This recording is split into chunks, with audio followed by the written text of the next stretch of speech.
buttered bread.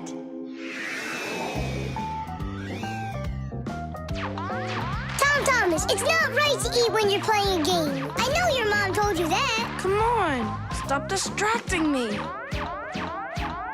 Oh no, that's the game. Now that's what you call Murphy's Law, Nolik. No, that's the law of buttered bread. The law of buttered bread. There's no way that's a real law. People say that bread always lands butter side down. Scientists laugh at that, but there is a grain of truth in it. First of all, a sandwich usually falls from the low height of a table, and so it only has time to make a half turn. Second, the side of the bread with the butter is heavier, and that pulls it towards the ground. And third, people remember the bad things that happen to them. So, they believe that buttered bread always lands the wrong way. That's just goofy. I don't believe in that law. It's true, and not just for buttered bread, but any open-faced sandwich. Then let's do an experiment. We got tons of food in here. We just cover some bread with it and then throw it. All right, let's do it.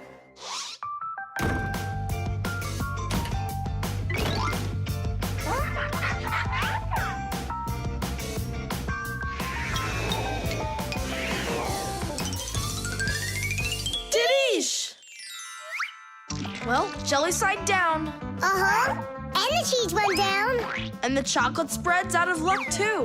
The bologna didn't do any better. Do you believe me now? Not yet. Let's keep going. We should try some other methods of throwing.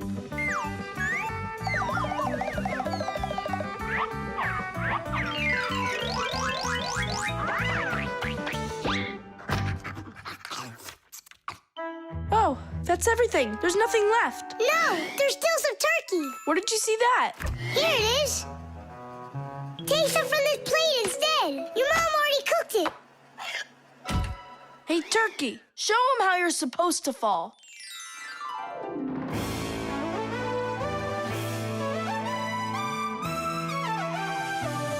Aha! Didn't I, tell ya? You vandals! Why are you throwing food all over the place? It's simply awful. Hey, give it back! Please, we're testing the law of buttered bread. You gotta be kidding. Your mom is gonna love you for that. Can you please put the sandwich on a plate already? It's too heavy for us to keep holding it up. Good. There you go.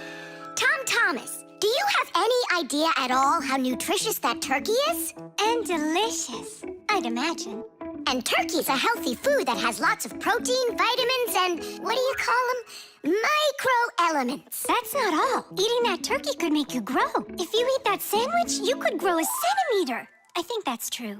Yeah, and it'll give you some extra strength, which you're gonna need when you clean up your kitchen.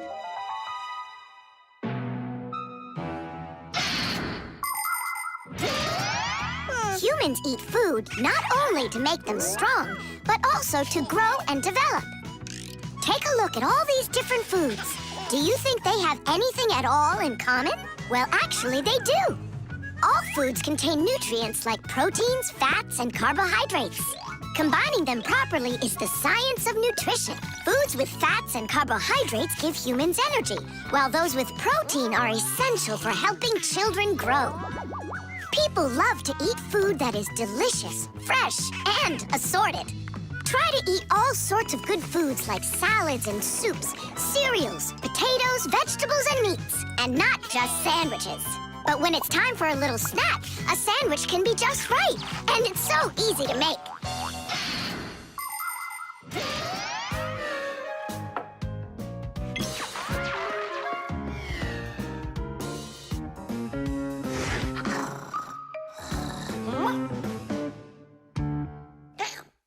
What happened to all of our bread?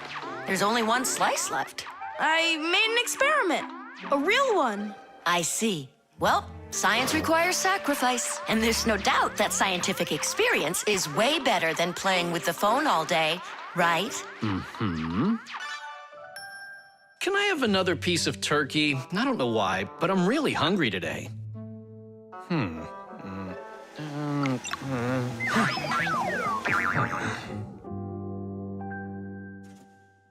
No, that's what I call Murphy's Law. No!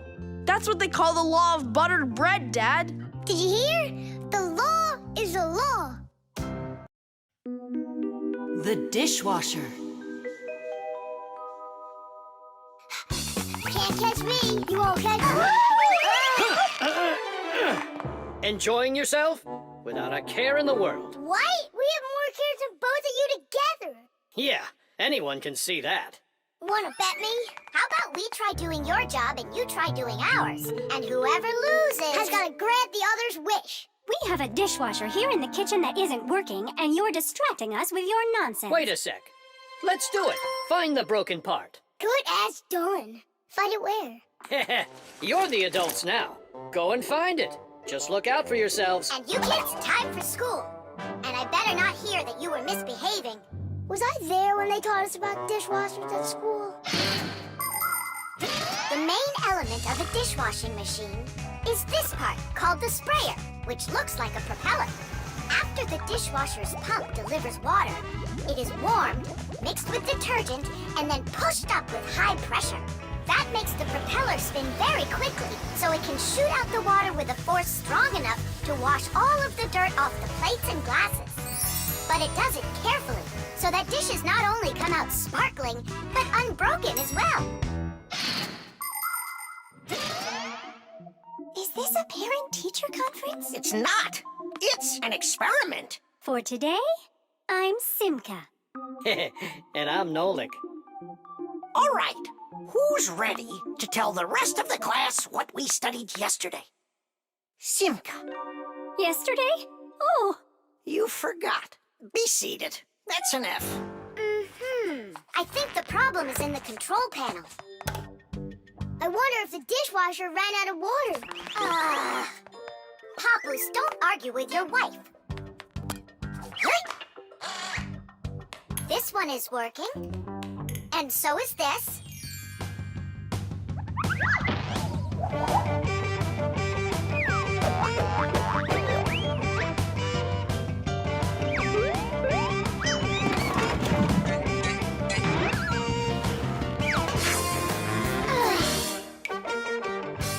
You know what? Why don't we just wash those dishes? But that would be cheating. No one will find out. The dishes will all be nice and clean, and bam, we're the winners.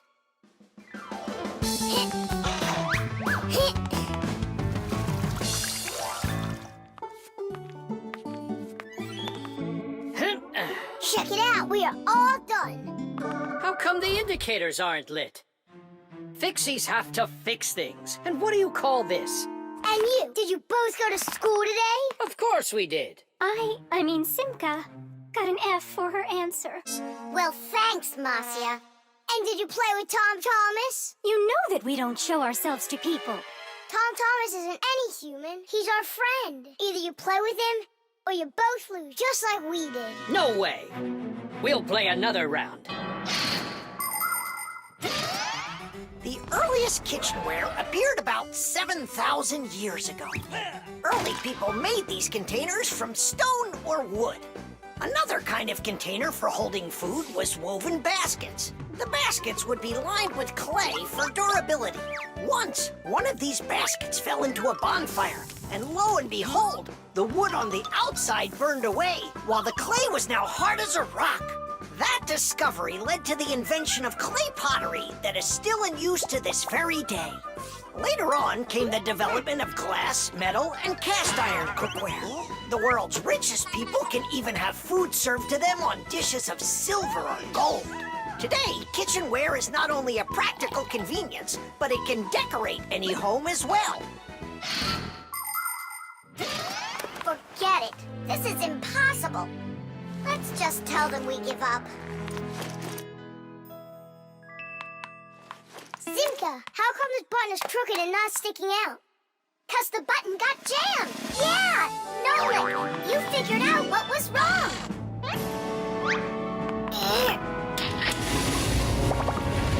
I'm glad I kept dragging this around. Diddy! 1, Papoose, we fixed everything. Really? Does this mean you're playing with him? What, you think we're some quitters? Ha! Then which one of us is the Ready winner? or not, here I come. Let's call it a draw. Each team gets one wish. Our team wants you to fix my app. And you finish this game with him. Piece of cake. Mwah.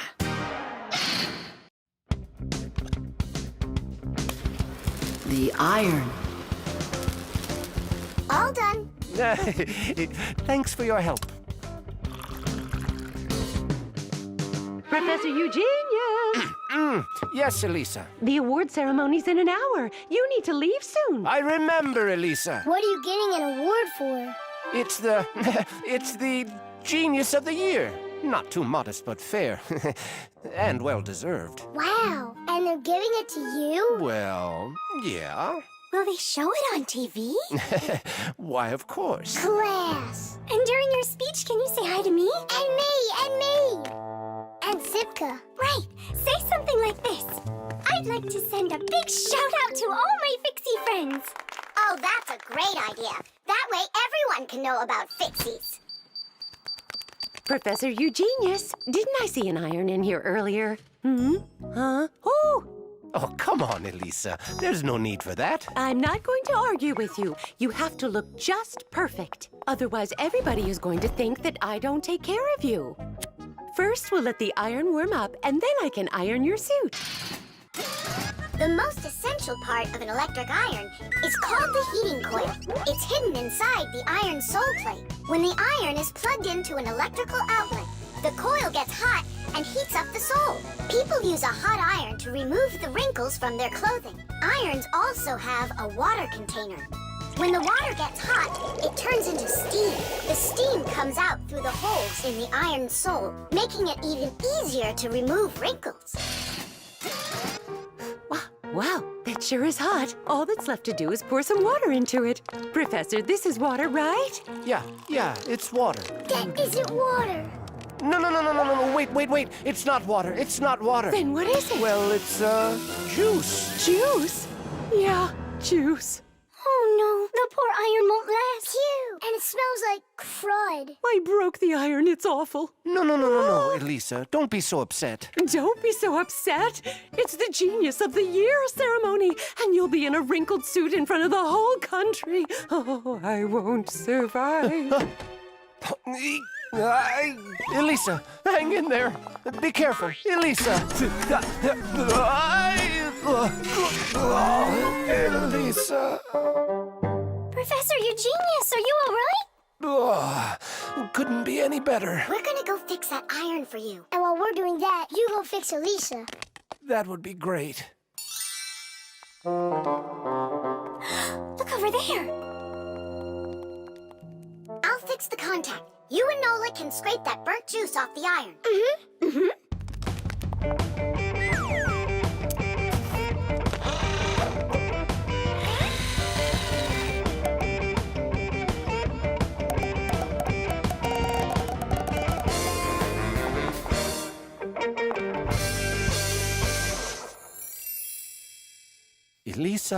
Elisa, please wake up. We did it. Your iron is fixed. Elisa, you should see the iron. It's working. What? And I'm just lying around here? I have to hurry. Where's the iron and your suit? Wrinkled clothing is not very beautiful. And that's why, since ancient times, people have been trying to find different ways to get rid of wrinkles. For example, long ago, people would put their wrinkled clothing under a heavy, flat rock. In ancient Rome, people used to beat their crinkled garments with a metal hammer. And in China, fabric was ironed with hot frying pans. Irons with a shape like what is used today appeared during the Middle Ages. They were made out of cast iron and needed to be heated up on a stove before they could be used. Later, people came up with irons that were heated by putting hot coals inside. And finally, in the 19th century, a convenient electrical iron was invented and has been used ever since. And the prize for Genius of the Year goes to Professor Eugenius! Bravo! Bravo, Professor! Yay!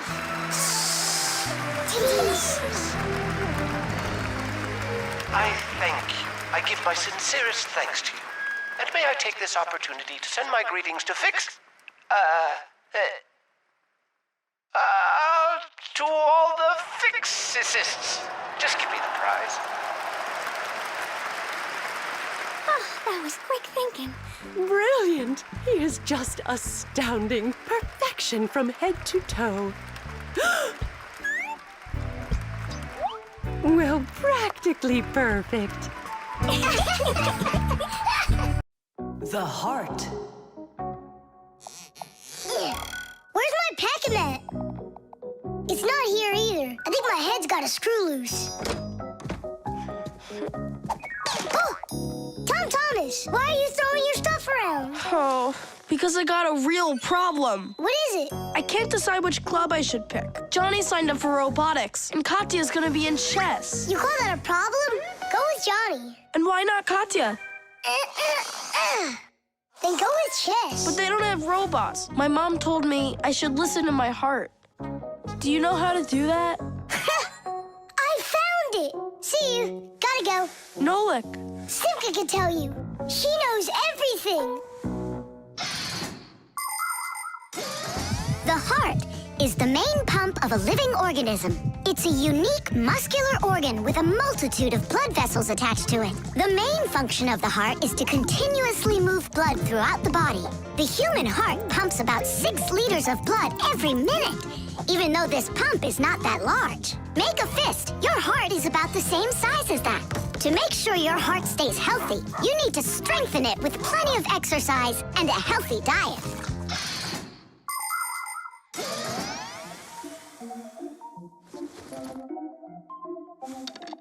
Nolik, please come help me.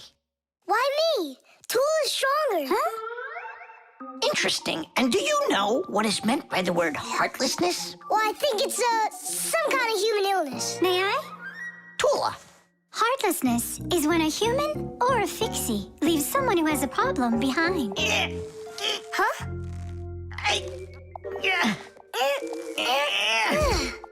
Thank you very much, young man. I mean, young Fixie. Heartlessness. Does it last forever? Of course not. We just need to help one another more often. Uh-huh.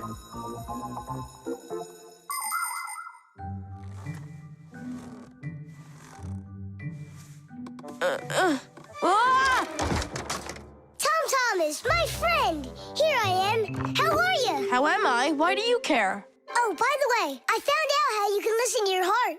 You need this tube. It's called a stethoscope. A stethoscope, but I don't have one. That's what I'm for.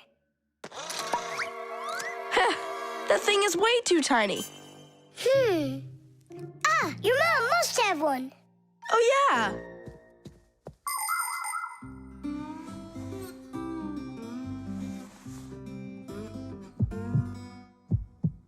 Well? It's beating.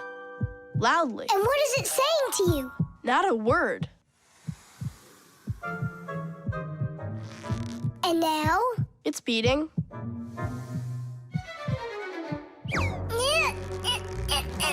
Huh? What was that?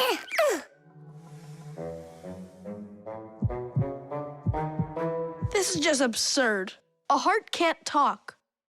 You know what? Why don't you just try again?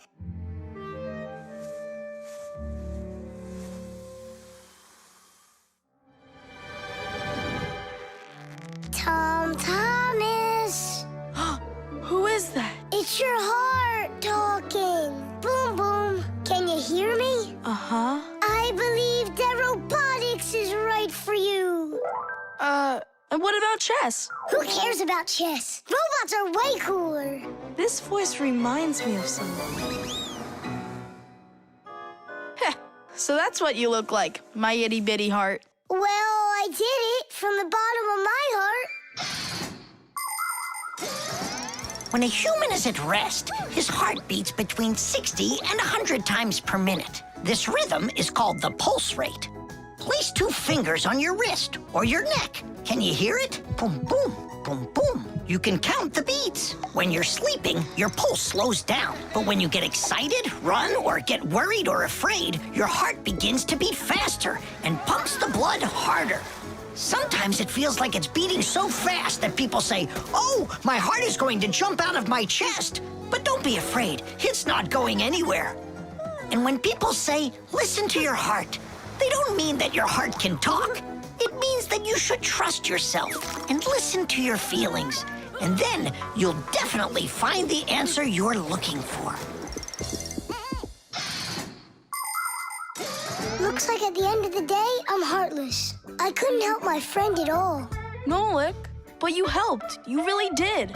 I finally figured out which club I want to join. Robotics, like I told you? Not that. I want to learn medicine. The submarine. And the submarine disappeared into the ocean deep, leaving the vicious sharks high and dry. That cartoon was super. Class! Splendid. I wish we had a submarine too. What do you say we make one? But we don't know anything about building a submarine. What makes you say that? The most important thing for a submarine is to be airtight so that it's impossible for water to leak in from outside. And inside, there needs to be a reserve of air for breathing. For a submarine to go underwater, it uses special containers. When the containers are filled with water, the submarine becomes heavy and starts submerging. When it's time to take the submarine back up to the surface, the water in the containers is switched back for air and the light submarine climbs. And what are we going to make it out of? Out of, broken toys. And where are we going to sail her? In the aquarium.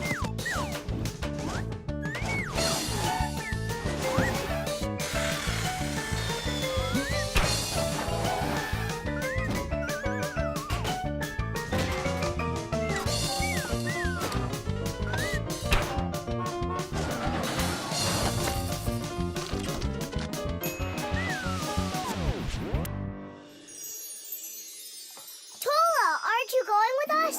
I'm afraid to. How come? What if water fills up the submarine and then we drown? Or those huge fish gobble us up? Come on, Tula. That's silly. Nolik's little and he's not scared of this. Yeah! Well, all right. Cast off the lines! The who? Unhook the rope, it means. Ah! You should have just said that. Are you ready? Time to take her down. We're sailing! It's just beautiful in here. There they are, the vicious sharks. Time to scare them. Turning right. Go after that one. You can't escape from us. Please stop it. Come on, come on, come Stop on. torturing the fish. It's terrible.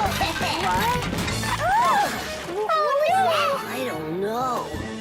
There's algae wrapped around the propeller. I want my mom's here. Just be calm. There's no need to panic. Let's try taking her up. It's not working. Of course. No wonder I was scared.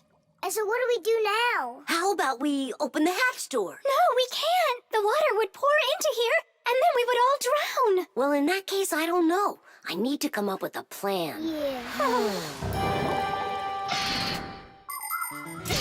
The world's first practical submarine was built almost 400 years ago in England. It was made out of wood and couldn't dive very deep at all. Inside the vessel, rowers sat with oars, so it couldn't move very quickly either. About 200 years later, the oars were replaced with a propeller. But the propeller on that submarine could only be turned by hand, making it a slow submarine as well.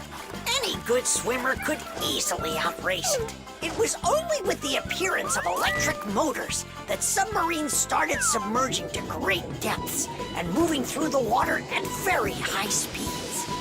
Today's modern military submarines use nuclear reactors for power. These submarines can stay underwater for months without resurfacing.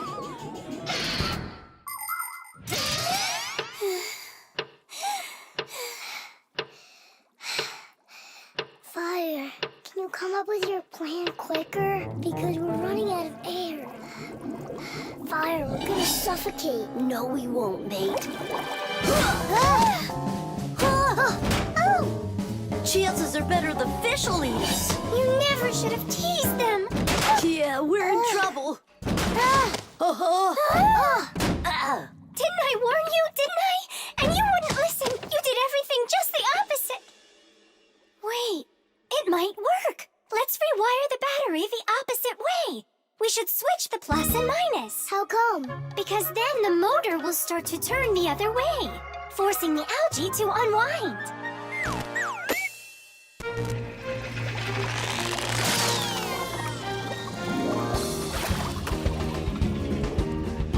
Tish! Hey, quit it! We won't bother you anymore, all right? Peace. Thank you so much, Tula. You really saved us. It's just because I was the one that was most frightened. No, it's because when things got really scary, you kept your cool about you. Wouldn't it be splendid if next time we built a helicopter? The helicopter. It's very important, and I need your advice. Sorry I'm late. Oh, girls, I can hardly wait to see this. Here it goes.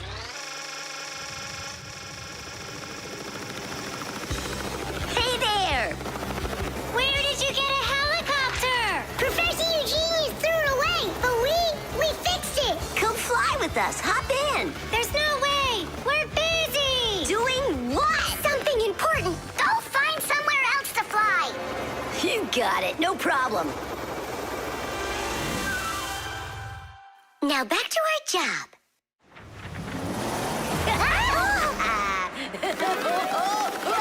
Stop it right now! You're bothering us, and you're going to fall. Land that helicopter. We can't do it. But you're flying it. Why can't you land it? Because there's the controller. Digit's our pilot. Digit, fly on.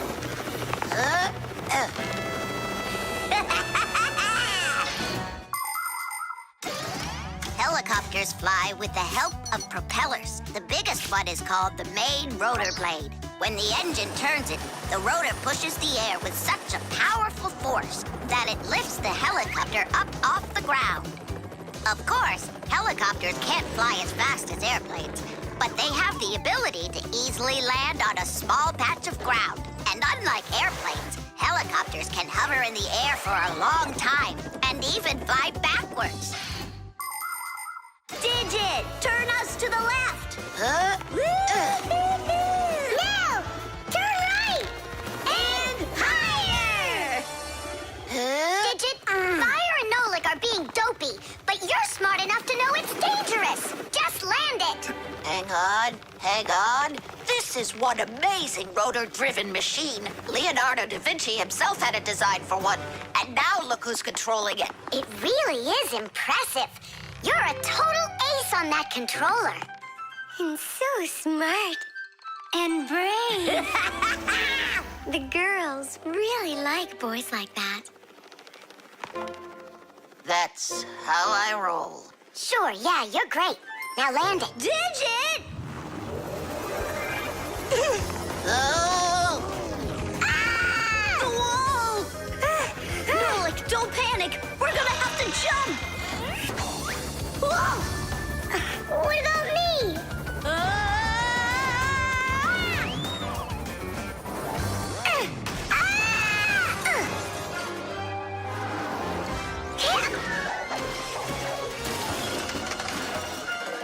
Where's Fire? Here!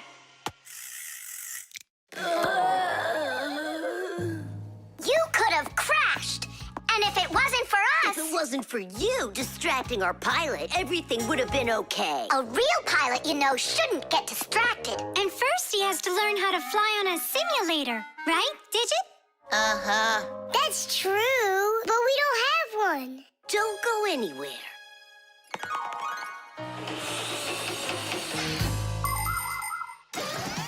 Airplanes, helicopters, trains, and even cars are complicated machines that can be a challenge to navigate. And if you don't watch what you're doing, you can easily end up having an accident. That's That's why future pilots, train operators, and drivers all take comprehensive training classes that include learning how to fly a plane or drive a train using simulators. This, for instance, is an exact copy of a cockpit, only without wings and with screens for windows. You pull the controller, and the cabin moves the way it would if you were actually taking off. And on the screens, the Earth is racing under the clouds. It takes your breath away.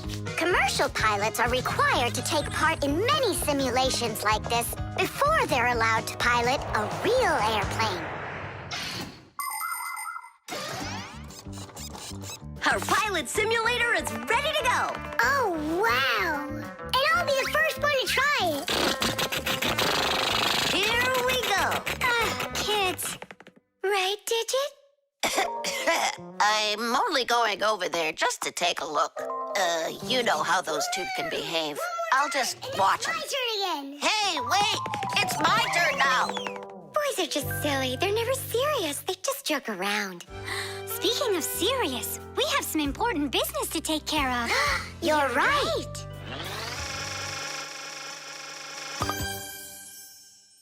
I can't figure out where I should put them.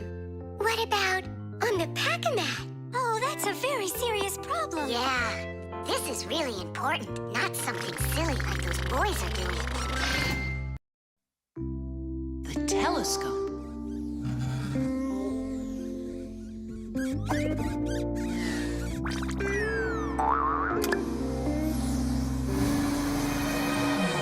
Ooh, Buggy. That was scary. Is Nolik with you? He said he was gonna help us out.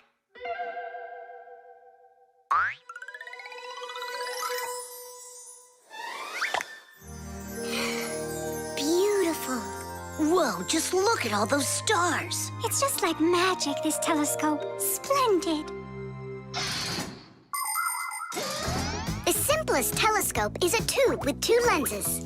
They gather and refract light.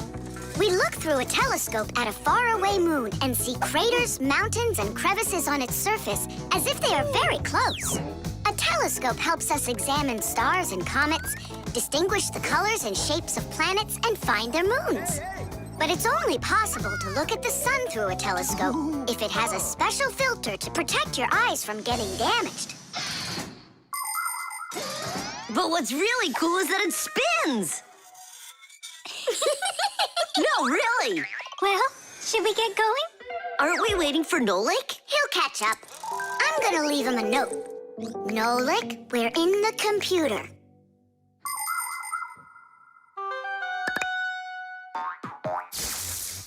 Hey! Here I am. Hello? Where is everybody?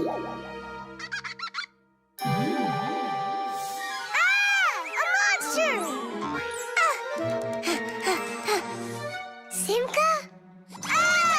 Somebody help me! A monster ate Simka! He's in the telescope! Ate? She was here a minute ago. The only thing left of her is her Fixie tab. A huge monster, enormous, with sharp teeth and jaws like that. Mamma mia! And horns on its head? It's got everything. Ah! The monster! I know you are, but what am I? What's all the screaming about? You aren't eaten. What do you mean eaten?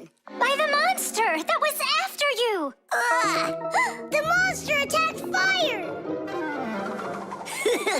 An unfortunate left turn. Fire? Did it want to eat you? Who? The monster. It's enormous with jaws like that. Yeah, and horns on its head. And what about tentacles? Oh, yeah. I think I know who that is. It's a Fixie eater. He's gonna eat us! But Fixie eaters, they don't exist. For real? It could be from another planet.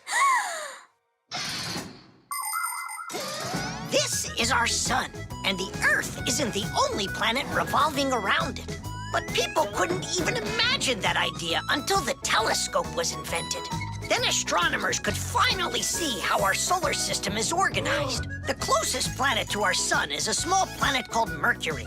Then comes the planet Venus, then our Earth, then Mars, Jupiter, Saturn, Uranus, and Neptune, the furthest planet.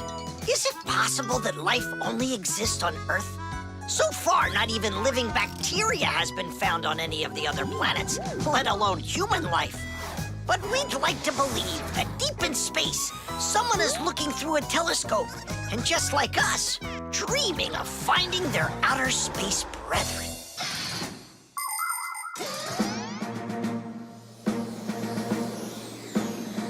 That's where it was. Come on out, Fixie Eater. We're gonna need to use live bait. Where are you gonna get it from? It's me? Nolik, he knows you already. Don't be afraid. We won't let him hurt you. There's no way.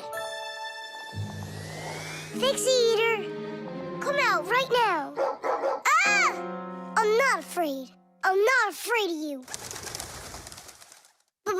Barely. Ah! Help me! Ah! Catching fire! I gotcha! It's Buggy. That's who you just caught.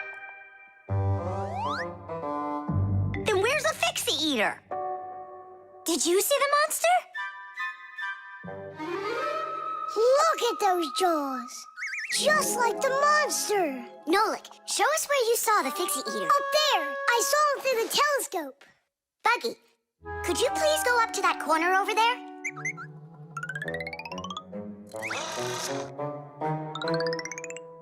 Uh-huh. And now yawn. Take a look. Ah! The Fixie Eater! Or Buggy? What do you think?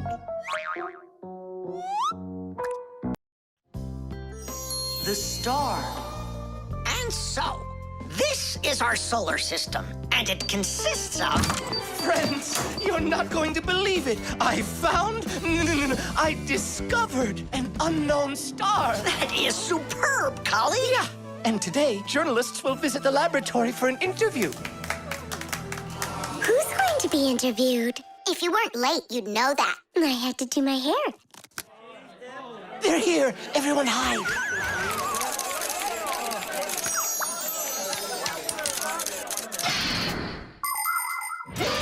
There are lots of galaxies in the universe with billions of hot glowing spheres that everybody knows as stars. Stars are each born out of huge clouds of gas and dust that are called nebulas. We see stars in the sky as tiny dots, but that's only because they are very, very far away. The closest star to our planet is the sun. Even though the sun isn't the hugest star, it still gives us the heat and light we need to live.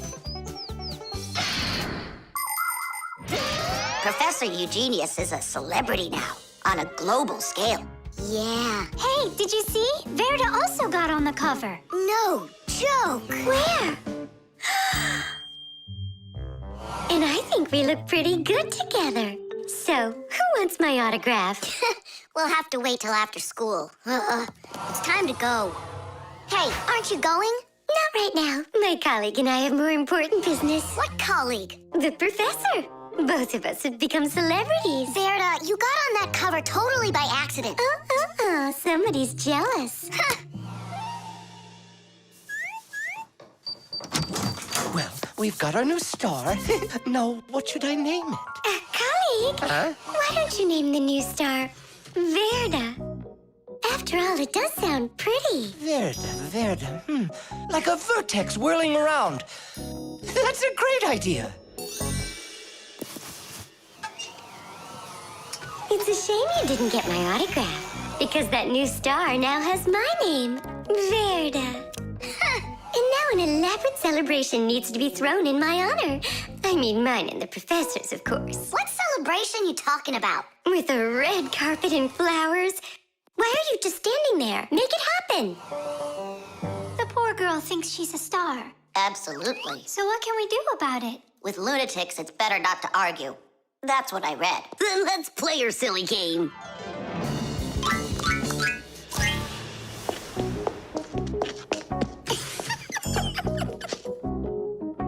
Your Majesty, your red carpet awaits. Then unroll it. And the flowers? Am I supposed to do everything myself? Of course not. Here, Your Highness, your crown. Oh, right, now we're talking. I am a star. He's totally lost it. Mm-hmm. He's coming. Finally, my dream is reality. Hey! Ah, my little Fixie friends, it's you here. I'm so honored you gathered here to congratulate me today. Us? Yes, us, them, we all should celebrate. No, I mean you and I. Now show us what you're carrying. Of course, the certificate. It says this star, discovered by Professor Eugenius, has been registered with the name VE03732. What? Oh, that's what we should start calling our big star from now on. What's so funny? A clear night is perfect for searching in the sky for constellations. The easiest one to find is the Great Bear or the Big Dipper, which looks like a soup ladle. If you draw a line through the two outside stars of the Big Dipper, you'll find the bright North Star, which is part of a constellation called the Little Bear or the Little Dipper. A bit further is the W-shaped Cassiopeia. And these three stars that are next to each other are well known as the Belt of Orion. If you draw a line through them, you'll find a star named Sirius. It's part of the Greater Dog constellation, and it's the brightest star in the night sky. And on the other side of it, there is the star Aldebaran of the constellation Taurus. And these are but a few of the most visible stars. It's not even possible to imagine how many stars there really are in the universe. Tula? I'm here. Fire. Here. VE73032? Is that someone new? Yeah, we've got a new student. She's a star. A new giant star. You bet. Chocolate. Thomas, unwrap it already. In the morning, Nolik. I really want to see the toy that's inside. Be patient, Nolik. That's all. I'm going to bed. Please don't touch it, okay? And you won't open it without me, right? That's the deal. Good night, Nolik. Uh-huh.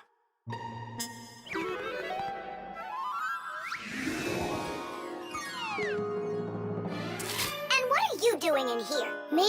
Well, I was... Oh, it's a chocolate ball with a toy inside. How interesting. Yeah, totally. Let's unwrap it and take a look. We can't. Not until Tom Thomas comes in the morning. But if we're real careful, he won't notice. A chocolate confection. Yeah. A piece of perfection. Perhaps like a gift that's shining bright. Island affection. For the chocolate confection. All that I want is to take a bite. A bite. A bite. Well, yeah. We sure took a look. Tom Thomas won't be happy at all when he finds out you touched a chocolate ball. And you, like you didn't touch it? I didn't. Oh, then what's that, Nolik? Chocolate? Absolutely. It's 100% natural milk chocolate. It says so right here. The key ingredient in chocolate is cocoa beans. They are roasted, crushed, and ground. After that, the ground beans are pressed to extract the oil from them. If you mix butter, cocoa, and sugar, you'll get dark chocolate. And if you add some milk to it, then you'll get milk chocolate. Then you just warm it up, pour it into molds, and cool it down. You can add raisins or nuts into chocolate. Sometimes chocolate is even made with flavors like flowers or salt. Chocolate wasn't originally for eating. It was used in a drink made by mixing roasted beans with water and then adding hot peppers. Not every adult could drink it, let alone a child. Today, chocolate is a favorite treat the world over for children and adults alike. How can we put it back together? How about Scotch tape? Come on! We'll start by warming up the chocolate so it softens up, and then use that to make a new ball. And then to make it hard again... Yeah, we just cool it off.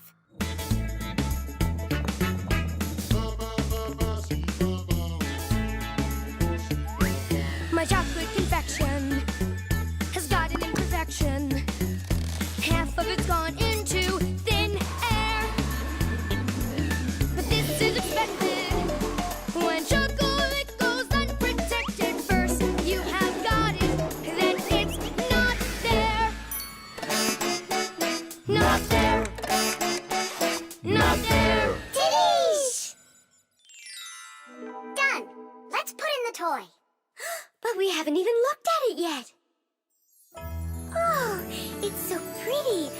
Tom Thomas is gonna love it. Oh, wait! Oh, what do you think of this idea? I've got a new confection of chocolate perfection. Safe in its wrapper, shining bright. Oh, what perfection! My brand new chocolate confection. I'll try my best not to take a bite. Hi there. Oh, what's that? A chocolate ball? You're lucky. Could there be a toy inside? Mm-hmm. But I can't take off the wrapper without Nolik. You really can't do it without him? I can't. I told Nolik I wouldn't. Your chocolate is gonna be delicious. Go on, you can eat a little. If you say so, I'll eat the chocolate. But we won't open the toy without Nolik. Good chocolate. Come on, don't you want to know what the toy is? We won't tell. All right, just a peek, and we'll close it right up.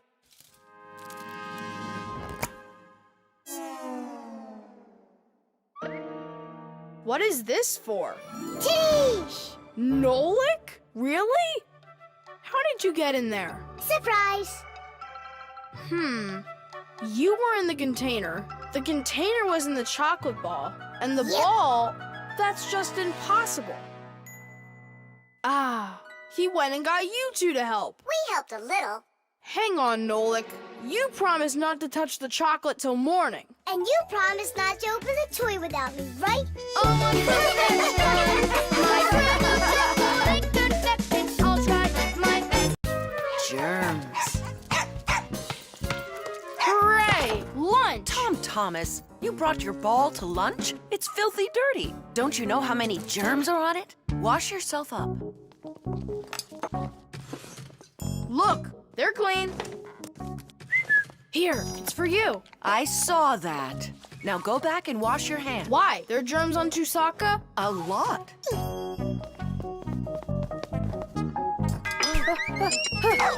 Come on, give it back.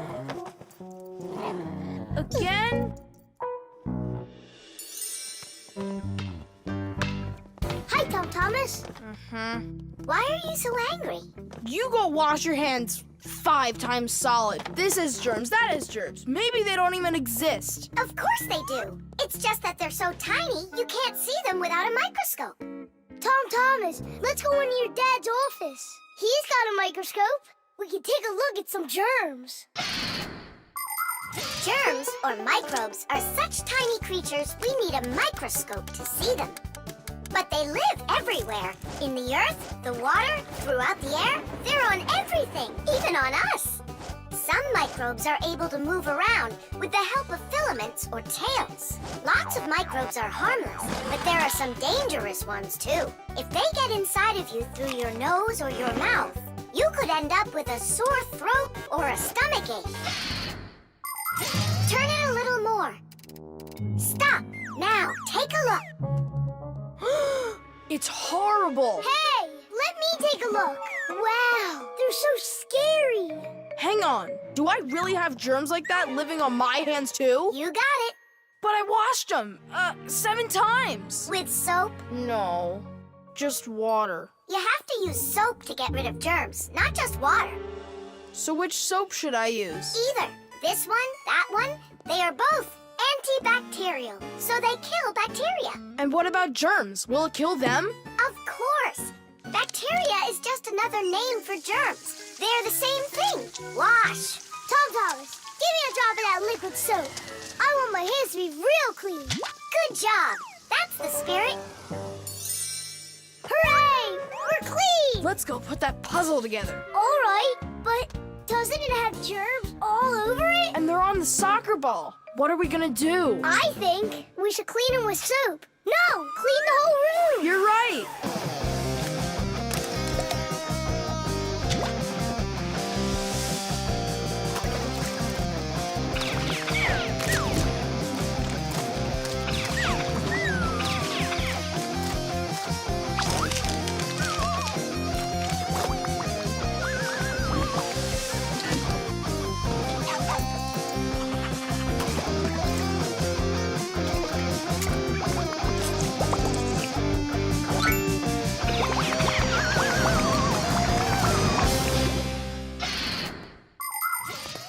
surrounded by millions of invisible microbes, including those that can cause an illness. But there is no need to be afraid of them if you follow these simple rules. Eat only washed fruits and veggies. Keep your home clean and wash your hands very well with soap, preferably an antibacterial one, and every day. Antibacterial soap protects you for a few hours after it's been washed off. It not only cleans your hands, but also stops germs from reproducing. There are useful microbes too. Some bacteria can be added to milk to make yogurt and cottage cheese. Others are used for purifying water. Even inside of humans are a lot of useful bacteria that help their bodies digest food. Nolik, what do you think? Are there microbes living on the soap?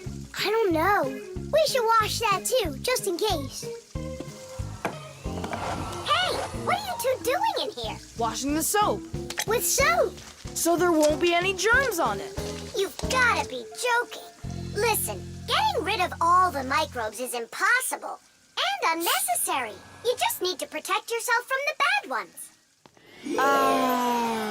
Bacteria gone. Thomas, I need a minute so I can mop your room. But I already washed it. What a good boy. The table's sparkling. Just look how clean it is in here. Great job. What's going on? Nothing. You're not getting sick, are you? No. Thomas, you did a great job in here, only you're taking this cleaning way too far. Understand? I've gotcha. And do you get it? Me? Get what? That the most important thing is to make sure you wash your hands with soap. Okay. To the germ fighters! Making the world safer, one less germ at a time. The time machine. Oh, wow! What kind of device is that? Maybe an alarm clock? No, this is a time machine. Beep, beep, beep, beep, beep. Time machines, they don't exist. Whoa! What a shame. I learned that, studied that. Well done, Tula. What did I just bump into? What do you mean, what? Into a time machine. But I thought time machines aren't for real. Of course they are. You get in and take off for the future. Or the past. Splendid. Lots of us would love to be able to travel in a time machine. Maybe to go back in time and fix a bad grade, or to get a peek into the future. Of course it would be interesting, but time travel isn't possible, and thank goodness! Just imagine how mixed up everything could get. Someone brings back a dinosaur from the past, while someone else brings aliens from the future. No one would need to invent anything. Appliances would sit unused, and Fixies would have no work to do. It's awful!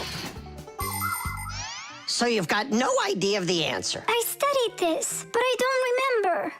Too bad, because tomorrow we've got a hard test. Make sure you're prepared. I'm sure I'm gonna fail. You're gonna pass? You studied all of this, right? So you just need to stop worrying so much, that's all. I wish I could. Poor girl. How can we help her? Hey, I know how. This morning, Tula believed that thing over there is a real time machine. Sounds like an anti-scientific plan. Stop worrying. It's simple. We'll send you to tomorrow. You'll sit down, take the test, and come right back here. I wish I could go. It's like a dress rehearsal. The main thing's not to worry. Then what do I do? You just pull on that wire and you'll get them back. Well, time to go.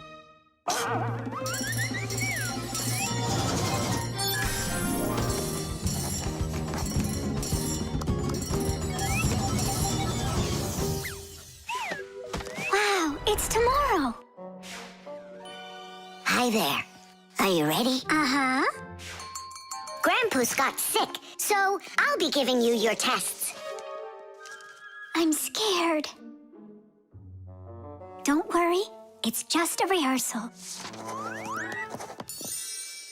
Well then, who had the best test? Congratulations, Tula! Oh, so cool. Awesome. that wasn't scary at all. Impressive. By the way, what's wrong with the professor? Grandpa's... You know, don't you? A bolt fell on his head. You dropped it, remember? I did? Yeah, yesterday. I'm not sure I like this future.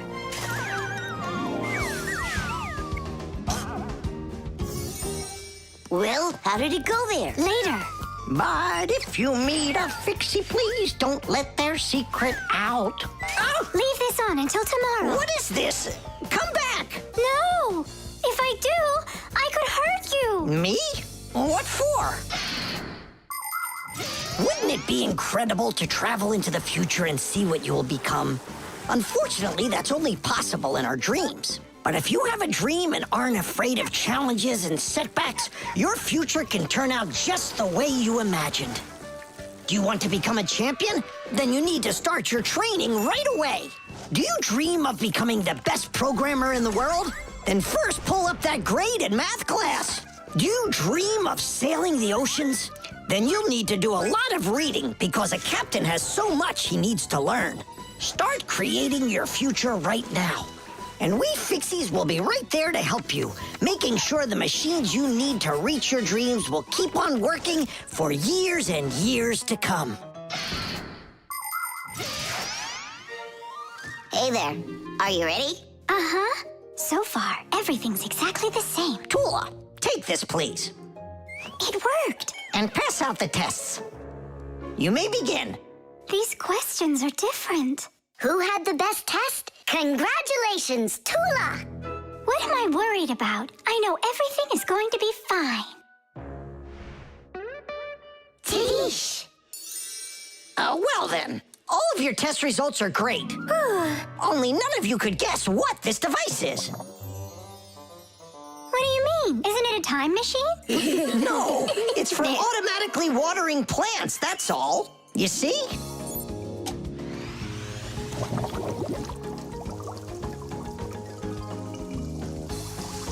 Cool, right? Wow, it's fantastic. So hang on, you guys tricked me? But you passed the test, right? Well, all right. Then I forgive you. The program. All right. Let's check in. Say good morning. Good morning. Lift your arm for me. Lower your arm down. It works. Excellent. Hi, Professor Eugenius. Hello, Fixies. Nice to see you today. So what is it you're inventing today? I'm improving the manipulator. Now the device has sight, hearing, and even a voice. Good morning. Oh, wow. If this thing had a brain, it would be just like a human. But it does have a brain. See how Professor Eugenius attached a computer to the mechanical arm? The computer's a brain, you mean? Well, not quite. The computer's just a piece of metal. Good morning. What makes a computer intelligent are the programs inside. Imagine that you came home from school and found a note from your mom.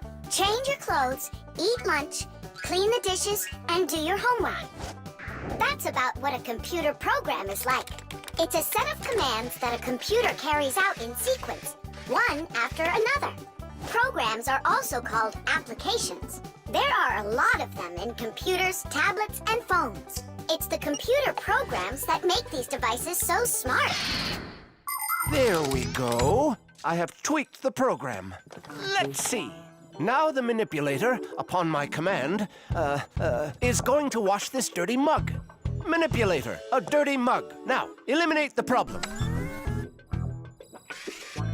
Executing.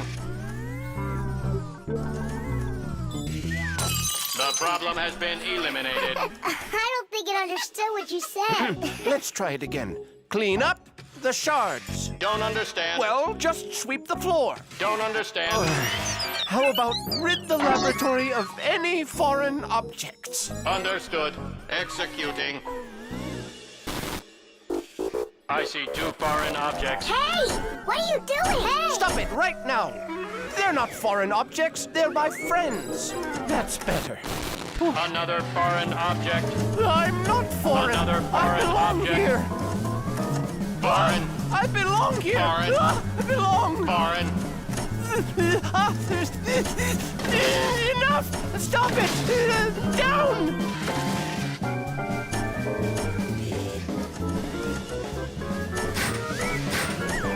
What? Can't get us? You need a longer arm. Understood. Extending arm. Stop! No. Sit! Lie down! Ah! Oh, over here.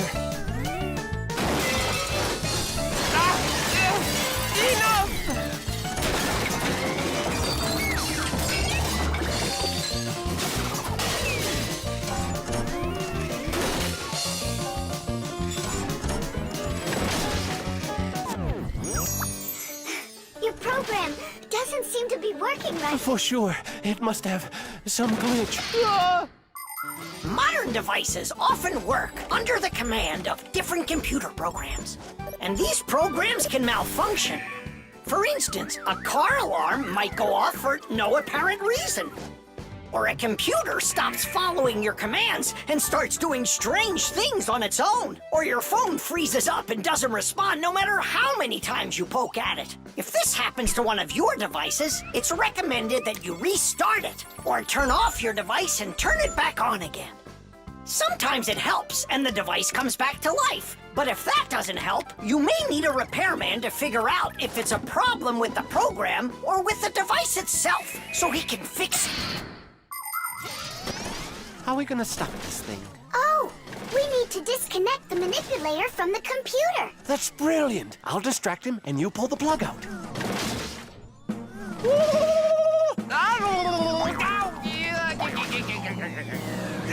Don't, that's my sensitive spot. Are you ready? And 1. Ow! And 2.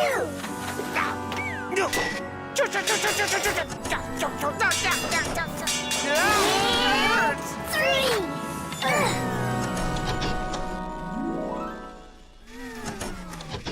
Taste! I see what's wrong. What? The program has a little mistake. There we go. Now the manipulator won't act up. Let's check it. Hang on, no way. That's enough for today. We still have to clean up this mess. Don't worry. The manipulator can help us out. The bird feeder.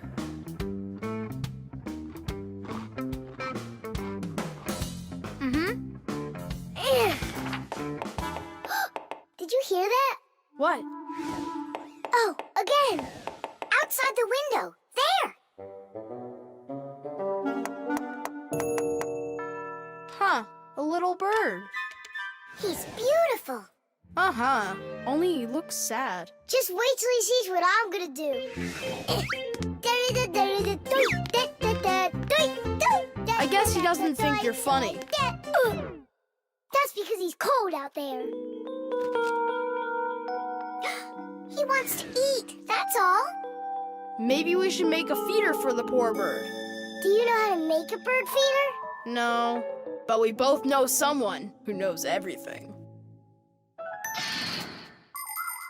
In the winter, it's not easy for birds to find food under the snow. Luckily, many people come to the rescue. They build little houses for the birds, designed to hold food. The name for these houses are naturally bird feeders. Bird feeders can be made out of wood, plastic, or even something as simple as a milk or juice carton. Building a bird feeder by hand isn't hard to do at all. But building it is only one part of the work. What's most important is remembering to keep it filled with food. Well, shall we start?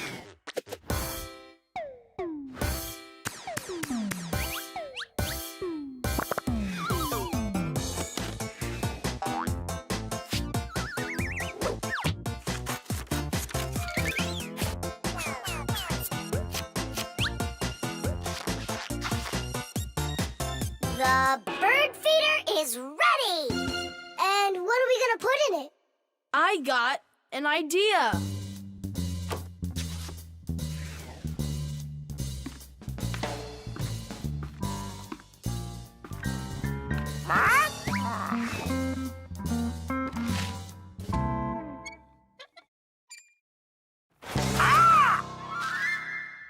Adisa, I need some of your food for a little bird. You aren't greedy. Greedy! Greedy!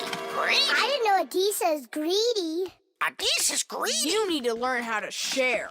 Adisa's greedy! What, like there's not enough food? Not enough food! Not enough food! Not enough food! Not enough! Wow! Now there's 2 of them out there. Eat! There's enough food for everybody! Poor Adisa! Poor Adisa! Let's bring them in here. We can open a restaurant for birds. Poor little bird. did you scare the little birds away? That feeder's for them. Get it? Just fly away. Shoo! He's bullying our friends. Hey, you leave! Leave! You'll never chase him away now. We'll see about that. Aha! Serves you right, Pigeon. It's not nice to bully little guys. Yeah, and how about big guys? It's all right to bully them. The poor pigeon also wants some food. Food! Food! You sure? Sure! Winter can be beautiful, but also very cold. Animals have different ways to prepare for when the weather gets cold. Some birds gather into flocks and migrate to where it's warmer. You could almost say they're flying to a resort. Squirrels, hamsters, and chipmunks collect and store nuts, mushrooms, and pine cones. There are many people who don't have pantries that are as well stocked. Badgers and bears eat a lot of extra food in the fall, and then go to sleep in their dens and burrows for the whole winter. Fish also sleep in the winter, only they're at the bottom of rivers and lakes. Frogs, snakes, and even wasps burrow in the ground, while hares, foxes, and wolves grow thick coats that protect them from the freezing cold, although it isn't easy for them to find food.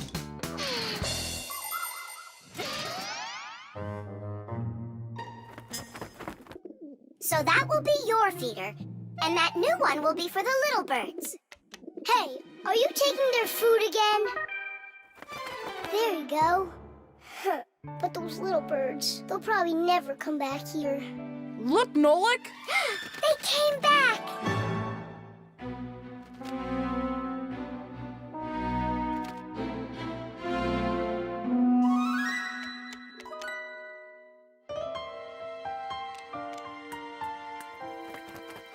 Ah, they're full and happy. It's so nice. Dish! Kadish!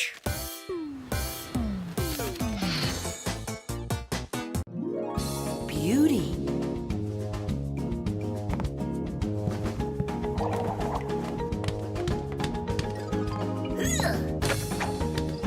Okay, come on. Wow. You're such a show-off, Verda. And one.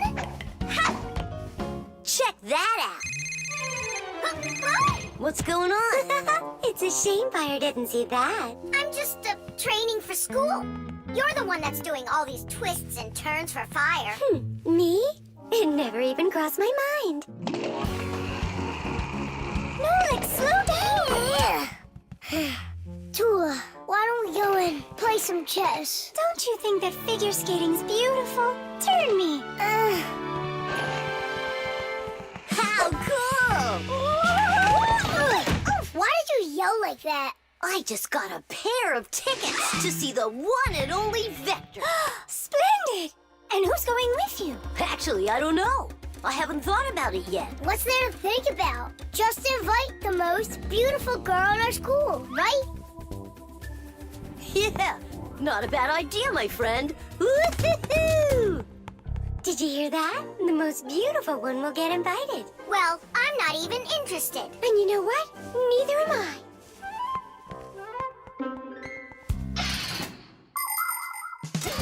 Our world is full of beauty.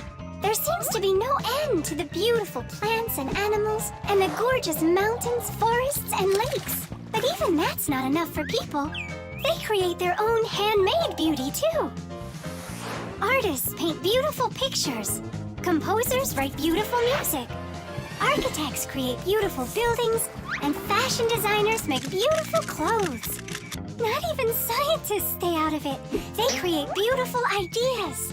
These ideas can be the basis for the creation of new technologies that make people's lives better. Everyone has their own idea of what's beautiful. There are as many opinions as there are people, but everyone tries in their own way to be beautiful, both people and Fixies. Please help me, Tula. How can I become beautiful? I don't know. Go and ask Verda. Look at her. She's got it. What has she got? What's the most beautiful thing about her? Oh, well, her hairpin, her hairstyle. The green looks great on her. Green looks great. Aha. Okay, see you later. Tula. Huh? What's your opinion? Fire, do you think he likes Simka? Looks like he does. Is it because she's a redhead? Orange. Now I get it. Well, is that close to her color? Not really. It needs more green. What makes a person really beautiful? Fancy clothing? Bright nail polish? Dyed hair? Those don't make you look your best. Here's a much more reliable recipe. First, wash up and comb your hair. See? You're looking more beautiful already. Now change those dirty and wrinkly clothes for clean ones. Huh? That's even more beautiful. And finally, if you eat less sweets and get plenty of exercise, then you'll surely become a handsome boy or a gorgeous girl. Fire? What's up? Do you think you could get an autograph from Vector for me? You got it. I love his song so much. So do I. Especially that one that goes... Computer, computer, computer, you are super. I play my computer and turn it up real loud. I play it all morning, all day, and through the nighttime. But no, that's not allowed. I had no idea you were such a fanatic. You know, I'm not gonna get you his autograph. Why won't you? 'Cause you'll get it yourself. You know what I got? An extra ticket. I thought you were gonna take the most beautiful girl. All of you are beautiful, and you're the most fun to be around. Let's go. Stop! Hang on! Oh, Simka? Or is it Verda? Where are you going? What do you mean where? To the concert. Verda? No, Simka. Or vice versa. I'm so confused. Come on, Tula. Can't you recognize them? This one's Simka, that one's Verda. Let's go or we'll be late. Blondes are always the lucky ones. Yeah, I guess we should have made our hair blonde like Tula's. The marshmallow.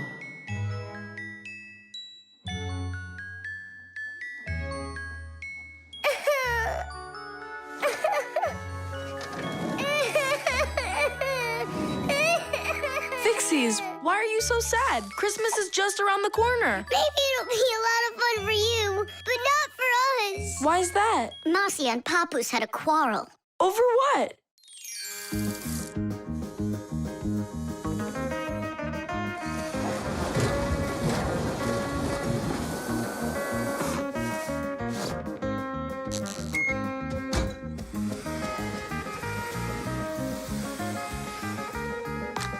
Every year, we've got to repair those string lights. Oh, yeah, it's awful. Christmas is almost here and there's still so much work to be done.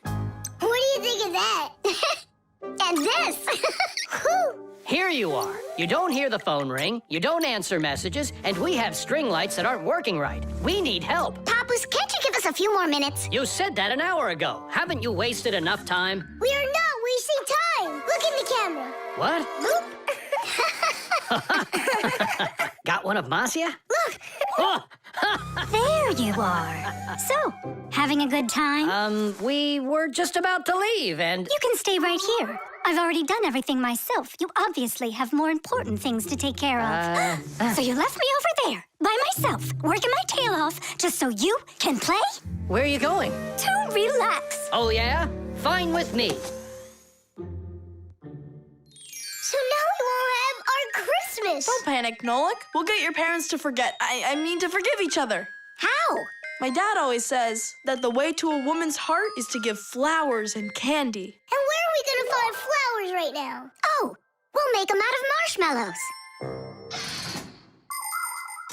People are always trying to improve recipes. The French used an ancient Egyptian mallow root recipe to create the marshmallow, a fluffy dessert that can decorate a cake or be roasted on an open fire. In Russia, pureed fruit and berries were mixed with egg whites and sugar and then whipped together to create their own fluffy dessert, zefir.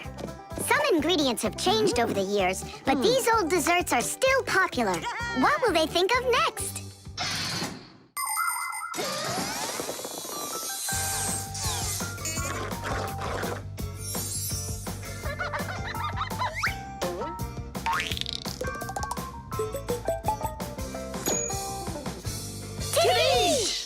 And how do we make Papoose give them to Marcia? We're gonna set them up on a date. Marcia's calling for you. It's urgent. Tom Thomas's monitor isn't working. I thought she handles everything herself now. Papoose, you're always so kind and love helping others. Come on. All right. No, no, and no. I'm relaxing, I told you. But Tom Thomas won't have time to make his mom's card if you don't go. And then she'll end up without a present. Fine, I'll go. But I'm only going for his mom's sake. Sweets aren't just for eating. They can also be used to decorate a Christmas table. For instance, it's very easy to make this Christmas tree out of marshmallows. Make a row of marshmallows at the bottom of a plate. 1, 2, 3, 4, 5, 6, 7. The second row has 6 of them. The third row, 5. Then there's 4, 3, 2, and a special one on top. Add breadsticks at the bottom as a trunk and sprinkle the plate with some sweet confetti. There, it's ready. With the help of some little cookie cutters, it's possible to make hearts and snowflakes out of marshmallows. Or you could make a reindeer. Put a candy cane through a marshmallow, use sugar beads for eyes and a nose, and pretzels for antlers. Beautiful, right? Merry Christmas!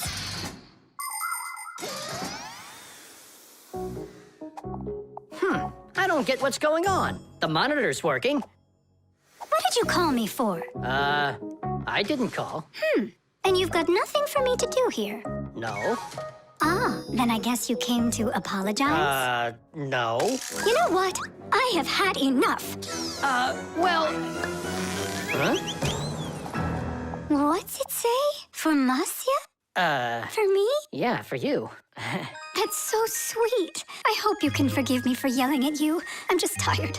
No, I should apologize. It was bad of me to leave you alone. And where are the children? It's almost Christmas.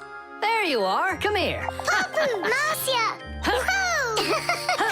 Oh, my sweetie. Yeah! Hooray! Merry Christmas! The coffee maker. Tadish! Hi there, Tom Thomas. Are you ready for school? Uh-huh. And you? I'm helping Marcia today for school. 3 more patients? How in the world can I do it all? I have that new equipment being delivered, and I'm leading this week's case presentations. Oh well, somehow I'll have to figure out how to do it. Good morning. Yeah, just great, huh? I got work piled up to the ceiling. Okay, a cup of coffee is the only thing that can save me today. Now what? The last thing I need's to be late. The coffee maker started its cleaning cycle. She'll have to wait. What's the problem? Why don't you work?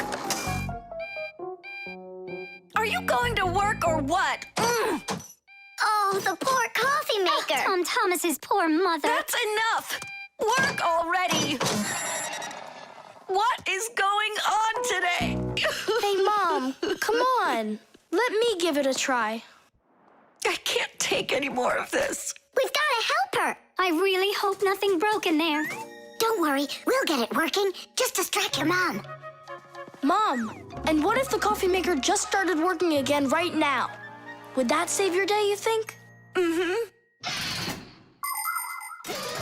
Early coffee makers would do nothing more than heat up the water and force it through the ground coffee.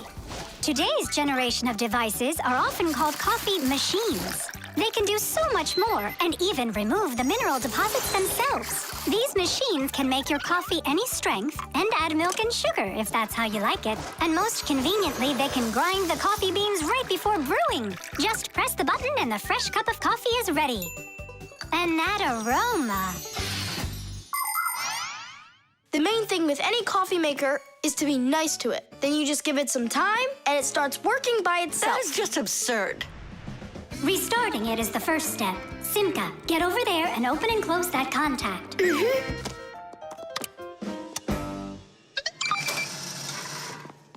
You see? That's what I was talking about. A coffee maker isn't alive. It's a machine, that's all. Then how come you hit it like you did?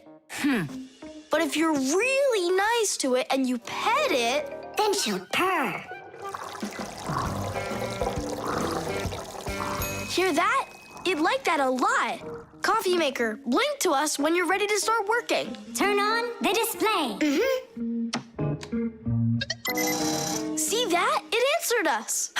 It behaves like it's really alive. Well, coffee maker, make coffee.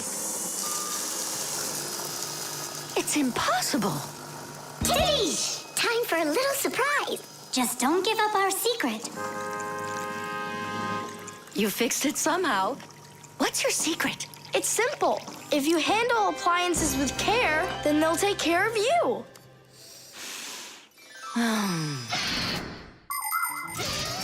The magic taste of coffee was first appreciated in Arabia. And that's why the most well-known variety of coffee is called Arabica. Coffee trees grow throughout the world in mountain regions where the weather is warm and humid. The branches of coffee trees get covered with coffee berries. But to make the coffee drink, we don't need the berries, just the seeds inside. After the coffee beans are roasted and then ground, hot water is added. Different cultures serve coffee differently. Some serve it hot, some cold. With sugar, with milk, with ice cream, with cinnamon, with ginger, and even with salt and pepper. They say that coffee gives people energy and helps them from feeling tired. But it's important not to drink too much.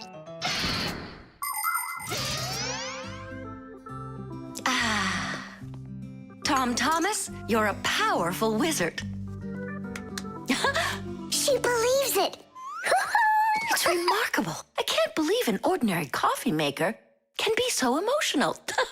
Poor thing. Forgive me, huh? And that's not all. If you take care of your coffee maker and you're nice to it, it can even sing a song. Oh, my dear Augustine, Augustine, Augustine. I've got to be hearing things. You've got me under your spell, Tom Thomas. Time to go. Augustine. Oh, my dear Augustine, Augustine. Why did you start singing? Sorry, I got carried away. And I got carried away. Sing me that song again, will you? Oh, my dear Augustine, Augustine, Augustine. Oh, my dear Augustine, everything's gone. 92, The wheel. 93, 94, 95, 96, 97, 98, 99, 100. And 101, 102, 103, 104, and 100 and... Nolik! Hey, come on! Tom Thomas promised to give me a ride outside on his bicycle. I gotta get going. Lucky you. I'd love to ride on a bike. Yeah, it would be a lot of fun. You're not allowed to go. Why can't we? Tom Thomas isn't your friend, all right? He only invited me. If you want to take a ride on a bicycle, then go find your own human friend to invite you. Well, Tom Thomas, you ready to go? We can't. There's no way we can ride this. The tire's got a hole. I try to fill it, but the air comes out. Well, then what should we do? I thought you'd know what. You're the Fixie here. I didn't study it yet. Hang on! Pula, Digit, wait a sec. We found a hole in one of the tires of the bicycle. You mean the one that only gives rides to friends? Don't be like that. Please help me out. I thought Tom Thomas was only a friend of yours. Why don't you go and ask him yourself? He could be your friend, too. For thousands of years, wheels have been helping people all over the world. The wheel's ancestor is a log. People would put logs under heavy loads to move them. Then people came up with the idea of slicing the log and connecting the slices with an axle. And there it was, the wheel. Wheels made life more convenient. Later came wheels with spokes, metal rims, and rubber tires. Soon people were wheeling around the world in and on all sorts of vehicles. Potters, mills, clocks. There are just so many different uses for a wheel. And with the steam train, steamboat, and cars, wheels spread all over the world. They even reach the planet Mars. The wheel really is one of the simplest and yet most amazing of all human inventions.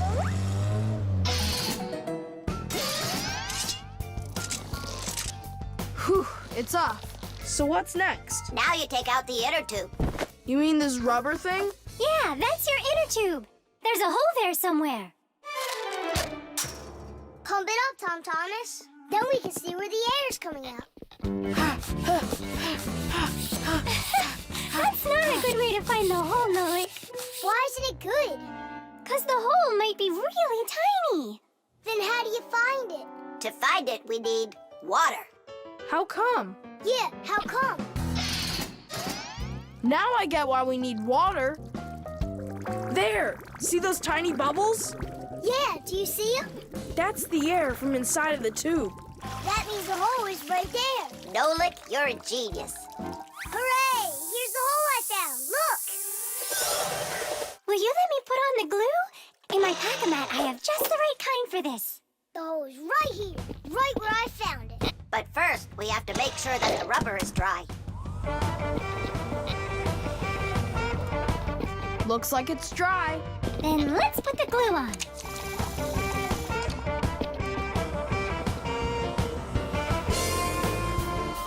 It's all fixed.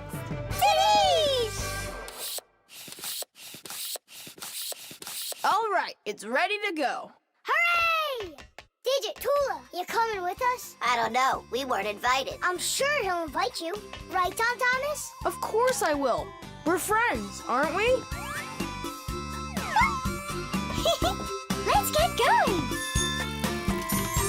See the wheel spinning round, through the cities and towns it is rolling. Spinning wheel, spinning round, spinning wheel, it just keeps on going. See the wheel spinning round, through the valleys and hills it is zooming. Spinning wheel, spinning round, spinning wheel, it just keeps on moving. See the wheel spinning round, on the road to the dreams we are chasing. Spinning wheel, spinning round, spinning wheel, it just keeps on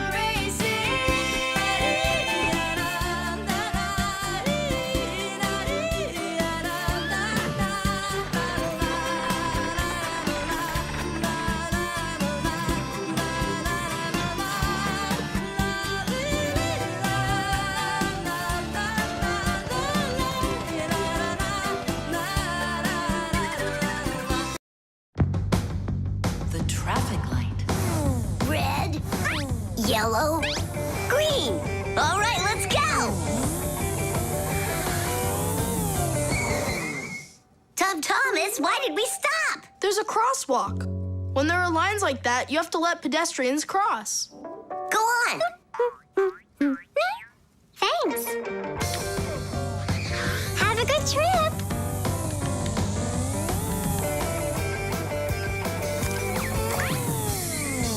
Why do we stop now? There's no crosswalk. But that's a crossing gate, Fire. You have to let the train pass. Wow, that is cool. Hi there, Nolik. Come on down. Check out this traffic light. It's new. Is that a real traffic light? Wonderful, isn't it?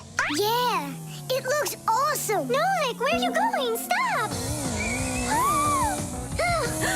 Stop the car! Oh! Oof. Did you lose your mind? What were you doing, huh? I wanted to see what a cool traffic light it is. What? And my dad just got this for me today. Now look at it. You were supposed to let me cross. You ran into the street when the light was red. A traffic light is a street lamp that sends multicolored signals to vehicles and pedestrians so they don't get in each other's way when they're on the road. When the light is red, it means stop. You must stay where you are. A yellow light tells drivers, caution, prepare to stop. You are only allowed to start crossing the street after the traffic light changes to the color green. And even then, it's important to remember, look both ways before crossing. Got it? You can only cross on green, Nolik. Even really little kids know that. But the light was green. No, it was red. No, green. It was red. It was green, I swear. Maybe you're colorblind or something. Yeah, possibly. What does it mean if you're colorblind? It means you can't tell colors apart. So you don't know which one's red and which one's green. That's what I am. Right. You never mixed up colors before this. Okay. What color is that nightstand over there? It's red. And the plane up there? Oh, that's green. How about me, huh? What color am I? Greenish, bluish, brownish, gray. With polka dots. I'm what? It's true. He's colorblind. Poor kid. Told ya. Wasn't my fault. All right, we'll sort it out at home. And what are we gonna do with the traffic light? We can fix it, and we'll fix your car, too. All right, what color's the car? Purple? If you say so. We got work to do, so take a seat before you mix something else up. The road can be a dangerous place. There are so many cars and pedestrians on it, and all of them are in a rush to get where they're going. But be careful. Even if a driver notices a pedestrian on the road and brakes, it can still take quite some distance before the car comes to a complete stop. To avoid disaster, have respect for one another. If you need to cross the street, go to the nearest traffic light, crosswalk, or sign with a pedestrian on it. While you're still on the sidewalk, look to your left and then to your right, and see how far away any cars, motorcycles, or bicycles are. If they're close, then just stay where you are. If the driver is responsible and polite, he will stop for you if he sees you from a distance. If you want to make yourself more visible when it's dark, attach safety reflectors to your clothes, and then it will be safe for everyone on the road.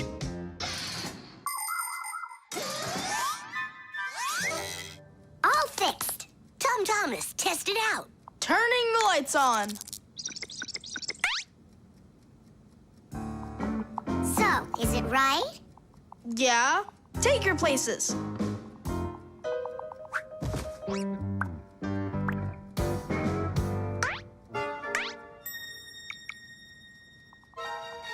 All right, let's cross.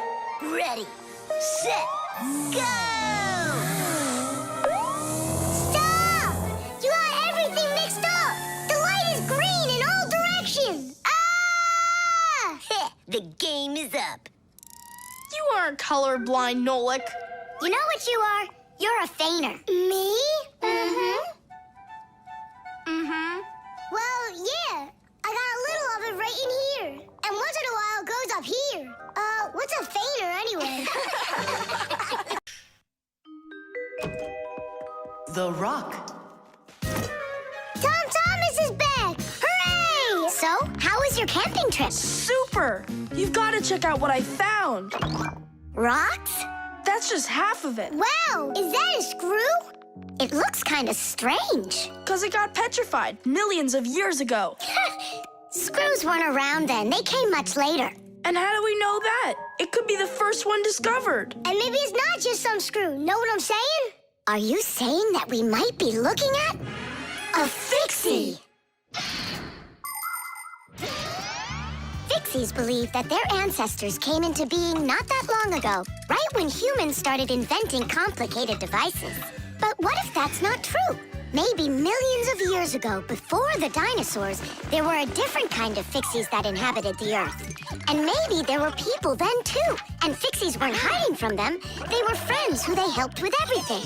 Together, they used to create inventions, construct buildings, and make scientific discoveries. But then there was some horrible catastrophe, and this whole civilization disappeared. And And what if someday scientists find traces of that civilization? Then ancient Fixies will be discovered as well. That would be so cool. My imagination ran away with me. You're right. He could be our great-great-grandpoos. Or a great-great-grandmas. Do you think maybe we could bring it back to life? We could screw it in somewhere. You get energy from electricity, right?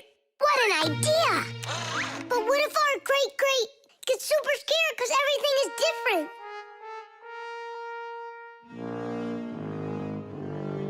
We can build him a prehistoric world to wake up to.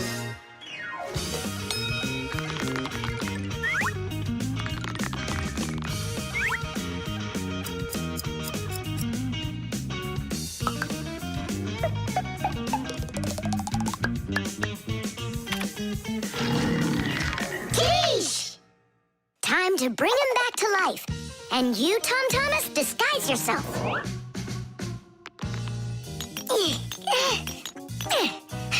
We'll break him like this. We need a different way to do it.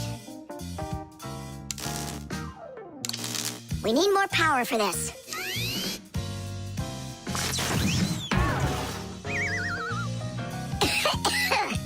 There wasn't any electricity back then. That's why shocking him won't work. Oh, our great-great ancestor, who came to us from an ancient home, be released from this stone. Be free! Why is it always so difficult with relatives? Wake up! Wake up! And what if...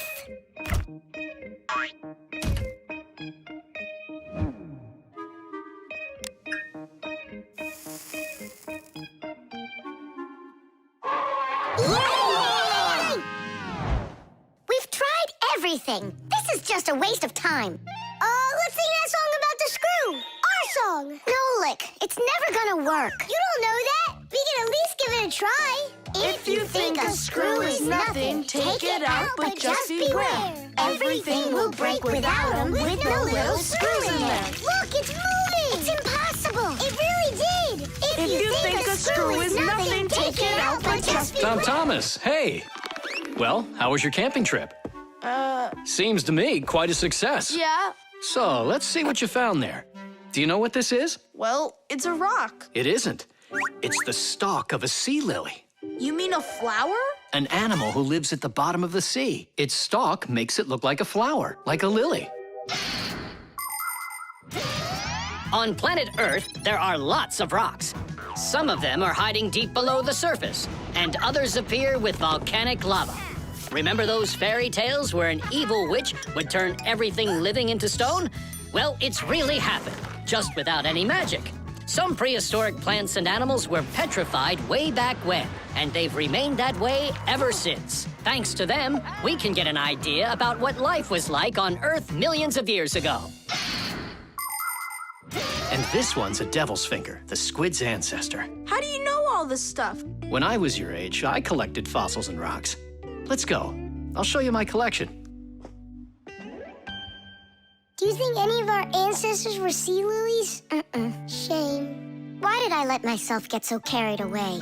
There weren't any ancient Fixies in the world. But I still believe in them. They just haven't found the right rock yet. But they'll find it. I know they will.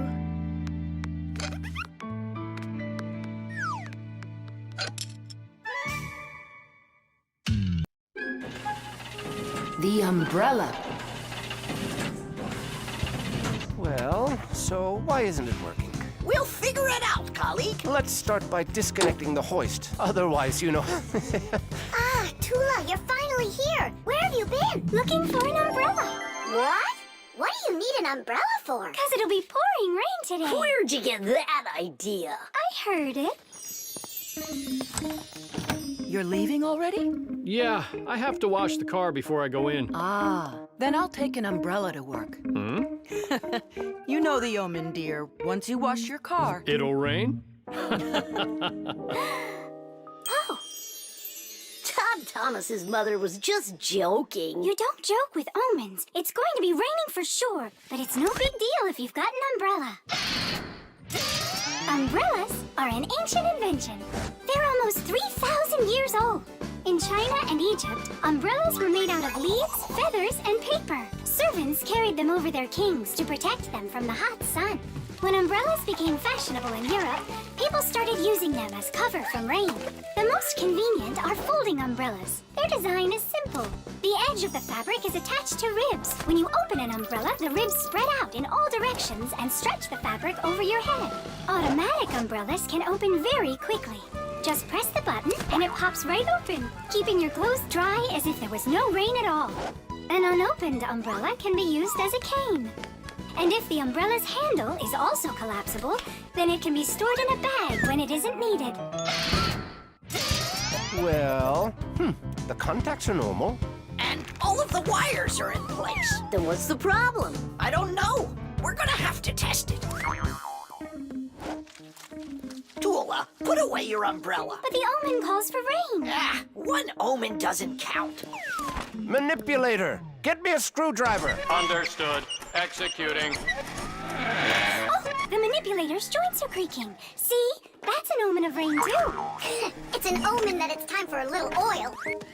Want to help me? Just a sec. I'll help you.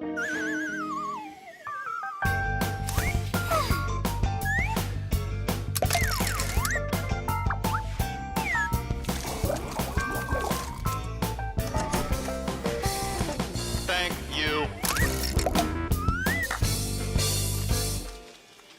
Well, so much for that omen. It's going to rain anyhow, I know it. Just take a look at those flowers drooping. Isn't that an omen? The reason that they're drooping is because Elisa is on vacation. And my colleague forgot to water that plant. Oh, yeah. We'll finish the repair and I'll water them, I promise. Ah!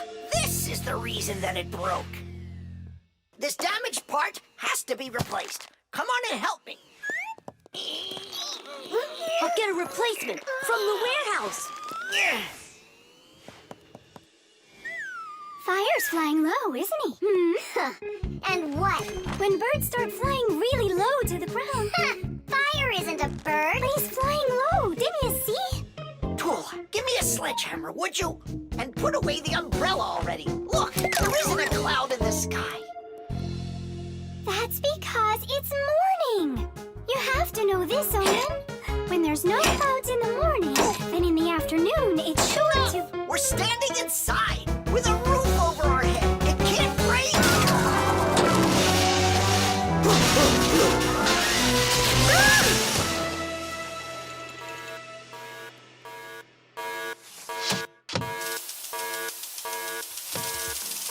Look, it's raining.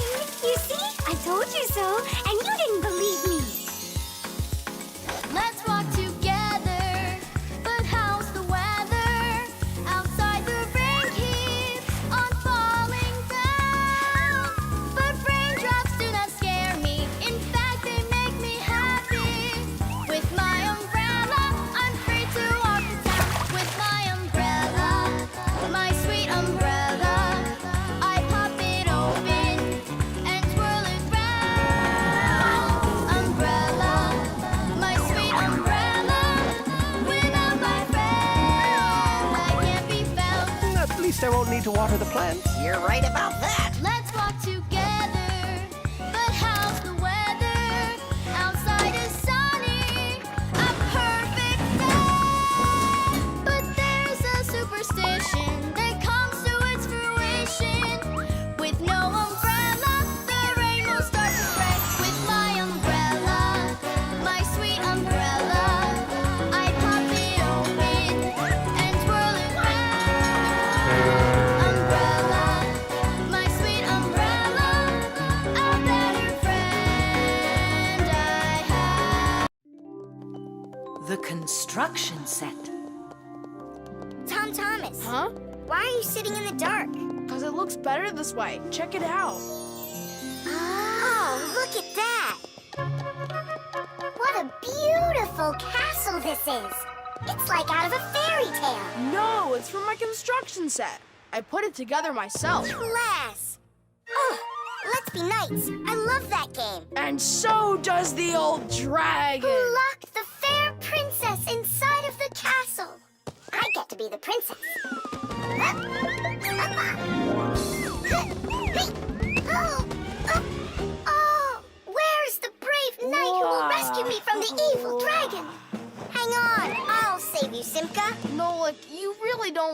Knight. You don't even have armor. Armor.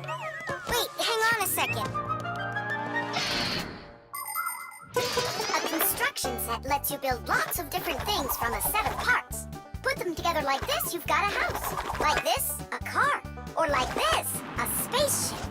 The parts might be made of metal and connected with screws. Some construction sets have plastic parts you click together. Other sets are models where the pieces are glued together. You can also find magnetic sets. Touch the parts together and magnetic attraction makes them stick. Beware, dragon!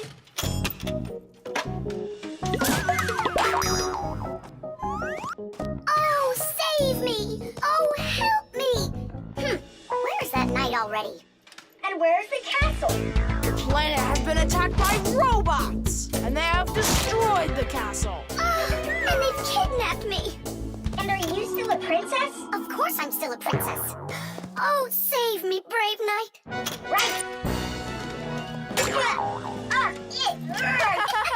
What's going on? This is a magnetic construction set, and your armor is made out of metal, so you got attracted to the magnets. Tom Thomas, it's not fair. Unattract me. Okay. Oh, rescue me! Help me! You gotta save me! Hang in there. I'll be right back. I gotta change my costume.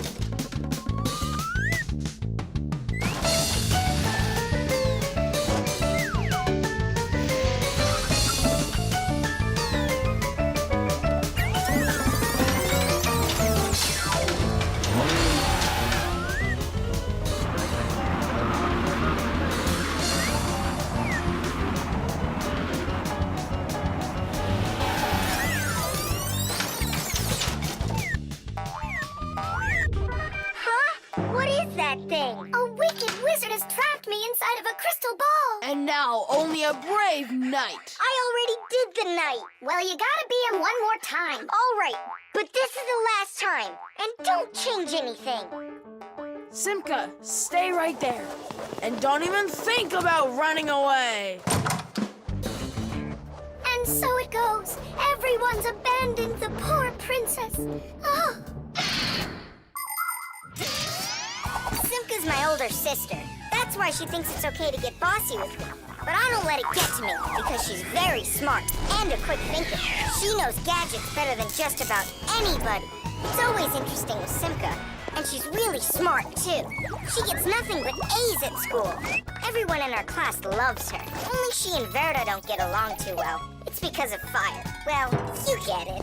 Sometimes Simka can be way too strict with me. You can't do this. You shouldn't do that. But if an exciting adventure comes along, she's always right there with us.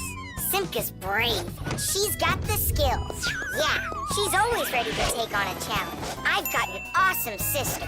But just keep that between us. Because if you tell her, it might go to her head. How long am I supposed to sit here? Hey, anyone? Hey! Help me! Help me!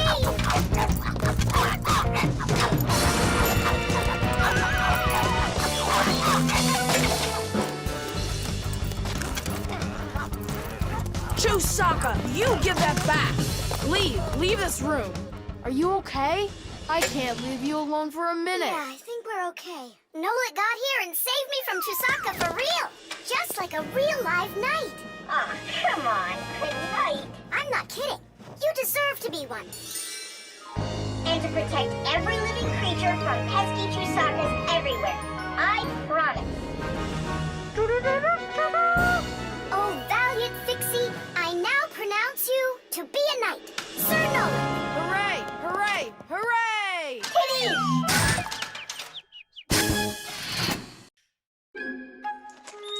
The parrot. Adisa, do you want a cracker? Wow, Tom Thomas. Who is that? Simka, Nolik. This is Adisa. My dad brought him from Africa. I can't believe it! You've got a real parrot! Can he talk? My dad said that he can, but I haven't heard him yet. Well, Let's see if he can. Okay, say, Adisa's a good bird. No, he should learn my name. That would be awesome. Adisa, say, Nolik. That's my name. He doesn't want to talk about you, Nolik. Maybe he doesn't know how to speak human language.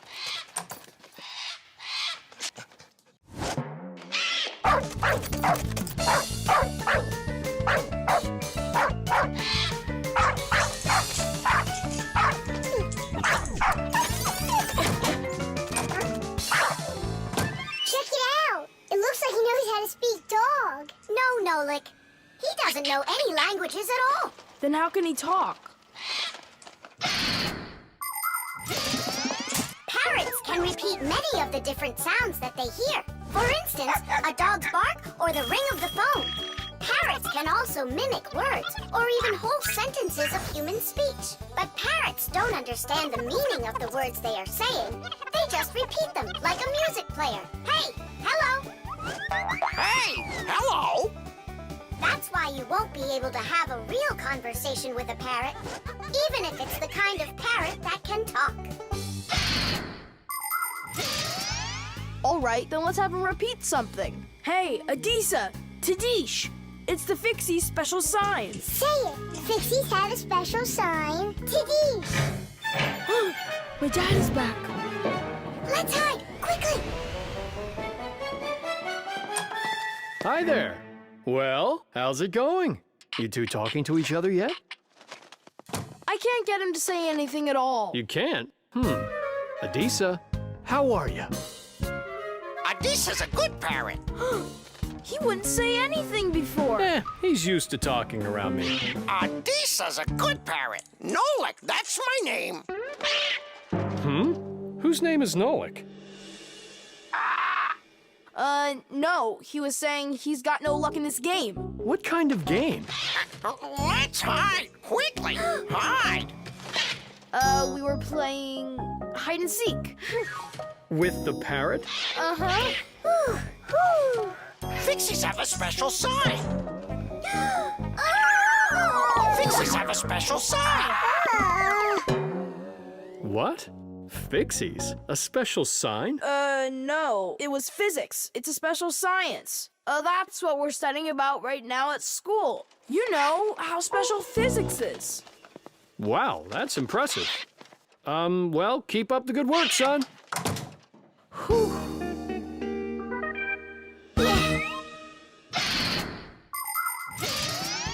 The ability to repeat what humans say is not something unique to only parrots. Crows, starlings, and other animals can do it too. And besides animals, there are also machines that can repeat human speech. For instance, when you call somewhere and hear, "Leave your message after the tone," what you're hearing is a voicemail machine using a recorded voice to answer the call. Another example is the voice on trains and buses that is used to announce the stops. Those voices are usually recordings that are repeated over and over. Today, there are also artificial voices on computers, tablets, and smartphones that can read text and say it out loud. But even if a machine knows what you are saying, it can't know why you are saying it. Only people can figure that out. And Fixies, of course. Huh? Tom Thomas, you're a hero. You really wiggled your way out of that one. And Adisa, bad parrot. He almost gave up our secret. Be careful with that parrot. I get it. Adisa, listen, you. Forget everything we said. And don't ever say Nolik, okay? Yeah, nothing about the Fixies at all. Yeah, so if you meet a Fixie, please don't let their secret out. Got it? Oh, he's nodding. Looks like he understands. Let's get out of here so he'll forget about us as soon as possible.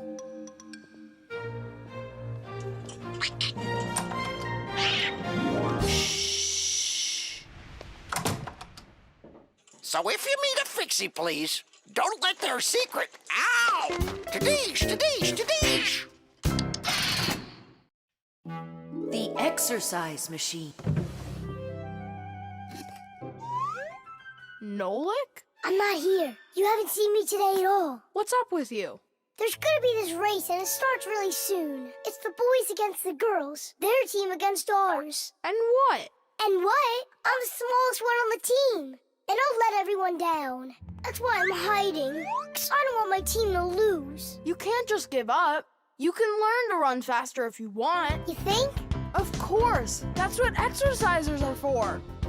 You need a treadmill to get stronger. Class! And where can we get one? We'll make it ourselves. Exercise machines were invented so people could work out without going outside. For instance, a treadmill lets you walk or run for a very long time while moving in one place. A treadmill's main part is a conveyor belt that is driven around by an electric motor. Today's smart treadmills have the ability to measure your speed, the distance that you've run, your heart rate, and even the results of previous workouts. There, it's all done. Tish! It's time to start your first training session. How will I learn to run really fast if you keep turning it so slowly? Hey, that's a little too fast. Oh, sorry about that. I got it. That's what you call training.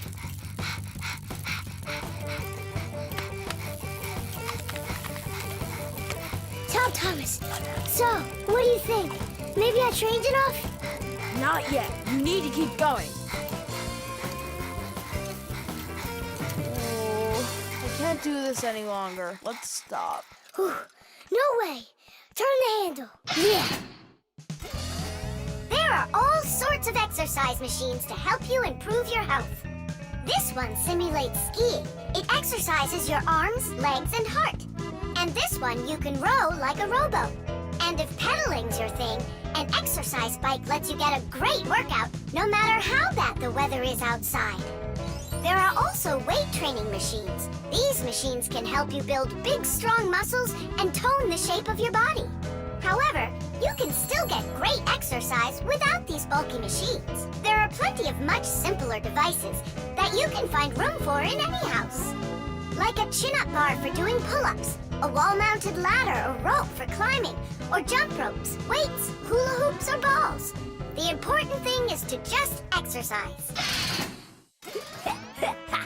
Okay, girls, hold on to your hats. Oh, how scary. We'll show him who's gonna win.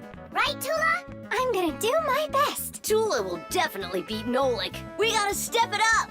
It's time to get this race going. Runners, are you ready? Ready! On your marks, everyone get set, go! Go, Dana!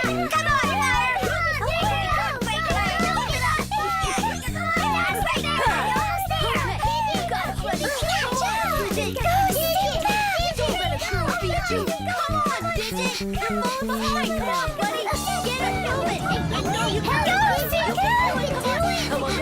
Come on, DJ.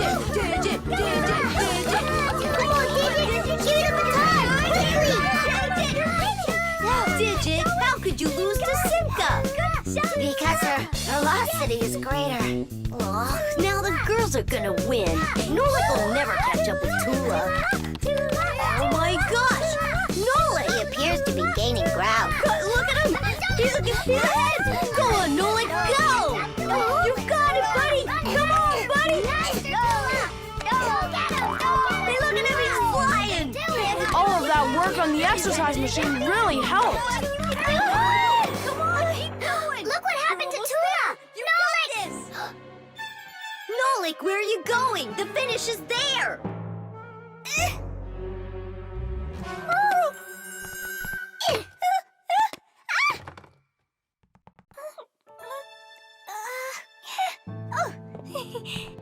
Thank you, Nolik.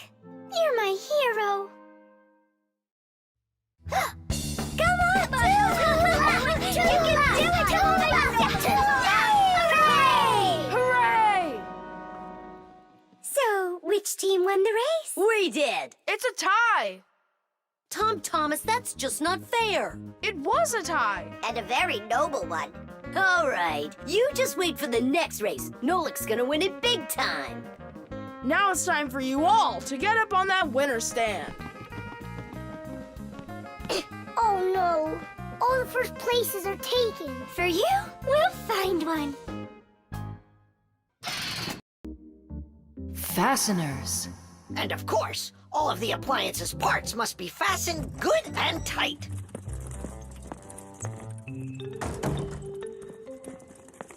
What are you doing, colleague? Today, Lisa is returning from her vacation. And so, I decided before she gets back, I'll clean up the laboratory. Quite a noble initiative. Now, where was I? You were saying all parts have to be fastened. You're right. And what kinds of fasteners can you name? Fire? A screw? Mm-hmm. And what else? Another screw? That would make a total of 2 screws altogether. Simka? To fasten wood or plastic parts together, you can use nails. Nails are hammered in with a hammer. In metal or stone, you need to first drill holes for the screws. To help a screw hold better, it can be inserted into a special fastener called an anchor or wall plug. The difference between a machine screw and a wood screw is that wood screws have pointy ends. Machine screws go into holes that already have a thread, or into a nut. And what if there aren't any screws or nails around? Well, then a Fixie can turn himself into a screw and screw himself in, like this. Masterfully done. Fire, think you can do it? Of course. Yeah! Nolik? Is it okay if I won't go? What do you mean you won't go? Wait, I started on the wrong foot. No, I guess it was the right one. Don't be scared. You've done this 1,000 times. Uh-huh. You're right. You had to make sure the appliance was turned off first. Yeah, I should have. This time it's not going to happen to you. It's all under control. Go on.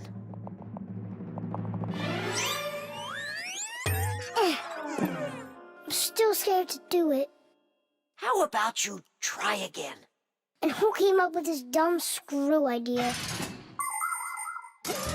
According to legend, the screw was invented in ancient times by the great Archimedes. Using his screw-tight mechanism, Archimedes built a special machine for getting water out of a canal. In ancient Rome, people used wooden screws in presses to squeeze the olive oil out of olives. Screws were also used as parts of drills or as lifting jacks. But the use of screws as fasteners did not begin until the 15th century. Soon thereafter, screws became so popular that today it's almost impossible to find an appliance made without one. And if one of these little screws should fall out, we Fixies will come to the rescue. Because we don't just turn into screws when we need to hide from humans. We're always ready to do it when help is needed.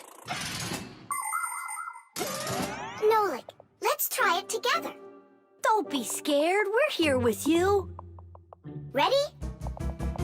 And... Nolik, watch me, son. I haven't screwed myself in over 100 years, but I'm not scared. Did you see that? It's a piece of cake. Grandpa's? I'm stuck. It's all my fault. There's no need to worry. Professor Eugenius, can you help us unscrew Grandpa's? I'll be right with you. It got a bit rusty. It's probably old age. I know what will help. A drop of oil.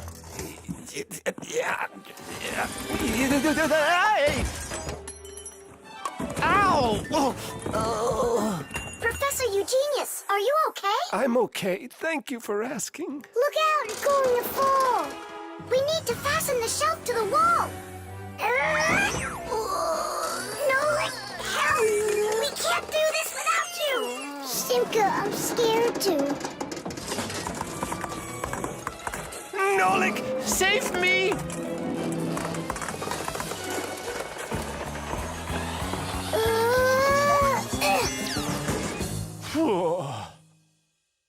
What's going on out there? No big deal, colleague. I just got a little bit buried. Will anyone unscrew me? I wish I could. And we're holding up the shelf. And Nolik? Me too, I did it! I screwed myself in! Well done, Nolik. I knew you could. And who's gonna help us now? Elisa will get here shortly. All right, we'll wait for Elisa. Yeah, just as long as her return flight isn't delayed.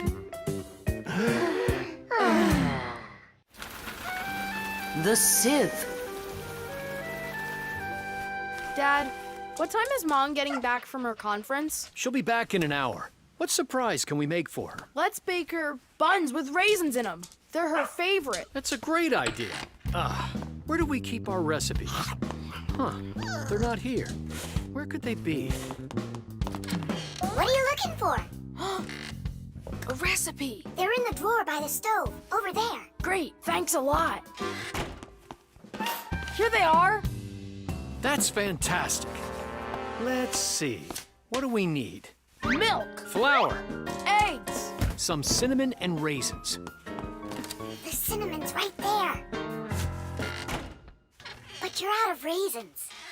We're out of raisins. Can we make them without? No, Mom loves them with raisins. It's too late. The stores are closed.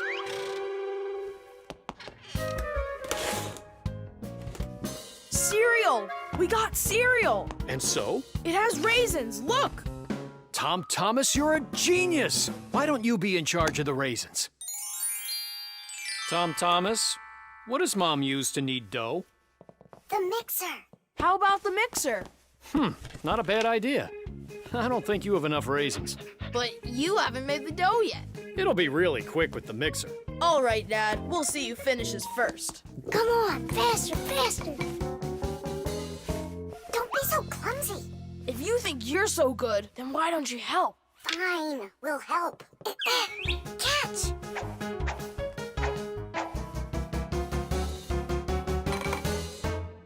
What's going on in there? We picked everything off the top. We have to dive down. Then dive. Hurry up. Dad's almost done putting the mixer together.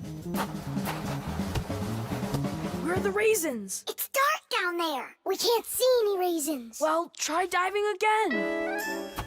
No, this way won't work. We need a filter. In order to separate seeds from the husk, air from dust, and water from harmful particles, we use filters. The simplest kind of filter is a metal netting. These kinds of filters are installed in washing machines and dishwashers. They keep the water clean by capturing small debris and sand. As a result, machines work better and go longer without breaking. In other words, filters help separate what is wanted from what isn't. I think I know what Mom uses. Perfect. That filter's a sieve. Grab the bowl and hold the sieve over it. Pour in the cereal. Now shake it so the tiny flakes fall through the sieve and the raisins stay in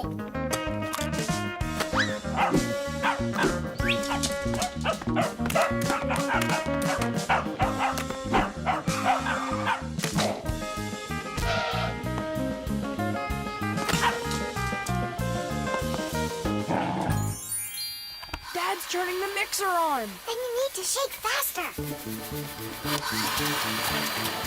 Dad, you're spraying the batter all over the kitchen. The mixer's too powerful. The mixer's fine. The batter's too liquid. You have to add flour. Add flour. Oh, right. How do you know all this?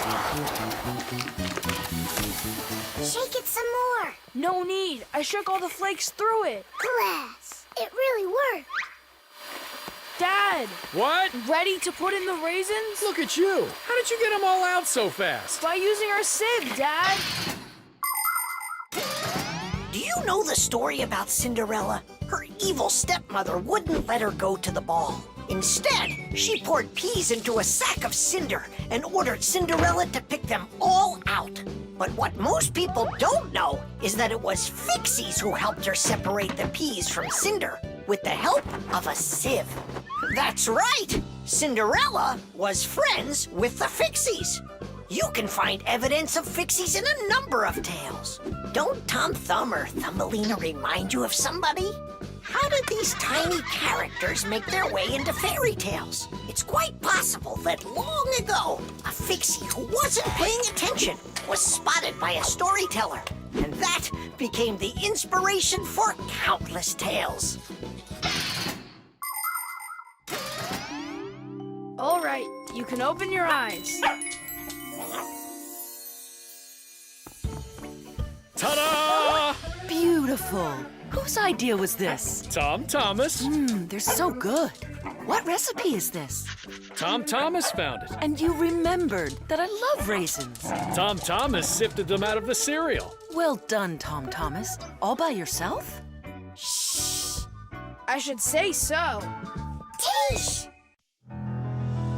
The backpack. All right, homework's all done. Time to play? Tom Thomas, is that how you pack your backpack? Why not? What's wrong with it? I don't know how you think you're going to find anything at all in there. I will too. Then go and find your ruler. Here you go. An eraser? Hang on, I'll get it. Where is it? You can't find it. What a shame. It's because this backpack is so lousy. The backpack is just fine. If you don't want to lose anything, you gotta pack it carefully. Or have a pack-a-mat that can just hand everything to you. Oh yeah, that's just what I need, a pack-a-mat. Only Fixies have pack-a-mats. And I'm gonna have one. I'll make my own. There's no way. Way? Because I'll help him do it. Sure, Nolik. A backpack is a bag with shoulder straps attached. It was invented to make it easier to carry heavy loads for long distances, and also for freeing up the hands. Backpacks help us maintain good posture and avoid slouching by putting the load's weight onto our back muscles and our spine. And you can fit so many things into a backpack, especially if the backpack has lots of separate compartments and everything is packed nice and neatly. The first backpacks were quite heavy and uncomfortable. They were made out of wood and leather. These kinds of backpacks were worn by ancient hunters. Later on, lighter backpacks appeared that were made out of canvas and became quite popular with travelers and soldiers. Today's backpacks are so light that even kids can carry them. Testing of the world's first pack-a-mat design, especially for humans, begins. Ready? Ready to go. First thing out of your backpack, pack-a-mat, an eraser. Got it. Watch me.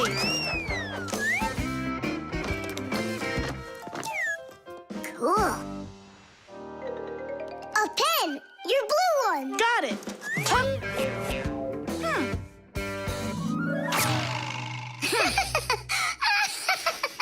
We're experiencing technical problems. We need a break. Testing of the world. I know. Just start. Take out the eraser.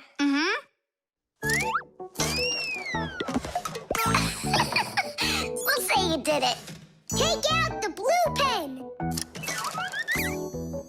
Oh, wow. The ruler's next. That's some pack-a-mat you got. Class.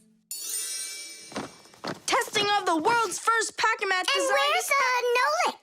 Don't worry, he'll come later. Testing. All right, already. Let's get it started. Go ahead. The eraser. We've seen that twice already. The blue pen. Can you take out the ruler? Sure I can. Drum roll, please. Whoa. It's not possible. Let me see. Now I get it. Why don't you take out your science book? Science book. Cuckoo, did you get the textbook? There's no way. It's huge. Yeah, some inventors you are. Your invention calls for a little improvement, and I know what it is. What? Just make sure that when you put things into your backpack, you do it neatly. Do it neatly. Takes forever and it's boring. I'm gonna show you how to make it fun. Whenever it's a school day, a backpack's all you need. A backpack's all you need. A backpack's all you need. Your pencils, books, and papers will fit inside indeed. Will fit inside, will fit inside, will fit inside indeed. Without a backpack on your back, you won't get by, you won't succeed. But with a backpack on your back, you will go far indeed. Whenever you go hiking, a backpack's all you need. A backpack's all you need. A backpack's all you need. Whatever you've collected will fit inside indeed. Will fit inside, will fit inside, will fit inside indeed. Without a backpack on your back, you won't get by, you won't succeed. But with a backpack on your back, you will go far indeed. Without a backpack on your back, you won't get by. The solar eclipse. All right, here we go. Tom Thomas! What's that for? There's a solar eclipse today. Look, and I'm gonna watch it. That's so cool! And what do you need the box for? Simka, did you forget? It's dangerous to look straight into the sun. Huh? It's so dark. How long until it starts to get dark? Half an hour. We'd be happy to help you out with that, wouldn't we? Only one thing I don't get. The light will be gone? Like gone forever? How did you come up with that? There've been plenty of eclipses before this one. In outer space, everything is in a state of constant movement. The Earth revolves around the sun, and the moon revolves around the Earth. Sometimes the moon gets in between the sun and the Earth and covers the sun. And so, for a little while, the sun no longer appears as a bright glowing sphere, but a simple black ball. This phenomenon is called a solar eclipse. But a solar eclipse can only be seen by humans and Fixies that are in its shadow while it's happening. But anything could happen. Like, what if something gets stuck? Then, would it stay dark forever? And when has that ever happened? It's happening now! Nolik, either help us out or stop bothering us. All right, look. This is the Earth, here, and the moon, there. The flashlight's our sun. You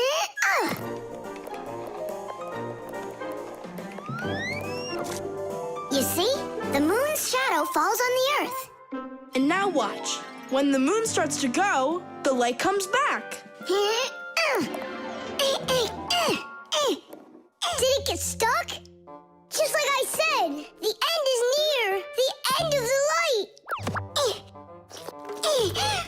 It's just that someone should be more careful with the glue.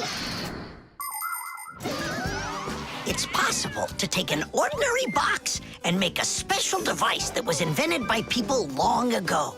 It's called a camera obscura. This clever invention was used by artists as well as scientists. It was the basis for the very first photo cameras.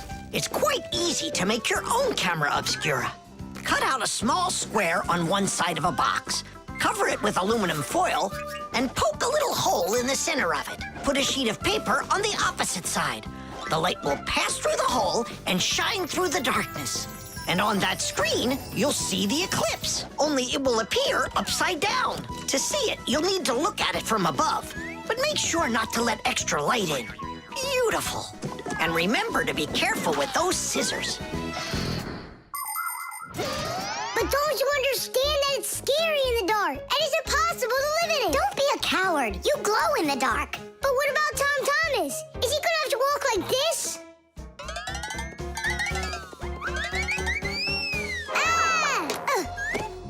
You'll be able to light up the way for him.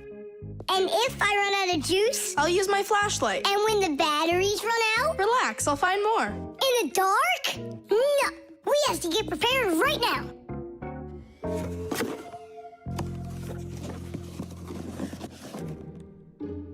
Can you see the sun? Uh-huh. 1 minute left. You ready? A minute? What? Hold on, I'm not ready yet. I'll get charged a little more. No, I need to get those batteries. 10 seconds. 9 seconds. 8 seconds. What should I do? 6. What should I do? 5. 4. 3. 2. Gracia! Here it goes. Whoa. It's totally beautiful. Nolik, come on out. You'll miss everything. It's amazing. Class, it's so awesome that we did this. Look, look. Now the sun's coming back out. Show it to me. It really didn't get stuck?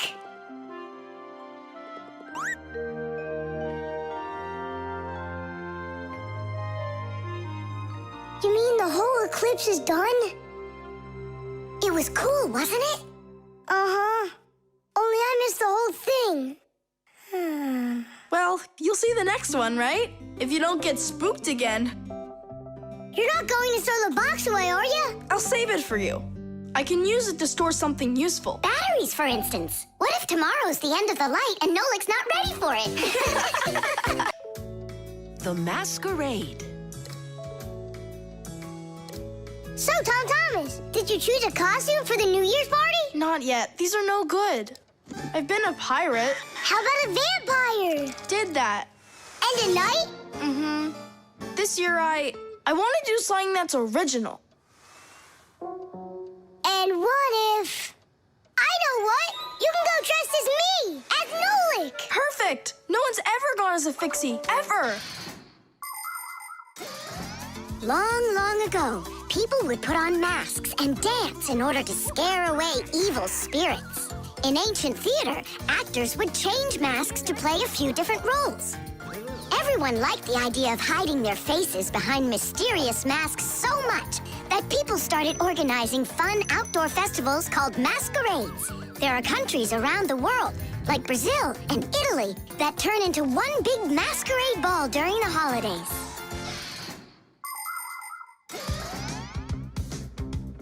Hey there, what are you making? A costume for a masquerade! Can you guess who I'm going as? Yeah, but why does it have to be Nolik? 'Cause I came up with it. Fired be a much cooler costume. That's not true. Stop arguing. I can go dress up as you and you. Now we're talking. Smart Fixies wear glasses. Your glasses are too small to even fit on his finger. They don't make glasses just like yours. What a cute Fixie. Splendid. Not bad. Only if I were you, I'd add a backpack to your costume. Any Fixie who's fashionable is wearing it. And maybe add my curls to it, please? If you don't, then our feelings will be hurt.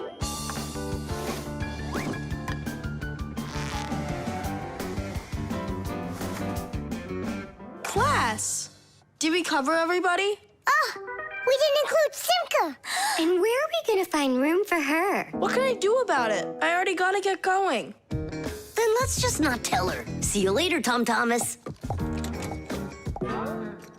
Thanks, guys. Tish! What have you been doing all this time while I was busy loading up the confetti? We were doing our homework. And looking at this magazine? And talking. Yeah, all of that and more. That's gotta be the worst lying ever. Tell me what you're hiding. Have you lost your minds? Sorry, but there was absolutely no room left on Tom Thomas. That's not what I'm talking about. What is the #1 rule for Fixies? Well, what did we promise? We won't let out our secret. Right, but you just let it out. Now everyone will know. Tom Thomas wouldn't tell anyone about us. I hope he doesn't. Well, maybe. Everyone will figure that he's dressed up like some nutty candy. What kind of nutty candy has a backpack on and glasses? We're in real trouble. I thought the glasses looked sharp. So what are we gonna do now? Call the professor, right? Or we should call Grandpus or Papus. Don't panic. Let's wait till Tom Thomas gets back. There are many different types of masks, and some of them are very important. Medical masks are used by both doctors and sick people to reduce the spread of illnesses. Oxygen masks help people breathe. Fencers, hockey goalies, and boxers all use masks to protect their faces from being hit. The blue glass in a welder's mask is used to protect their eyes from dangerously bright light. Sea divers wear masks for swimming underwater. Without a mask, it would be very difficult to see the beauty of the underwater world. The masks that people wear at carnivals and parties, well, they're just for having fun and putting everyone in a good mood, or as a disguise, so that no one recognizes you right away. It can be a lot of fun to fool somebody like that.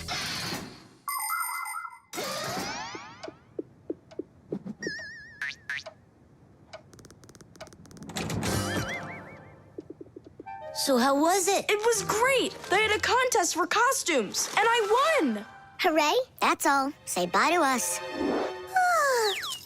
I hope you won't be upset, guys, but I couldn't tell anyone that I was a Fixie. Here's all I could think of. Grand prize for best costume, robotic toucan. Hey, come on. Do you think we look like toucans? Yeah? Yeah. Yeah. Yeah. Yeah. All right there, Fixie toucans. We've got work to do. Oops. Happy New Year. The spider.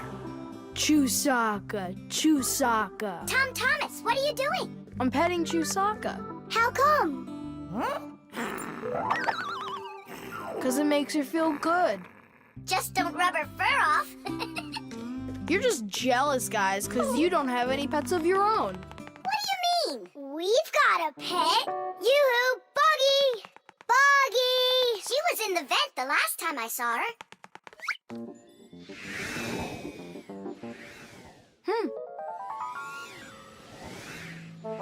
Buggy! Come on out. We need to talk. Here, this is our friend, Buggy. Wait, this insect is really your pet? Ha! What a joke. Buggy's a spider. She's not an insect at all. But isn't a spider a kind of insect? Insect is the term used for mosquitoes, flies, beetles, dragonflies, butterflies, ants, and many others. Spiders certainly look a lot like insects. They have very similar legs. But spiders aren't insects. They're arachnids. Insects have 6 legs, while spiders have 8 of them. Many insects can fly, but spiders can't. But spiders can weave spider webs. They may look beautiful, but really they are traps for hunting insects. How come your Buggy has 5 legs instead of 8 of them? I don't know. She lost them somehow. Anyhow, she can do lots of tricks. Hello, Buggy. How do you do? We know how to do that trick. Chusaka, shake. Just see that? And I bet your Buggy can't do this. Chusaka, sit. Buggy, sit. Why aren't you sitting? Lie down. Your turn. Lie down. Watch me. Like this. Lie down. She can't do that trick. Her 5th leg must be in the way. Lie down. Lie down, I told you. What kind of pet are you anyway? You can't even do a simple trick. Hey, where are you going? Wait, Buggy, don't go. Nolik, you should be ashamed of yourself. But why is she acting so stupid? Didn't you say that she was your friend? And what? Well, you shouldn't yell at your friends like that. She's right. What kind of friend are you? I'll go find her. And apologize. Buggy! Do you hear me?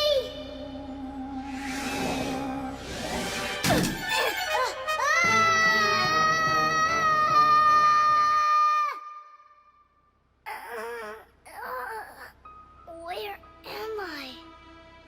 Ow! Well, it hurts. Hey! Can you hear me? Somebody help me, please.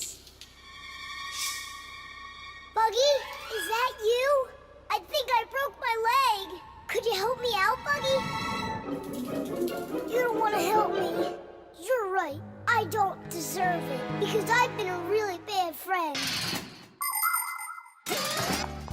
People like having pets to live with them in their homes.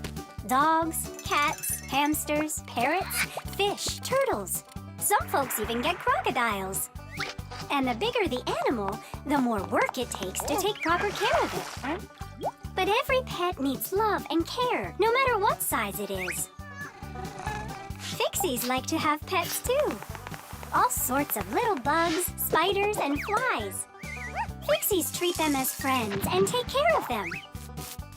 Of course, a little spider isn't as smart as a dog, but they also can be trained. There are some Fixies who have managed to domesticate such big insects as bees, beetles, and dragonflies. Fixies fly on their backs and use them to carry heavy loads. That's it. I'm stuck all alone in here. Forever. Simka? Oh, how did you find me? Buggy let me down here. Buggy, you didn't ditch me. I'm sorry. I promise I'll never ever yell at you again. Ow, my leg. Hang in there, Nolik. We'll get you out. It was so scary. You could have died down there. Yeah, I almost died. But you know what? Buggy saved me. Yeah, that's cooler than learning how to shake hands. Buggy sure is a true friend indeed. Does your leg really hurt a lot? Ah! Nah, it doesn't really hurt. I'm fine. I was just joking. The movie. He fakes left. He shoots. Ha! Class! And can you do it backwards? Yeah, sure.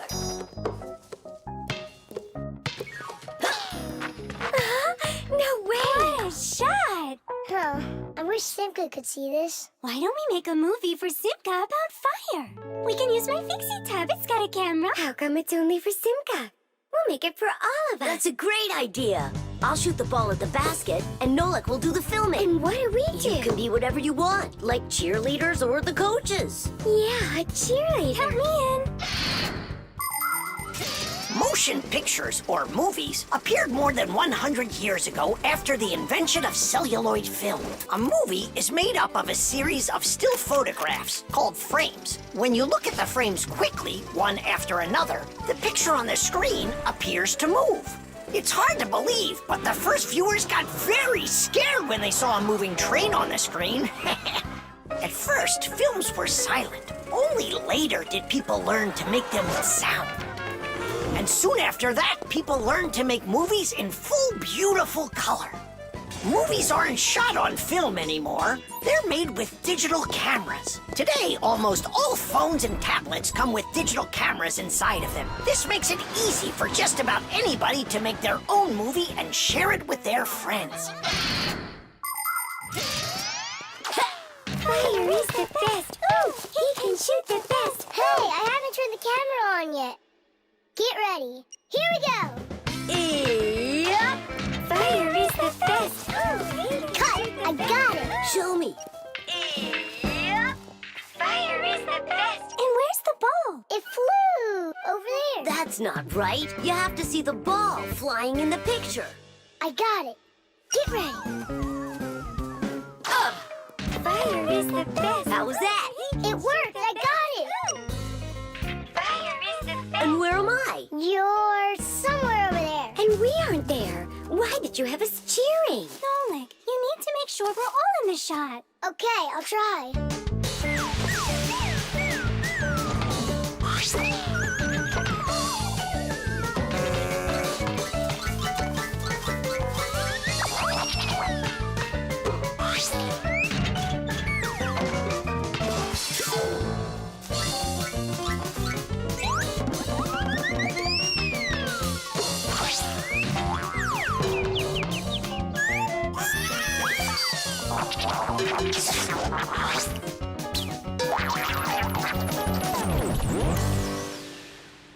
How about I shoot the ball and Fire films it? No, Nolik. It's better if Fire takes the shots and you do the filming. Fire can't even hit the basket. You try to hit the basket when everybody's bothering you. Oh, so it's our fault, Why don't you learn how to play? Are you fighting again? We're shooting a film. Whoa! Can I see it? There's nothing for you to see. All I have is pieces. And not one is right. Don't worry. It's no problem. All it needs is editing. What does it need? Movies are not usually shot all at once, just a piece at a time. And each of these pieces can be shot several times with the camera in different places. Then there's plenty to choose from. After you're done shooting, you can take all of the best shots and put them one after another to make your movie. This process is called editing. Editing allows us to make movies that show things that could be impossible to shoot all at once. Well, let's see. For this first shot, we've got this take over here. For the ball going in, we've got this one. And I like this one of me shooting. And don't forget to put in me and Tula. Of course not. So here's what we've got. Fire is the best. Cities. The film is super. Can I try to edit it? Yeah, go ahead. Now we have something to show to our teacher. And Digit, too. And Papus and Marcia. Look, I did my own editing in the movie.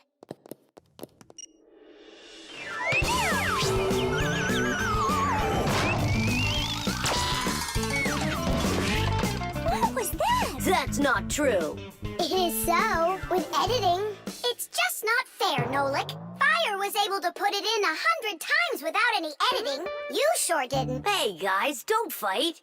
Do you want me to teach you all the right way to shoot hoops? Yeah! All right, here we go. And shoot! Fire is the best. Oh, we can shoot the best. The pencil. Well done, Tom Thomas. Your mom's birthday's today and you're still sleeping. Hey, what's that? It's a drawing, a portrait of his mom. In my opinion, this mom doesn't look very much like Tom Thomas's mom. Maybe he didn't get to finish the picture yet. He was tired and passed out. This is not good. We gotta do something. Ah, we can help him. The pencil's right here. A pencil has lead inside. It's the lead that makes the drawing. Only lead doesn't grow on trees. It's made out of a mineral called graphite that's mined out of the Earth's crust. But how does the lead get inside a pencil? It's simple. Pencils are made with rods of lead and 2 wooden boards. Grooves are cut into the boards, and the lead's placed in them. The halves are glued together and cut into pencils. The artist's tool is ready.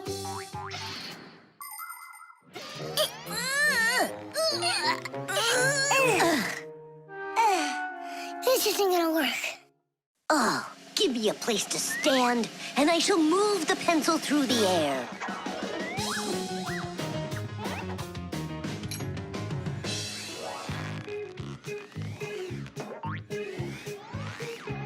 Try and get it closer to the drawing. You gotta lift it up a little. You gotta push it harder. Nolik, we're blockheads. Look, there's a pencil sharpener. A piece of lead. That's all we need.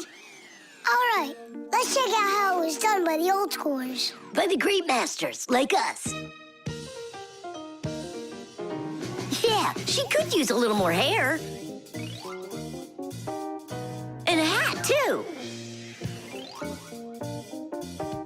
And a bow around her neck. Beautiful. And Chusaka's gotta be in there. Yeah, let's keep drawing.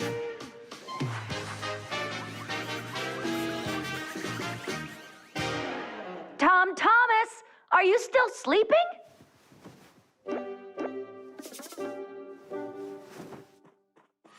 Fixies? No need to thank us. Where's my drawing?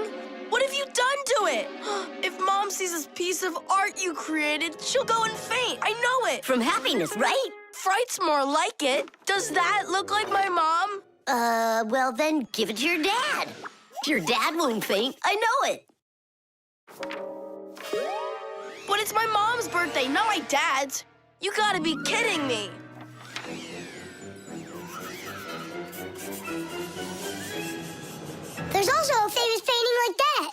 black square. It's a classic.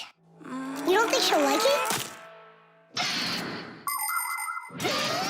People want to remember the highlights of their lives. And so they take photos of nature, of their families, of themselves, even of the food they eat. People have been doing this even before the invention of photography, by drawing. An artist might draw the sun, a river, some apple trees, and soon he's made a landscape. And if the apples aren't on trees but on a plate next to a vase, cup, or basket, then a still life is what it's called. If a person's in the center, then it's called a portrait. And when artists make pictures of themselves, it's called a self-portrait. Of course, it's easier for us to take a quick photo of things we pass along the way. But just like the old masters, we put a piece of our souls into our drawings. And if you draw more often, you'll see it for yourself. I promise you that. Maybe you could just give her one of your older drawings. Maybe you should just erase the mess you made of this one. That could work. Erasing's gotta be easier than drawing. Whatever. There's no way you can make it worse. Hey, I think I know a way you can fix it. You can use the eraser for drawing. A portrait. Portraits don't seem to work out too well for us. But a still life drawing is a piece of cake.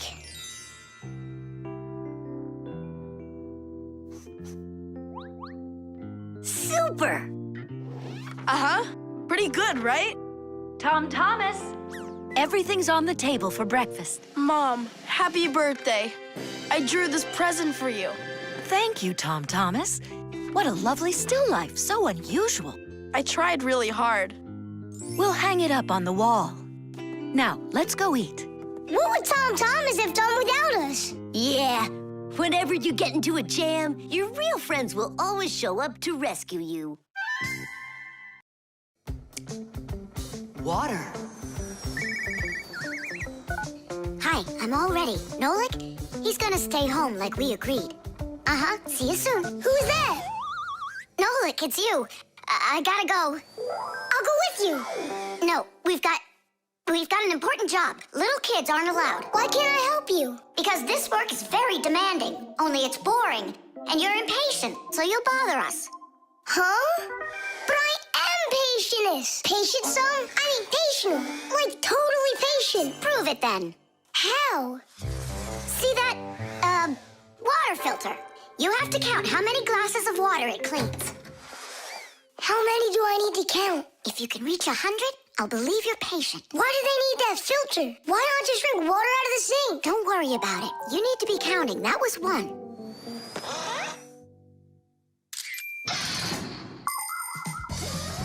Without water, life is not possible. The human body is made up of 2/3 water, and people need to drink it all the time, but only when it's clean water. Water is transported from rivers and lakes into houses through pipes. Along the way, it gets cleaned of debris and dirt. But even so, this water might still contain toxic substances or harmful microbes. That's why people use filters to clean water for drinking. No bad stuff can get through this last line of defense.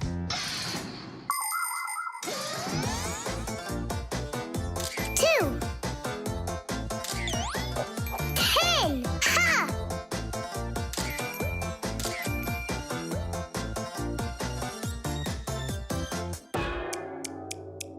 Where did they all go? They're not drinking anymore. How long do I gotta wait here? Tom Thomas, are you thirsty? Then drink some water. But I don't want water. But you gotta. Don't you know that your body is almost all water? And so? And so what if you run out of it? Then all that'll be left of you is just some skin and bones. Oh, that's what my mom is always saying, that I'm skin and bones. There you go. That's why you need to drink water. Drink some more. And some more. Come on. That's all. I ran out of room. You have to have plenty of room left. Why do you care about how much water I'm drinking? Because I gotta count how much water's going through the filter. I really gotta. Yeah, and what? It's gotta go through me for you to count it? I'm totally full. What am I supposed to do? I've been waiting here in the kitchen all day, but nobody's drinking. What's going on? The filter is broken. You gotta call Simka right away. 415, 416, 417, 418, 419. It's an emergency! What? The filter's burning! You're really funny, Nolik. Simka, he's not choking. Something's going on over there. We gotta hurry.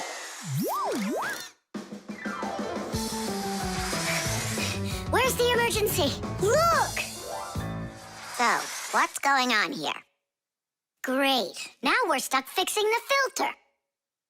It's not broken. The flashing red light is an indicator. It means it's time to replace the cartridge in the filter. Since ancient times, people have been coming up with ways to remember things or to not mix things up. Knots on ropes were used as reminders that it was time to pay back a debt or reap a harvest.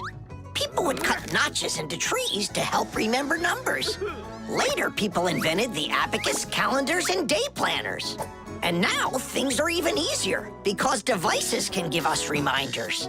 Alarm clocks help people get up on time. A loud oven timer can save a pie from burning. The green light of an indicator shows that a device is turned on and ready to be used. A red light shows the opposite. Today's smart appliances can tell their owners what they need to do. Without them, humans can be so absent-minded.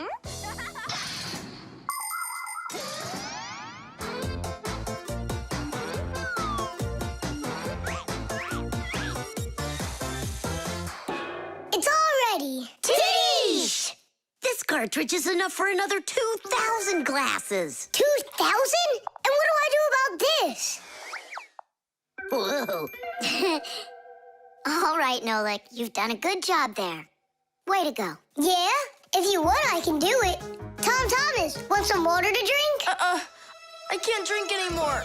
And I can't wait anymore either. Well, looks like his indicator is flashing on now. The virus. Thomas, pass him on the turn. Good job. You're almost there. Now put the pedal to the metal.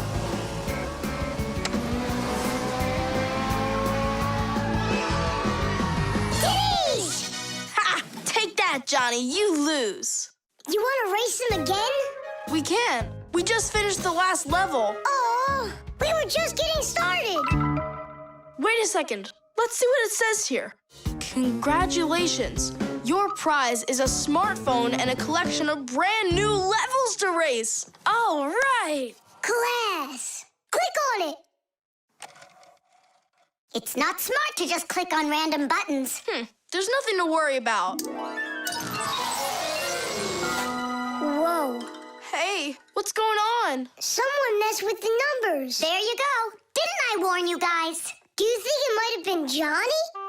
Johnny! Of course! He got upset that we won, so he put on the cap of invisibility.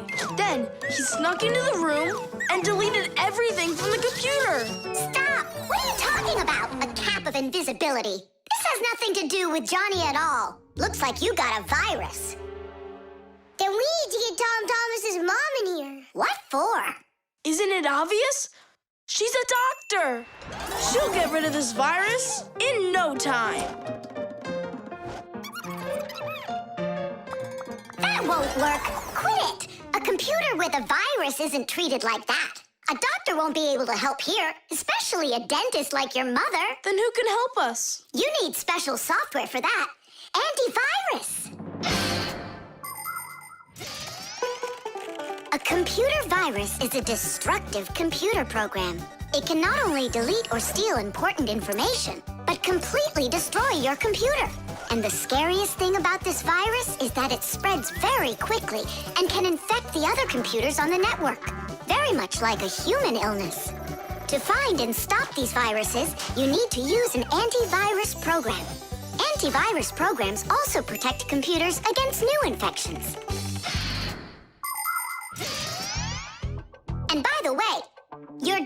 computer uses antivirus software. And mine doesn't have it? No, you won't let anyone near your computer. You never have any time. Dad, let's do it later, okay? I've got to finish one more round. It'll only take a minute. Oh, look at that. The virus is starting to wipe out everything now.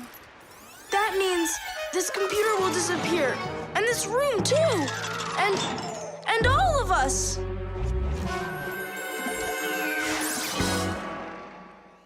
Stop! Quit panicking. We have to save the computer right away.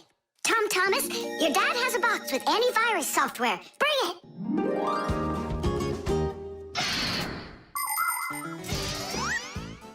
Games, music, cartoons. There are so many interesting things on the internet, but just like in the physical world, you have to follow some rules when you're online. First, you should only visit websites that you know. Sometimes a destructive virus could be hiding behind a pretty picture, and there are plenty of scammers on the internet. That's why you should never give anybody you don't know well your address, or send an SMS so you can download a free game. If you happen to get a letter or a text from a stranger, you should show it to your parents right away. Only communicate with people that you know. And don't just sit all day playing on the internet. There's still nothing better than going outside and playing with friends in the fresh air.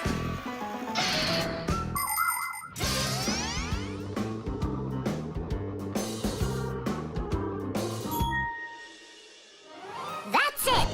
The enemy's destroyed. Well done. Let's check if everything works. Tadish! Now we need to deinstall the software. How come? There's no need. No, we have to. That program should only be installed by an adult. Otherwise, your parents will figure out you got help from Fixies. Sorry about that. All done. And here comes my dad. Dad, will you install this on my computer, please? You need it right away? How about a bit later? No, we can't keep putting it off. There you go. Now your computer is protected. How come you became so responsible all of a sudden? Oh, Dad, you don't know what kind of viruses are out there roaming the net. You're so right. Glue.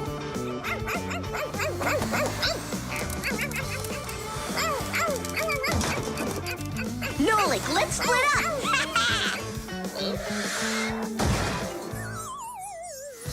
We're one cool team, am I right? Nah. Why not? We're the mega super duper coolest team on the planet.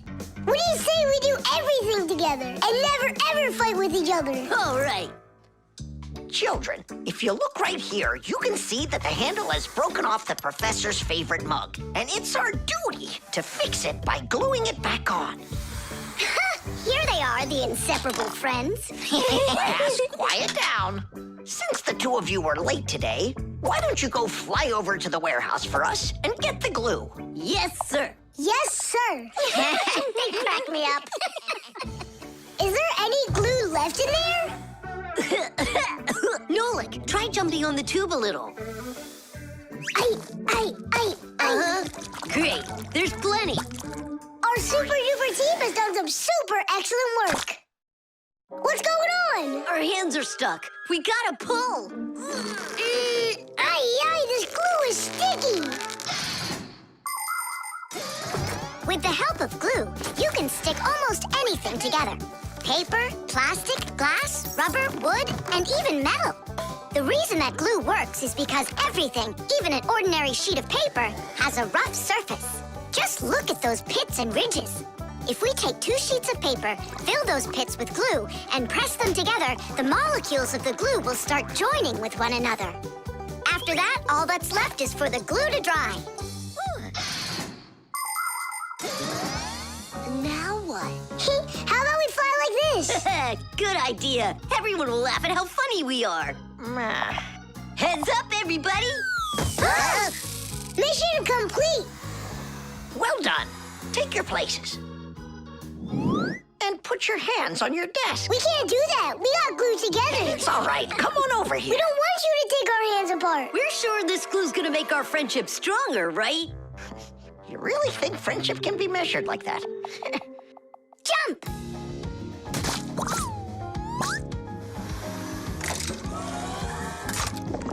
One, two, three, yeah!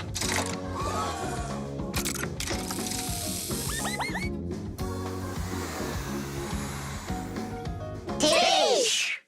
Tish!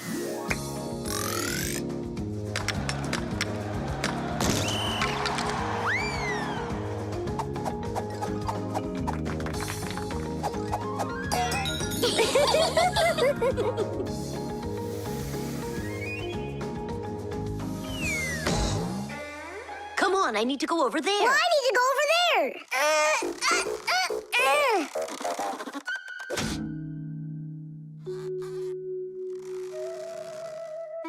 It's your fault we got into this mess. Mine? And who was the one that told me to jump? Enough! I'm done with your nonsense. From now on, you're not my friend. And you're not mine, all right?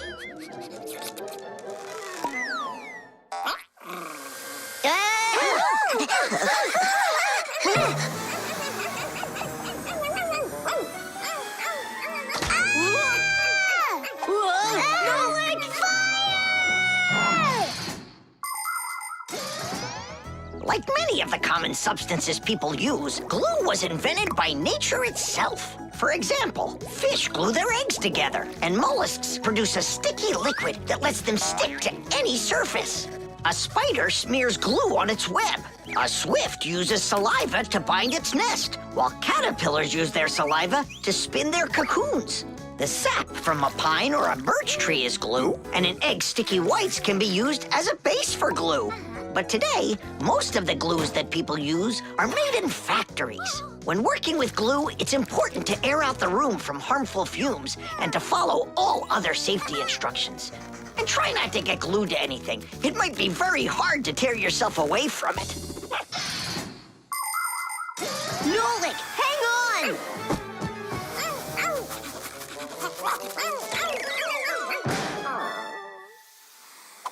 Fire! You just saved me! But how come we got unstuck? Maybe it was bad glue? No, we were trying to get you disattached for so long that the glue lost the adhesive properties it had. And our friendship? Did it also lose its properties? You know what, Nolik? I'm sorry. We don't need glue to make our friendship stronger. Peace. Peace. Oh. Uh-oh. Gotcha. The blood test. Here. Hi, Tom Thomas. Huh? What are you, fighting with flies? No. Dad signed me up for a class. I'm starting to learn martial arts. Are you gonna fight like in the movies? What do you mean? I'm gonna star in the movies. I'm gonna play a superhero. Yeah! Ah! He'd be a great windmill for sure.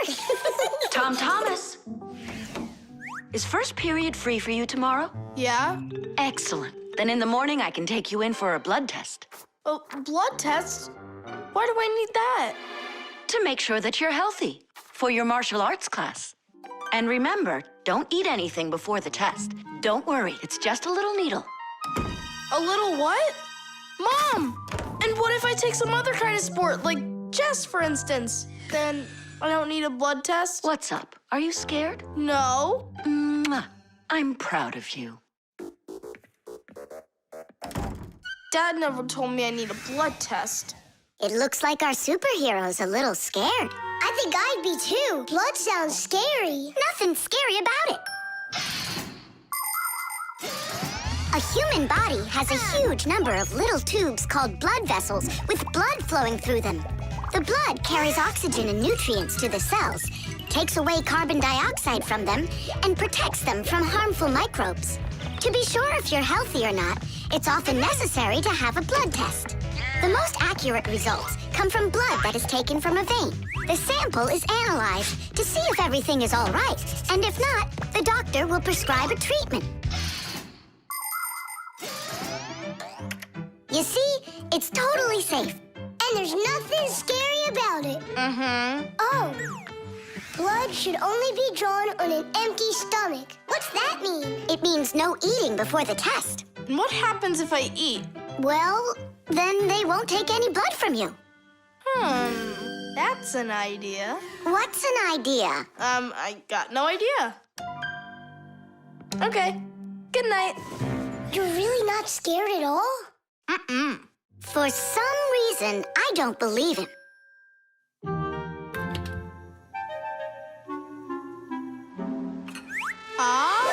Huh? Hey, what's going on? You're not allowed to eat. Give it back. Oh, my mom's coming. Oh. Tom Thomas, did you forget? You're not allowed to eat now. Do I have to have this test? Go on. Go get yourself ready.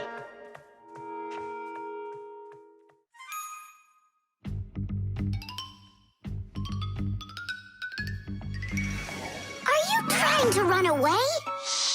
I thought you wanted to be a superhero. You're being nothing but a coward. I'm not a coward. You are. I'm not. You're acting like one. Anyhow, I'm not going there. Don't even think about it. Nolik, help! Ah! Ready to go? All right, Tom Thomas, get up. It's time. Well, thanks a lot. And from now on, we're not friends.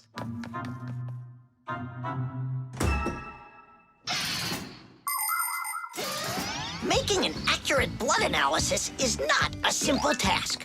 Originally, this work was done by people that would examine a drop of blood under a microscope. Today, in modern laboratories, technicians analyze blood with the help of smart analyzing machines. These machines can do the job much faster, and they don't make mistakes like people can. After you give some blood to be analyzed, the test tube is sent on a real journey to reach the laboratory for analysis. In the laboratory, it moves from one analyzer to another, each one of them examining a different part of your blood. Then, all of the data is put together, and that's it. The blood test is done. You can get an email when the report is ready and check the results online, so you don't even have to go out to pick it up. Pretty cool, huh? Thanks to you, we just lost our friend. It's because he was being a coward. And if it's my fault at all, it's only a little bit. Fixies! Are you here? We're here. Look what I've got! A certificate for bravery. You had the blood test, and you weren't scared? Look! Way to go! So, are we friends again? Of course we are. All right. Then can you teach me a few of those moves? Yeah, sure. Wow! Yeah! The pyramid. Tom Thomas, can I open my eyes? Not yet. Hurry, will ya? That's it. I'm ready for the contest. Ta-da! Wait, that's a pastry. This is a pastry, Nolik, but this is an Egyptian pyramid. Oh, wow. Doesn't it look just like an anthill? Sure does. I remember when Grandpoo's told us that inside of those is a labyrinth and a mummy of a sparrow. No, a pharaoh. The Egyptian pyramids are simply amazing ancient structures. The biggest one of them is the Great Pyramid of Cheops. It's more than 4,000 years old and over 100 meters tall, like a 40-story building. How it was possible to build such a giant way back then is still a mystery. There were no hoisting cranes in those days. Some people believe that the pyramids were built by aliens, but I have a feeling that they couldn't have been built without the Fixies' help. So, is there a labyrinth in there? Of course. Show me. You joking? I just put it together for the contest. No way I'm gonna break this apart. Hey, isn't that a way in? Where are you going? I'm just gonna look at the labyrinth. And the mummy. Mummy, what are you talking about? Well, which way now? Stop, you'll get lost. I won't get lost. So, I think I'll go this way. And then this way. Come back, Nolik. I was already here. And I was here. Oh. I did get lost. You were right.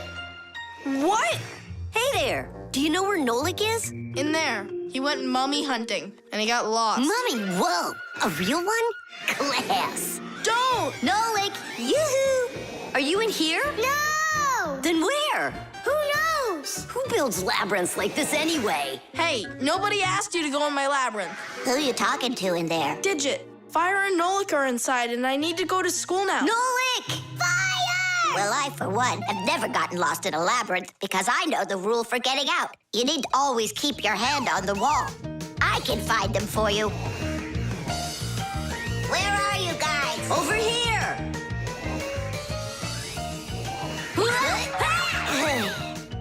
I forgot which of these walls I was touching with my hand.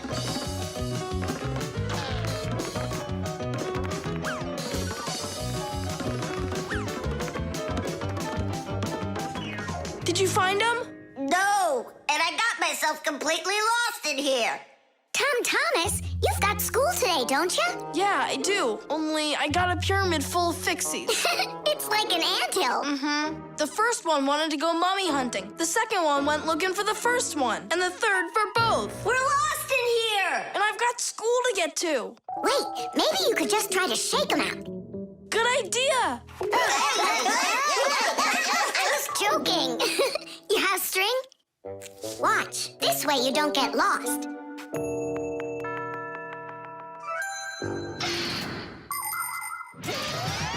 When you're going on a trip, think about how to keep from getting lost and how to find your way back.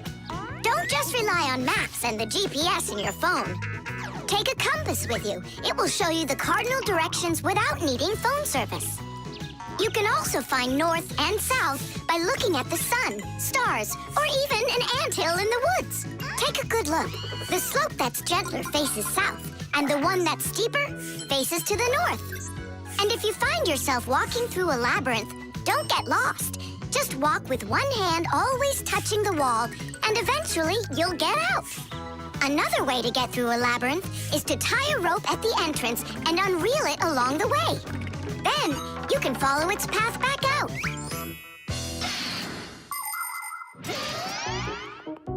Here's the first one. And the second. And Nolik? A mummy! Is it alive? It's me, Nolik. But I couldn't find yours. That's because there's none in there. What? You mean I got lost in there for nothing? You were in such a hurry, you didn't listen to what I said. But without a mummy, how can you win? Oh, then maybe you could be my mummy. No, thank you.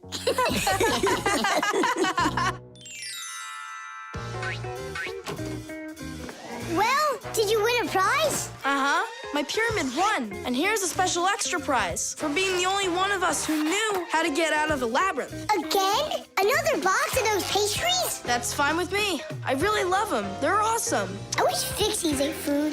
What a shame. Then I'll give some to your mummy.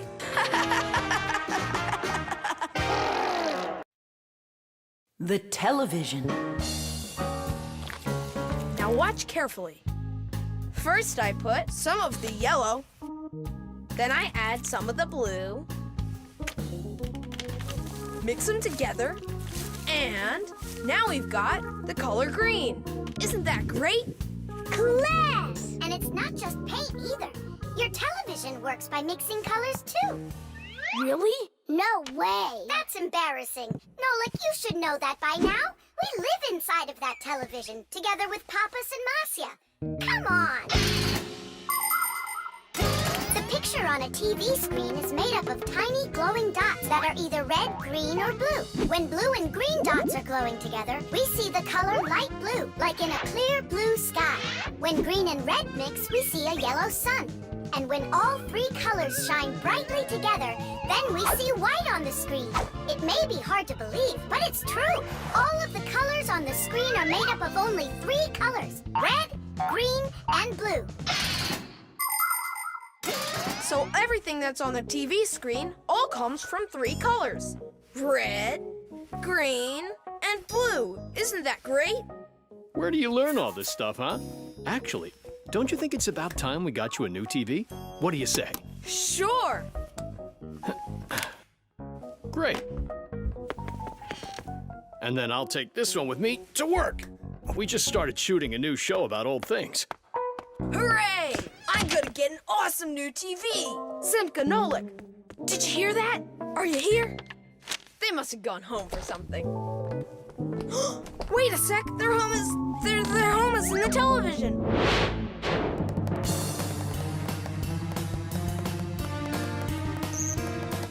This was such a nice home for us. It's okay. We'll move into one of the other TVs here. The one in the living room? Why not? It's a nice new one with a huge flat screen.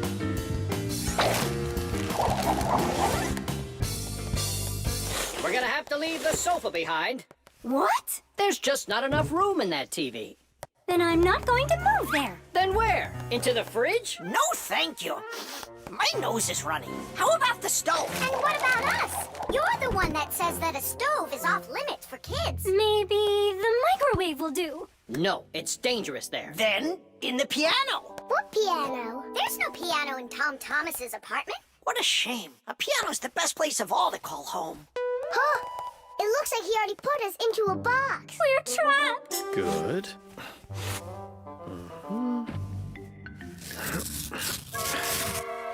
Dad! Hey, Dad! I changed my mind. I really don't want to get a new TV. Why don't you want a new one? I'm just used to this one. You're a junk collector. Uh-huh. Just like you, Dad. People have always dreamed of seeing things that are far, far away. All of us have heard fairy tales about crystal balls and magic mirrors. But the magic of television began only 100 years ago. The screens on the first TVs were so small that people had to attach magnifying glasses to them to make the picture big enough for watching. Ever since those first TVs, both the outside and the inside of this amazing device continue to change. Bulky picture tubes have been replaced by electronic chips. Screens have grown wider and wider as TV sets have changed from big heavy boxes to flat light screens that can hang on the wall like a picture. And someday, real soon, it's quite possible that TVs will be made to roll up like a rug and people will be able to carry them anywhere. All right, I'll put it back. But under one condition. If it breaks, we'll buy you a new one right away. Yeah, sure. We'll never let it break, right? Never, ever!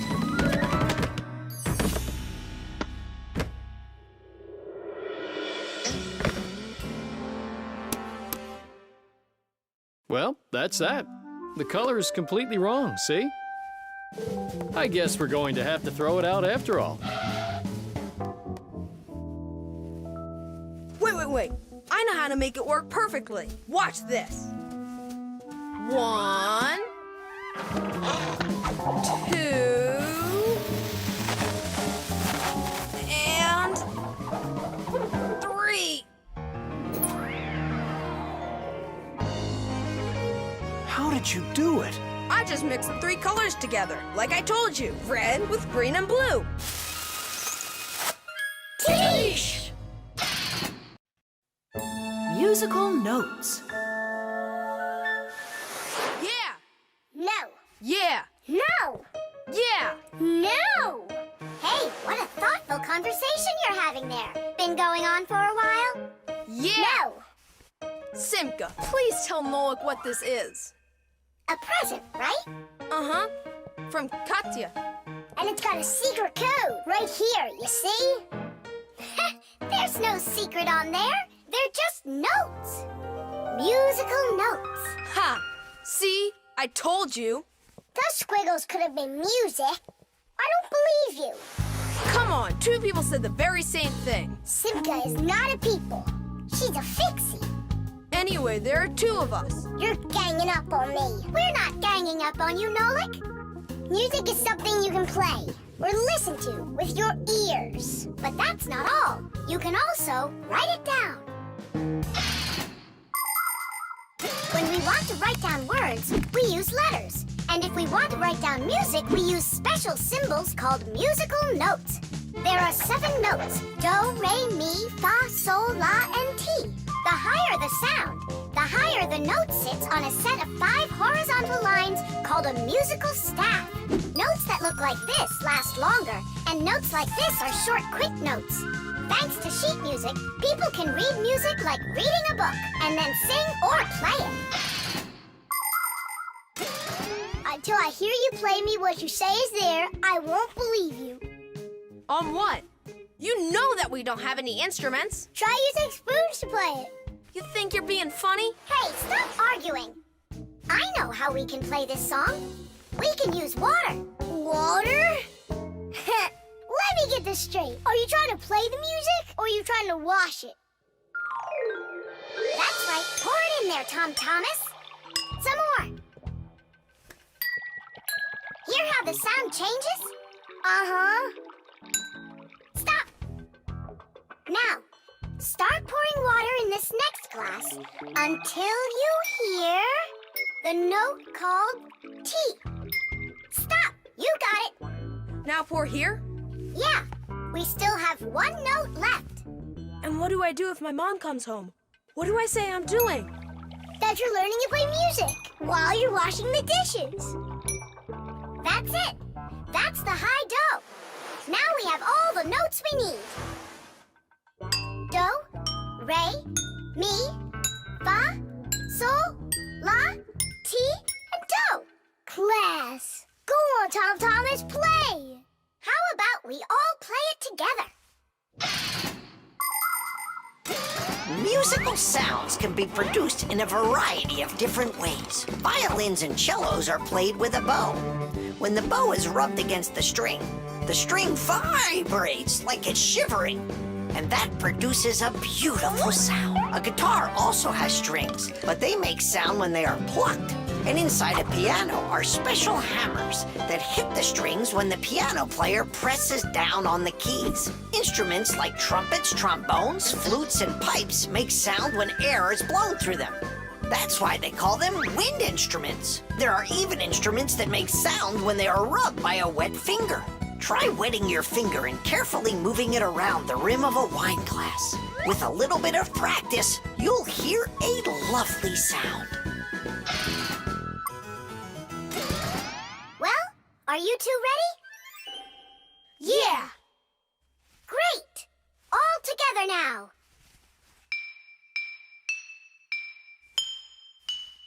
I know this. Happy birthday to you. Happy birthday, Tom Thomas. Happy birthday to me. Tom Thomas, we also wish you a happy birthday. You see, Nolik? And you didn't believe that this was music. But I was the first to guess which song it is. Hey, thanks so much for helping me figure out Katya's present. And how about sending a song to Katya? Yeah! We can write down the musical notes to a song about the Fixies. The Fixies? We can't. We can't write down the words, but if it's just the notes there, then it's no problem. Hooray! Want to play it? Of course we do.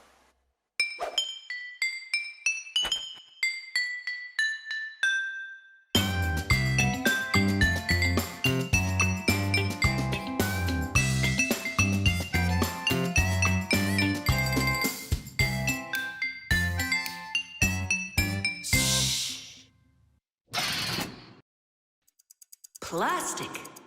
Chug it! Go! Chug it! Go, Tom Thomas! Faster! You can do it! Faster! Come on! Chug! You're almost there! Tidish! That was one fast time. If you could just keep up your training, you could beat the record! Yes, you're right. Time to take matters into our own hands. Please hold on. Tom Thomas, did you take out the trash? I didn't have time yet. Good. That's just what I wanted to hear. And that bottle on your desk, do you need it? That's great. Thanks. I've got 5 more of them. And this is only the beginning of our mission. Operation Rescue. What is your dad up to? Operation Rescue. Could be... Your dad might be a superhero! Do you think? No, you're too funny for words. What's so funny about that? Who else would be taking part in rescue operations? And those bottles, you think he needs them for heroic deeds? Or maybe he decided that it's time to sort your plastic waste. Do what? Plastic is a durable and practical man-made material. Lots of useful things are made out of it. Packaging, toys, appliances, and even furniture. But you shouldn't just throw out things that are made of plastic. Nature can't digest it, and so all that plastic will leave the earth covered with a thick layer of trash. To avoid that catastrophe, we all can help. Put plastic into specially marked containers, and then instead of harming the planet, it can be turned into something useful. No, that doesn't make any sense. Simka, superheroes do not collect trash. And we'll prove it. You'll see. Of course. It's our evolution. I mean, a revolution.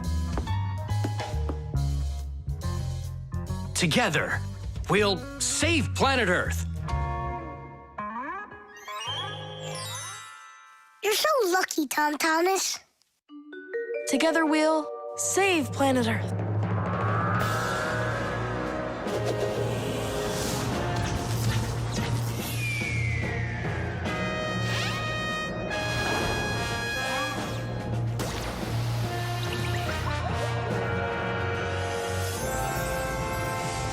Tom Thomas, do you have any more plastic in your room here that I can take?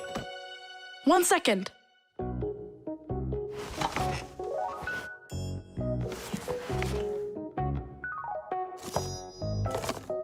You still use those things?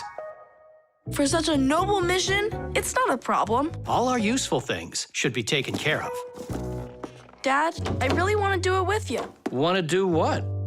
What you're doing. You know, the operation. About saving the planet, like you said on the phone.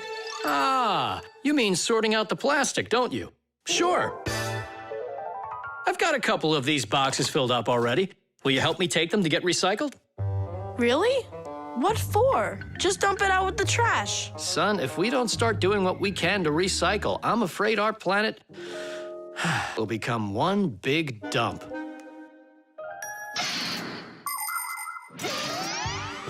There's lots of stuff that humans just throw out that can be transformed into something totally different. For instance, an ordinary plastic bottle can be turned into a ballpoint pen, or a watch, or a chair, or dishes, or even some clothing.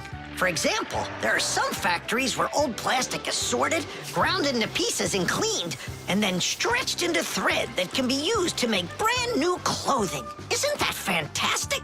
But this is only possible if people learn to collect and dispose of unneeded bottles, bags, cups, and other plastics separately from the rest of their trash. Imagine how happy nature will be when the piles and piles of plastic disappear from our woods and from our seas. Let's take care of our planet together. I thought you were trying to rescue the planet, like a superhero. Actually, we are superheroes, and we're also a bit like magicians. Really? Give me a second. See this shirt here? It's made out of recycled plastic like that. Cool, right? No joke! So, you ready? Then it's time to go.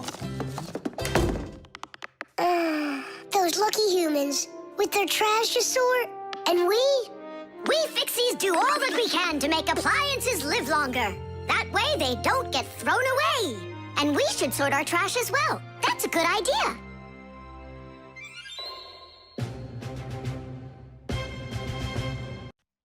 The baby doll.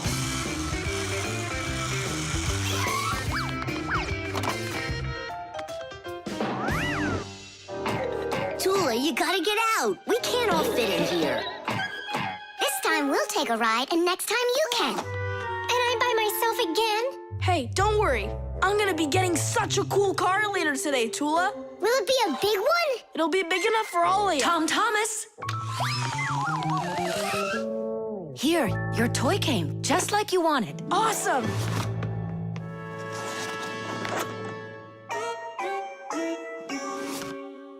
Wait, what is this? A baby doll? Splendid. Mom, where's the car? Oh, it's gotta be some mistake. I'll find out for you. I'm calling them. It's good to be a kid. People take care of you, feed you, buy you toys, and read you bedtime stories. But in return, you have to listen to adults. Go to preschool, then school, and always remember to put on a hat.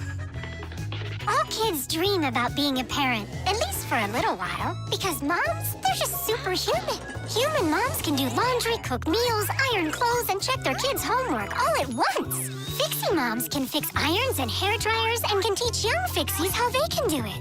It's a shame that you can't become a parent before you grow up, but you can have fun pretending to be one.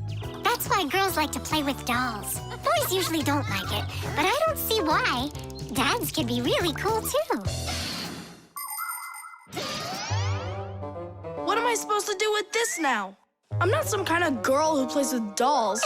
Hey there, come on now. That baby doll's a real cutie. Why don't you put it down and we can get back to racing? Wait. The baby's hungry. He needs to eat. Thomas, help me. No, I won't. Won't you please? He's crying. Don't you hear? Oh, Mama. That's all?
What happened? The dolly disappeared. How? Thomas, have you seen him? No. I'm not watching after that boy. But what if something terrible has happened? My dolly's eyes were shiny, toes and fingers tiny. He never acted whiny. I love my dolly so. Now my life is gloomy. How this happened to me? I can't find my cutie. My dolly's gone, oh no. Oh no, oh no. Where'd my dolly go? Go. Where'd my dolly go? Go. Where'd my dolly go? Oh no, oh no. Where'd my dolly go? Go. Where'd my dolly go? Go. Where'd my dolly go? Honey, don't be upset about the car. It's gonna get here soon. By the way, why did you put the doll in the cupboard? It was so hard to find. But is it still home? It's in the box over there. It's gotta go back to the store. My poor dolly's gone. My dolly! We're supposed to send him back today. Oh, Only I told Mom that I'd rather keep him. Hey, and what about your big new race car? Later. did you do all this for me? You know, Whoa!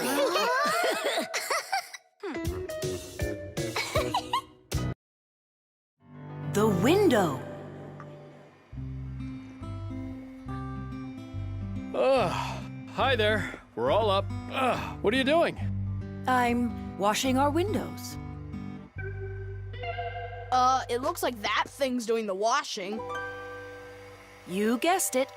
It's a window washing robot. I borrowed it from a neighbor to try it out. We should buy one for ourselves. I don't get it. We've already got one robot. Robot. So we'll have two. One for the floors and one for windows. I can clean the windows. But it can be dangerous work.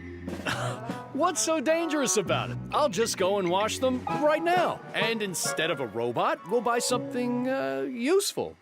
Like a skateboard for a boy. I've already got one. So you'll have two. Class. Uh-huh. If you say so. There just so happens to be a dirty window in your office. Let's see how you do with that one. Consider it done. Mm-hmm. And we'll clean the tiles with the robot. A window is much more than just a hole in the wall. Windows provide houses with light, ventilation, and views to the world outside. Modern windows are made with several layers of glass. Between each layer is a space that's filled with air. The air works as insulation to keep heat from escaping outside. Do you know how to tell how many layers of glass your window has? Just shine a flashlight at it. The number of reflections tells you the number of layers.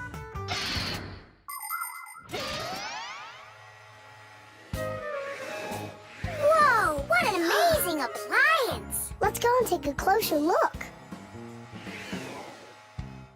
You really buy me a new skateboard, Dad? That's what I said, but first, I've got a window to wipe. All right, robot, we'll show ya. Tom Thomas, Dad can show him himself. We really live on a super high floor. Yeah, but the robot isn't afraid of heights. I'll start from this corner. It'll take you forever that way. Admit it, the robot works better. We won't. We're gonna win this thing. Hey, what is he doing? I'm not sure.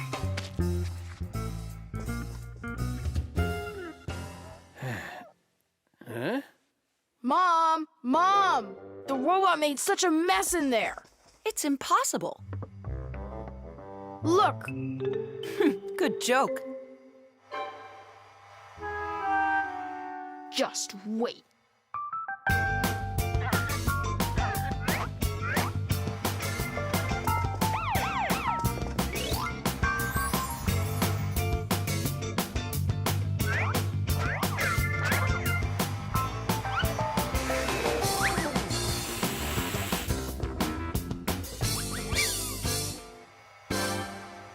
Get how you're cleaning it.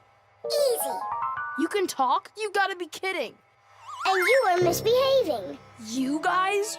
You're the ones trying to stop me? You tried to make the robot look bad, so we had to defend it. It's only because my dad told me I'd get a skateboard. Yeah? For doing a bad thing? Ah, aren't you ashamed of yourself? I am. You learned your lesson, and don't forget, Fixies look out for appliances. The dwellings of most ancient people had basically no windows at all. There may have been a hole up above for letting out smoke from a fire, but that was it. Later, people started splitting open their walls, but the openings were so small that very little light would ever get inside. The size of windows grew quite a bit over time. People would cover them with animal skins, fabric, paper, or wooden planks to protect themselves from the cold and the wind. When people learned how to mine valuable minerals, they began to cover window openings with thin sheets of a mineral called mica. Windows made of glass were very expensive, and only the richest people could afford them for their homes. But today, it's hard to imagine a window anywhere not covered in glass. Everything's washed. And what about the outside? Forget it. I quit. Would you wash the back with the robot? Yeah, consider it done.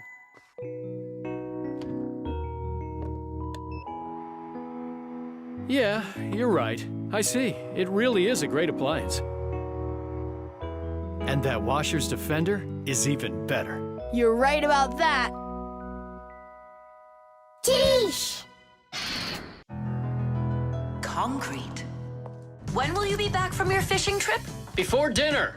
So you won't have time to hang up the mirror again? If it's not one thing, it's another. We were just planning to hang it right now. It'll only take us 2 minutes, and then we'll go fishing. Buggers! Huh? What do you want, Nolik? When am I gonna go on a fishing trip with you? You know Fixies don't go fishing. But you promised me that today. We would go and visit the aquarium. I was only planning on going there to clean it. So let's go fishing while we're at it. We'll pretend. Papoose, please.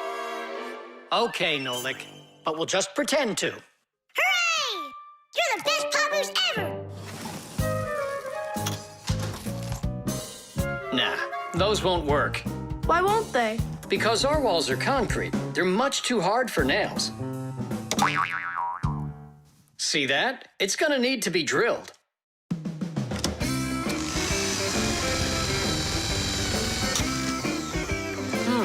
I guess we'll need to use a special drill bit that's right for this wall. Concrete is a very strong building material made out of small stones, sand, cement, and water. When the concrete mixture dries, it becomes very hard, like a solid piece of rock. For building houses, bridges, and other large constructions, reinforced concrete is what people use. To reinforce the concrete, it is poured into a mold with steel bars. When you drill into a reinforced concrete wall, you have to be careful not to hit the metal bars. Papoose! Shh, humans. Not big enough. It won't hold up this mirror. But it's all we've got. So we'll have to go and buy another. That stinks. Means there's no time to go fishing now. Actually, I think this will hold it for a little while.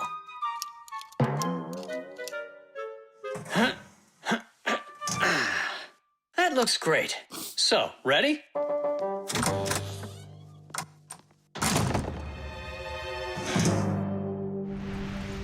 Papoose! Huh? Do we own fishing rods? We don't, but we'll figure it out.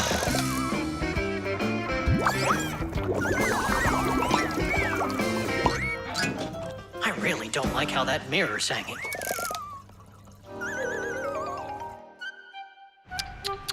That's what happens when people are in a rush to finish. We're Fixies. We never do things like that. Papoose, we going fishing or not?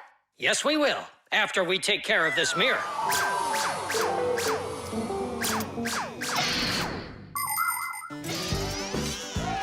In ancient Rome, volcanoes helped make concrete. After they erupted, people would mix the volcanic ash with stones, lime, and sand. This concrete was used in many of the famous buildings constructed in that time. For instance, the Pantheon with its concrete dome. And this one is the famous Colosseum. It was also made with concrete. The Colosseum is almost 2,000 years old, but it's still standing strong. Later, when that land was conquered by other nations, people forgot about concrete and how to make it. Thank goodness that 200 years ago, they suddenly realized what a great material it is, and they reinvented concrete. It's true when they say, oh, everything new is well forgotten old. Papoose, hurry up! Haste is the mother of imperfection. It looks like I ran out of wire. Lousy timing. I've got to get to the warehouse. Warehouse? That means we're not going fishing. Nolik, a promise is a promise, and that means we go. This should hold for a little while.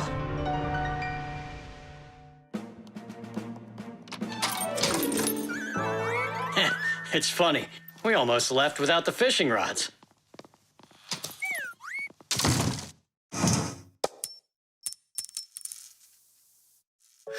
Don't panic.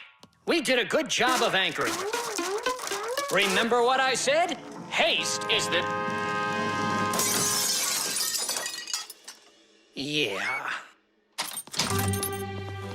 Yeah, I'm not hearing things. Looks like a trip to the store after all. For screws? Yeah, and a brand new mirror.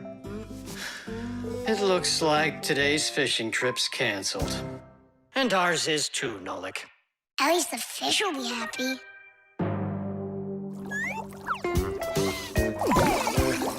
The frying pan. Woohoo! Can you do this? Easy! How about this? And voila! I could be on skates and still do it. If I was on skates, I could jump 10 times in a row. go. Well, I could do 100 with my eyes shut. Then let's see 'em. There's no skating rink. There will be. What will there be? A skating rink. Where? In the frying pan. Uh-oh.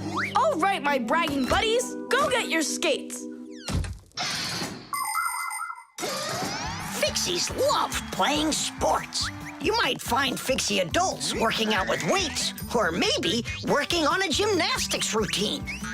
Fixie kids love having Fixie board contests, or taking part in parkour competitions, where they have to run, jump, and hop over all sorts of obstacles. These kinds of competitions usually take place inside of sophisticated appliances. Orienteering is held inside these appliances too. That's when Fixies use a map to follow a complicated route. And the route is quite exact. You can't make one wrong turn. But the Fixies' favorite game has got to be hide and seek.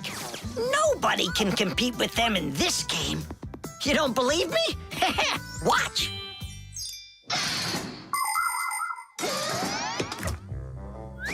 The rink is frozen. So, who's first? Nolik, come on.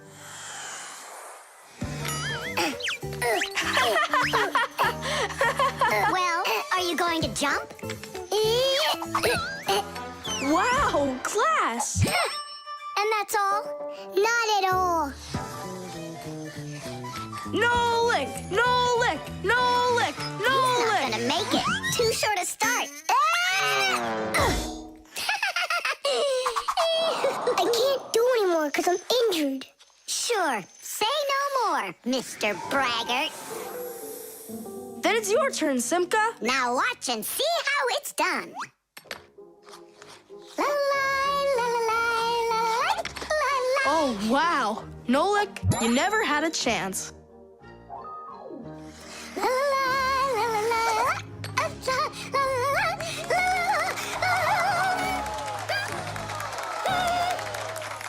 Just like always. She gets in my way, and now she's gonna win. Nolik, do you really want to beat her? Uh-huh. You see the salt? What? You think we should cook her? Of course not. But if we put some salt on the ice, it'll melt. Simka, didn't you say that you were gonna skate with your eyes closed? Piece of cake. What? Can't do it? Watch and learn.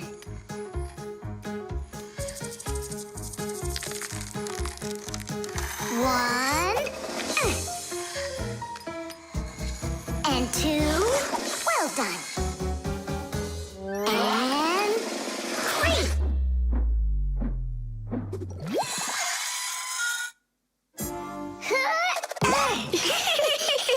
Hey, this is salt. That wasn't fair, guys. You wouldn't have done 100 jumps anyway. Let's start the contest all over again, but this time we play by the rules. Oh, look, there's a scratch in the pan. What? What a disaster! You can cook just about anything in a frying pan. Meat, fish, vegetables.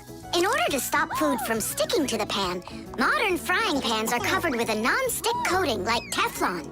You can cook in these pans without even using oil, and they're easy to clean. But you have to treat this kind of kitchenware very carefully.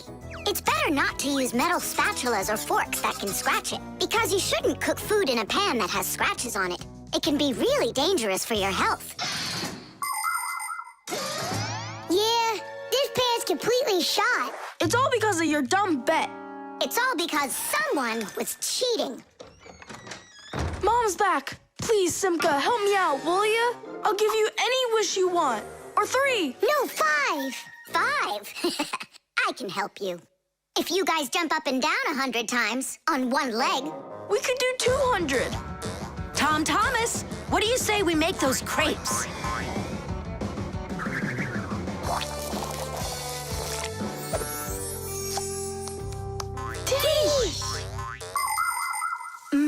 These crepes are perfect. I just love cooking with this pan. Why are you jumping? I want to make my legs stronger. Anyway, you never could have jumped 100 times in there. Bet on it?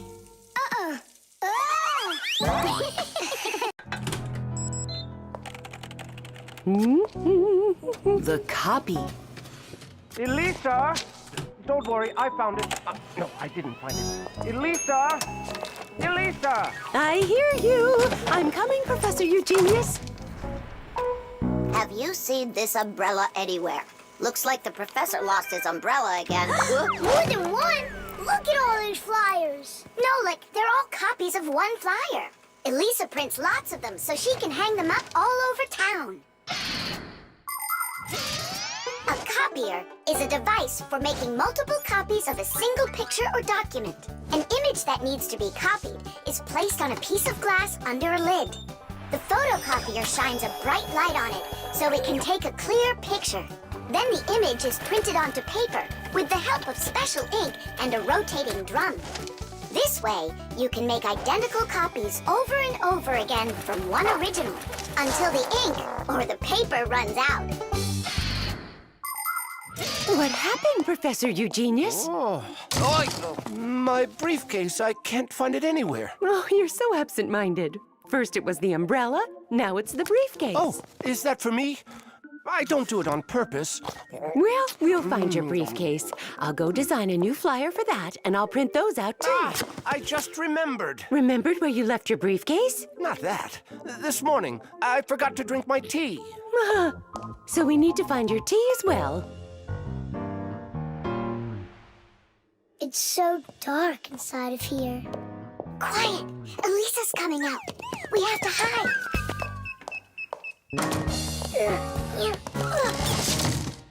Where is that one about the briefcase? Here's the flyer for missing keys, the one for the phone, the flyer for when the professor gets lost.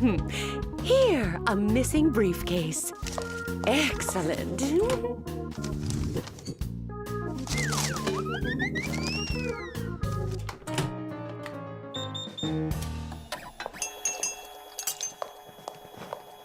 Looks like she's gone for now. And where's Nolik?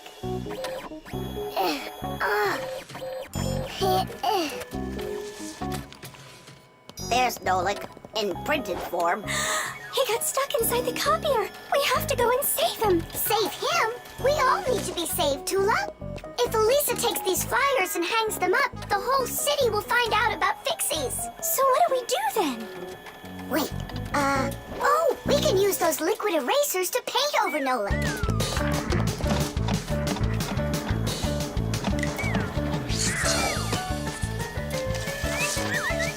Simka, look! Here's another Nolik! Oh, here comes another one.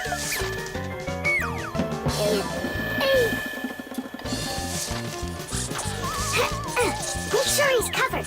And here.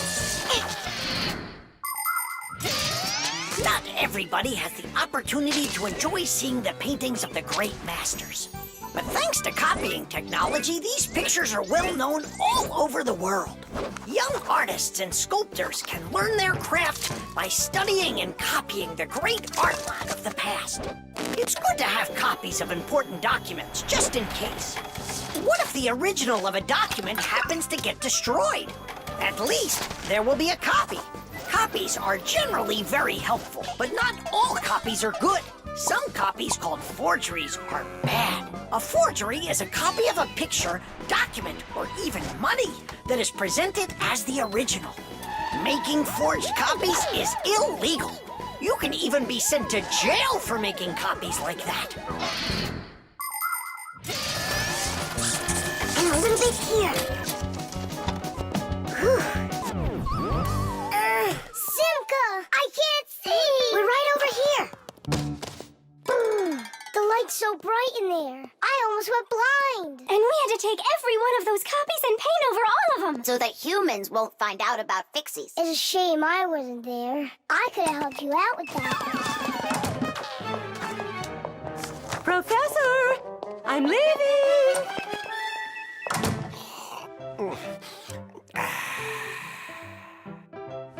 There they are.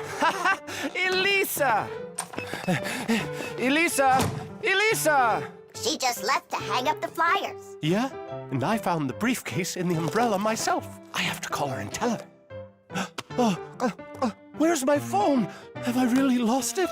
Don't you worry, Professor.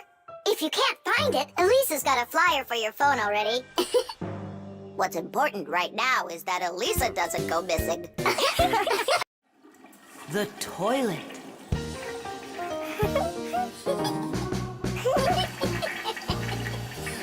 Hey, Tom Thomas, you're not allowed to drink water from the toilet. I'm not drinking it. Then what? Washing up? In the toilet? Come on now. Then what are you staring at inside of there? Well, I think that the toilet's broken. The water just won't stop running. Yeah, so? What do you mean, so? We gotta conserve water. Simka, you're the one that taught me that. You're right, Tom Thomas. It's important not to waste water. But the problem in this toilet isn't where you were looking. Then where? Here in the tank, not the bowl. Almost all toilets have tanks that are used for storing water. This water is flushed into the bowl when needed. Water flows into the tank through a water valve that has a float attached to it. As the water level in the tank rises, so does the float. And when there's enough water in the tank, the float closes off the valve and the water stops. But if the float happens to break, the water will keep running through the overflow tube into the bowl. We'll be back soon. Look at this. I can't believe how beautiful it is. Ha! I see what's wrong here. This float that we're standing on, it got disconnected for some reason. That's why the water keeps pouring out. I see. And it's going down that tube into the bowl. Well, what's the problem? It's the float. It got disconnected. Can you get it back on? Nope, sorry. Without Papoose, we can't fix it. We'll get Papoose. And you, Tom Thomas, you'll guard the door. Yeah, or someone could come and flush the toilet while we're working in the tank. And we'll get flushed away. To where? Straight into the sewer. And then it's bye-bye, Tom Thomas, forever. The sewage system is a huge network of pipes that run underground. This is where the dirty water from sinks and the waste from toilets is sent. The sewage pipes then carry this dirty water to sewage treatment plants, where the water is cleaned before it is dumped into a river or the sea. Before the first sewage systems were invented, people would just dump their waste right out their windows onto the streets. Oh, the smell in the cities was just awful.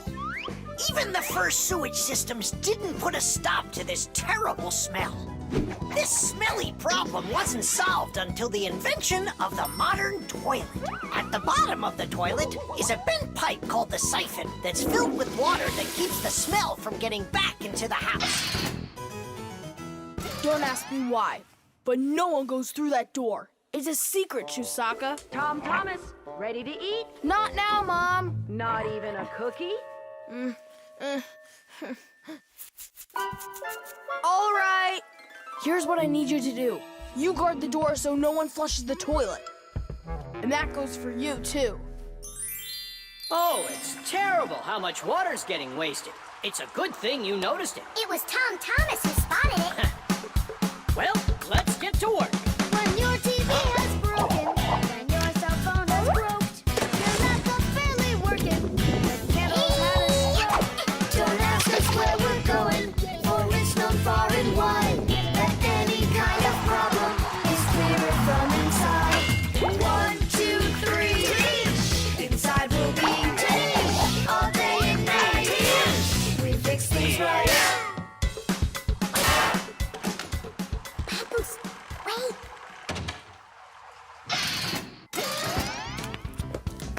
Chusaka. Hey, who's in there? Me? Dad, don't flush the toilet. I wasn't planning on it. I was getting ready to take a shower. All right, just don't touch the toilet. What's wrong with it? It's just broken. Really? Let me check it out. No! Don't flush it!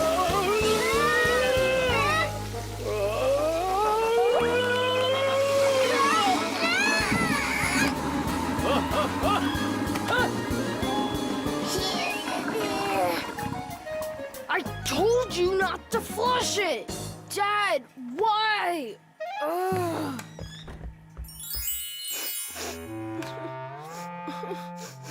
Why are you crying? We fixed it. You're here! I thought that you got flushed down into the sewer. We almost did, but Nolik saved us, both me and Papa's. I'm Thomas.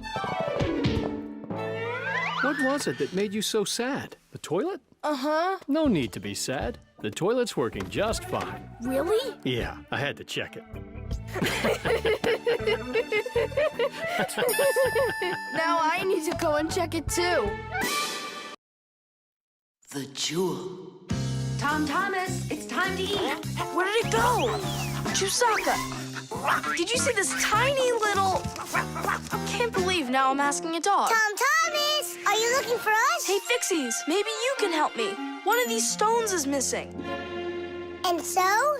And so, this pin is very valuable. And so's the stone. If I don't find the stone soon, it's gonna be the end. Honey, your lunch is getting cold. There's no reason to panic. Your precious stone will be found. Wait a sec. Can stones really be precious? Of course they can. Gemstones are the most rare and beautiful of all stones, but it's not easy to find them. Diamonds, emeralds, rubies, sapphires, people find them underground and inside of mountains. Brave divers go to the bottom of the sea to find pearls. People have performed heroic acts and committed daring crimes to get these precious jewels. The magical shine of gems can both enchant and ruin. Remember, only gems acquired honestly bring happiness.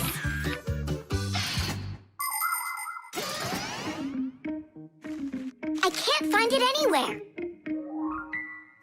Maybe Chusaka took it. She saw that it was valuable and You're right. Chusaka, give us back the gem, all right? Give it back, we said. Why are you making Chusaka angry? Because she has to give the stone back. What stone, Simka? One that costs a ton. Dogs are supposed to keep treasure safe, but this one eats them.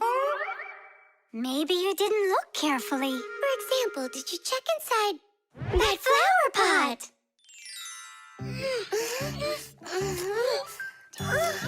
This digging's just a waste. How could it end up in here? Because I know this is where we left it. Oh, is that so? All right, spit it out.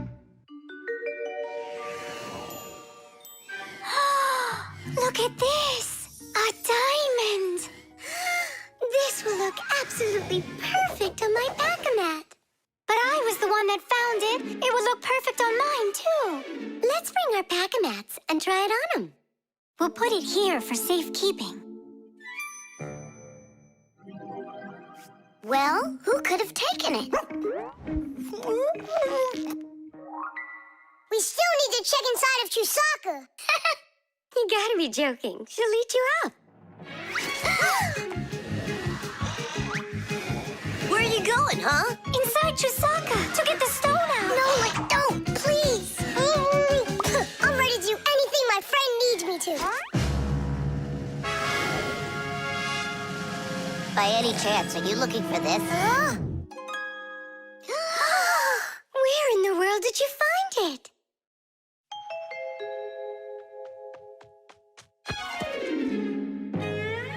I found a buried diamond. It looks like a diamond, but to be sure, we'll have to conduct a test.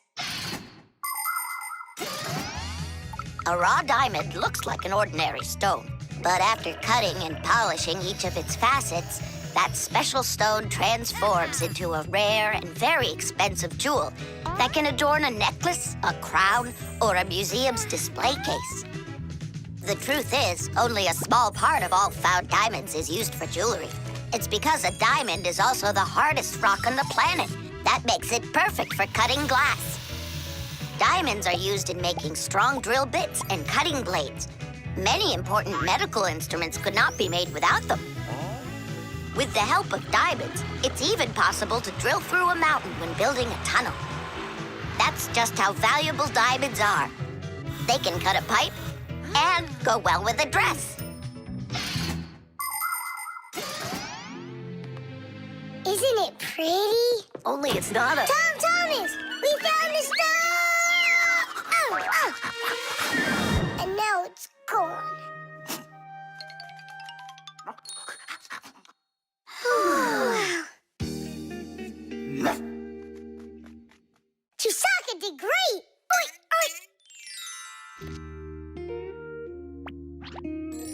Thanks so much, Fixies. I was sure my precious present was gone.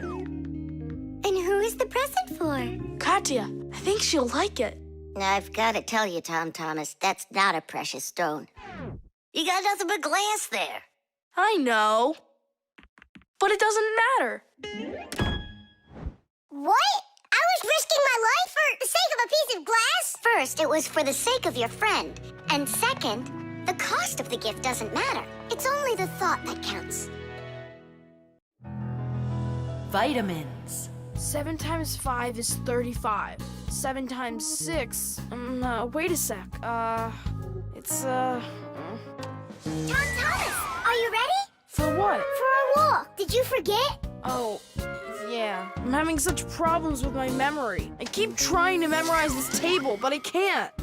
If you want to improve your memory, you need vitamins. Vitamins?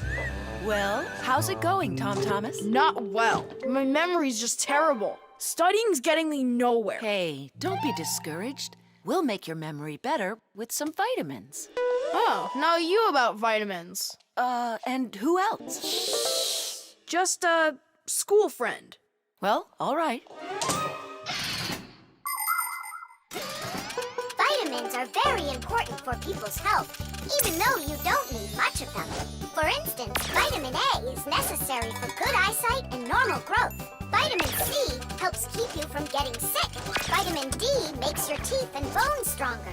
Usually, people get the vitamins they require from a diet of fruits, dairy, vegetables, and other healthy foods. But if someone still isn't getting the vitamins their body needs, then doctors recommend taking special vitamin pills.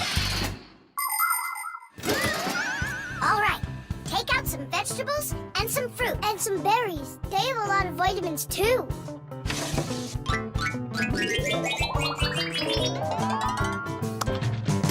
Forget about it. We're strengthening your memory with vitamins. And you'll study the multiplication table at the same time. All right, then. There are 3 cherries in each pile. Tom Thomas eats 5 piles. Go on, eat. So, here's the question. How many cherries did Tom Thomas eat altogether? I don't know. What'd you say? I said I don't know. Try counting those pits, then. Huh. 15. That's right. And that means that 3 times 5 equals 15. Now, try my problem. Tom Thomas ate 3 pairs of apples. That's easy. The answer's 6. I just couldn't find more apples for that one. Tom Thomas, quit slacking off. To get this problem right, you have to eat the apples. They have vitamins.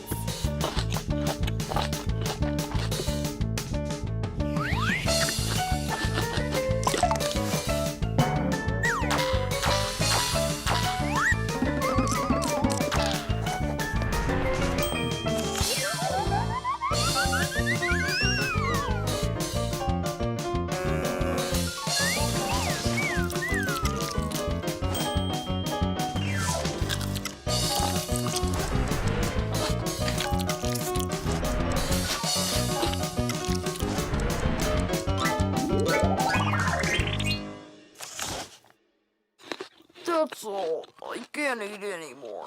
Keep eating. They have vitamins. Anyhow, we don't have enough carrots for me to learn how to multiply by 9. All right, then. I'll help you. To multiply 2 by 3, all you need to do is just add 3 2's together. It's much harder to multiply a number by 9. That takes too much time to add. That's why at schools they want you to memorize the table. But there's a simple way to multiply by 9 without the table or a calculator. Let's say you need to multiply the number 3 by 9. Put your hands face up in front of you. Now, find the 3rd finger from the left and bend it down. So what do we see? There are 2 fingers to the left of the bent finger and 7 fingers to the right. 2 and 7 means that the answer is 27. You got it? Great! Let's do another problem. What is 7 times 9? Here are 6 fingers, and here are 3. That's right! The answer's 63. Tom Thomas, did you eat all of that? But you're the one that told me you need to eat vitamins. That's why I got these vitamins for you. That little? What do you mean, little? There's enough in this bottle for a month. Go ahead, try one. They're very good for you. They taste good, too. Right. Better than an onion. Or a radish. Can I have another one? No, that's enough. You shouldn't take more than one vitamin every day. I remember where I saw this. I saw the same kind of bottle with a green lid over at Katya's. Speaking of memory, let's check your multiplication table. Let's say that you and Katya are each taking one vitamin a day. So, how many have you eaten after 9 days? The answer's 18. Well done. It's getting better. Vitamins really work. The toothpaste. Astronaut food. Ready. Rocket ready. And who's flying to the sun? Me. I'm ready. A real hero. Tom Thomas. Did you see? There it is. You nearly spoiled a vital experiment. Of global, interplanetary significance. Spoiled what? Our scientific testing of the latest toothpaste formula. I will brush my teeth with it. And I, as chief dentist, will be monitoring the testing. And so, I don't want you even touching it. Great. How am I supposed to fly to the sun now? Strange. They make that toothpaste for kids. So? Then why is your mom using your dad then? That's right. I'm gonna go tell her. Mom, that new toothpaste. I should test it. No, I'm using your dad, because he's a responsible person. And so am I. I'm very responsible. Who knew? Your room's a total mess. I had no time to clean it. You didn't water the plant. I forgot. Did you brush your teeth? Yeah, for a whole minute, too. You're supposed to brush your teeth for 2 minutes, in the morning and at night. Sorry. Great toothpaste, honey. If you don't want to get a toothache, you need to take good care of your teeth by brushing them with a toothbrush and toothpaste. Toothpaste helps remove food that's stuck on your teeth, kills harmful bacteria, and keeps your teeth strong, healthy, and beautiful. Toothpaste should be in every house. Adults should use toothpaste made for adults, and kids should use toothpaste that is healthy and safe for younger teeth. It's important to make sure you're using a toothpaste that's right for your age.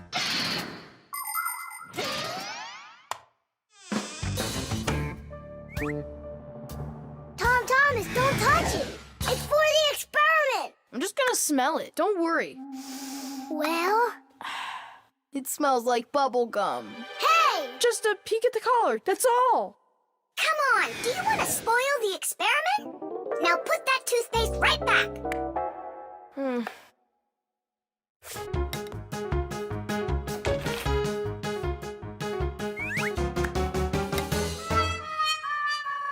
Again?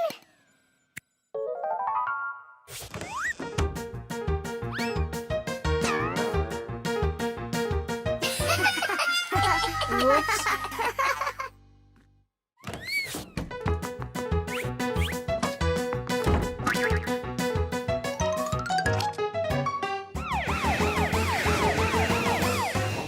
Well now, so we caught you again. I want to try this toothpaste so bad, but how? Well, what if you...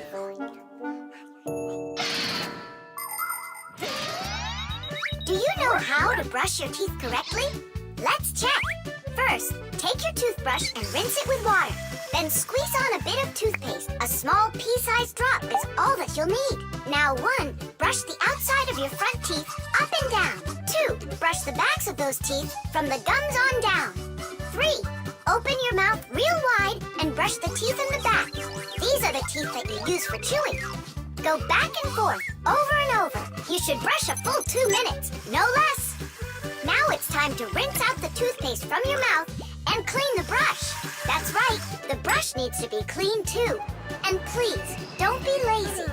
If you brush your teeth 2 times a day, they'll stay in great shape for many years to come.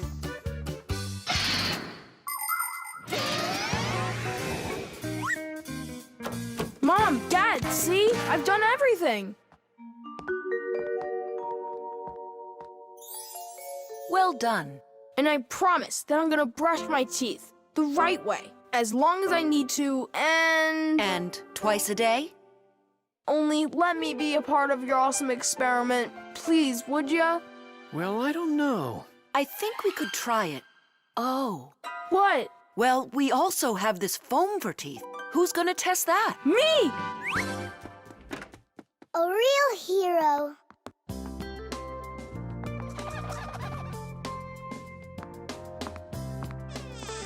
How many ways did we try to get him to brush his teeth before that didn't work? We never sparked his imagination before.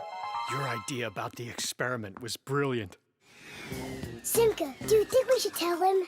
The answer's no. We can't disrupt the experiment. The spray can. Uh-huh. Footprints, just like I suspected. Are those your footprints? Not ours. Then what's on your shoes? What a mess I got into. Pew! It's bug spray! Elisa! What a terrible smell. What is it? It's poison. Why do we need poison? I've had this gnawing suspicion for quite a long time that something is living in our laboratory. And so, yesterday, after it got dark, I quietly dusted the table with flour. And so... Look, don't you see? Footprints. And I want to destroy them. Destroy who? You really haven't figured it out? Cockroaches live here. A cockroach. That's what she thinks you are. What makes you sure that it's a cockroach? What else could it be? Well, maybe a spider. Well, spiders are cute. And nice, too. But then where is the spider web? I don't know. Exactly. It's cockroaches. That stuff is gross. Where's that stuff coming from? It's from an aerosol spray can, Nolik. Aerosol is made of tiny little drops and particles that can hang in the air for quite a long time. Dust, smoke, and fog, they are all aerosols. People learned to make aerosols long ago. For instance, they took a liquid that repels mosquitoes, poured it into a can, and injected some gas into it. Then, when you push the button, the gas forces the liquid to go out through a tiny hole, turning it into a bug spray. That spray will poison the Fixies. We have got to stop Elisa. Let's destroy the aerosol can.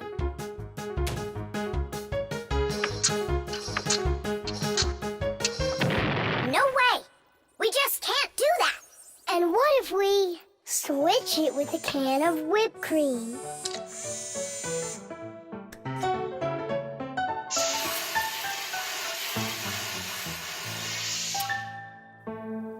Quit joking. We've got to get Elisa to believe that it's a spider and not cockroaches. She thinks spiders are cute. You're right. Let's go get Buggy. Spray cans have all sorts of different uses. For example, they're very convenient for getting medicine into a sore throat. They can be used to fill the air with the sweet smell of perfume or to cover unpleasant smells with deodorant. Spraying paint from a can is also very useful. It applies the paint very evenly. Some spray cans are even used for food. But there can also be deadly poisons inside of spray cans, like bug killer. So make sure you know which one you're using. And you must always remember how to handle spray cans properly so that nobody gets hurt. You must never open, take apart, or pierce a spray can. And spray cans should never be heated or put next to an open fire because they contain gas that can explode.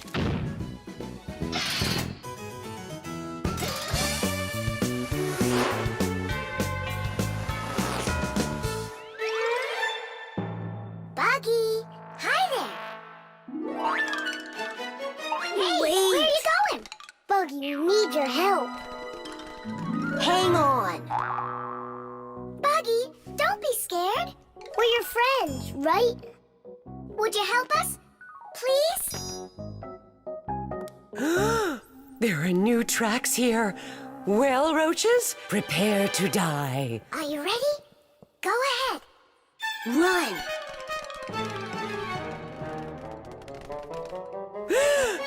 Oh, don't kill Buggy. No! You are so cute. What a sweet little spider. Can I be your friend? That worked great. I hope that's the end of her spraying that poison. My little spider, I almost poisoned you. Spider, where are you going? Aren't we friends? Yeah, that's a good idea. You're better off being our friend. Buggy, wait! She's upset.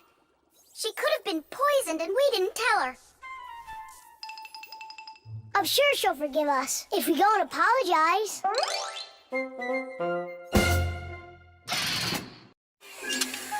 Money.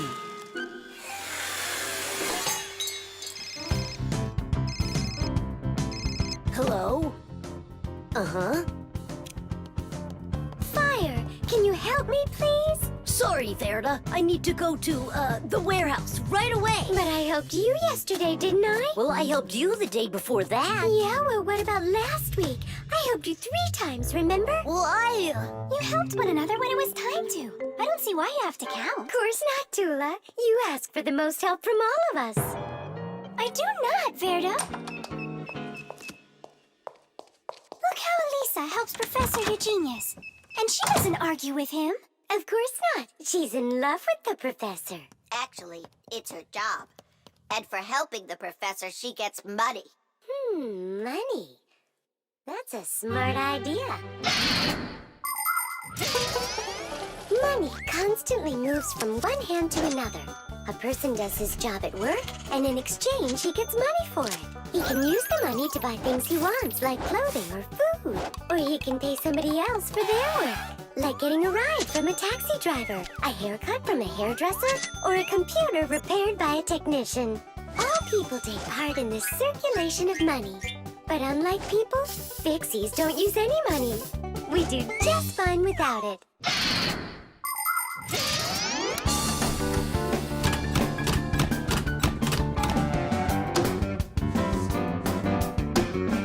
From now on, we'll do it like people do it. If you work for somebody, they give you money for it. And if you need some help, then you pay. And that'll stop the arguing. And all the false accusations. And those are for Simka and Nolik. Now it's all fair.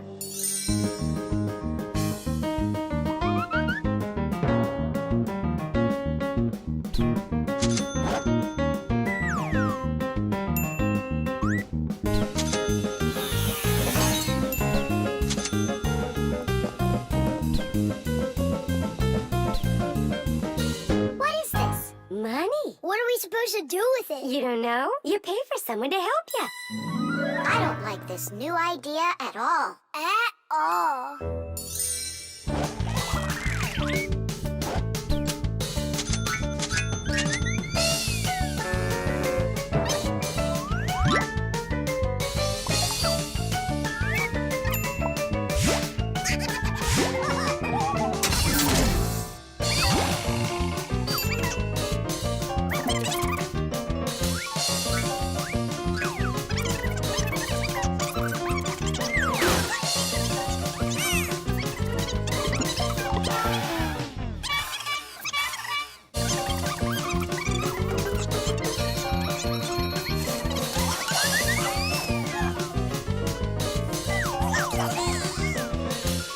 Maybe we should give them our money so they'll stop arguing. I've got a cooler idea. Hey, who needs money around here? 'Cause we've got it. Now there's enough for everybody. Where are you? We're in here. This is all your fault, Fire. And your fault. No, it's the money. That's whose fault it is.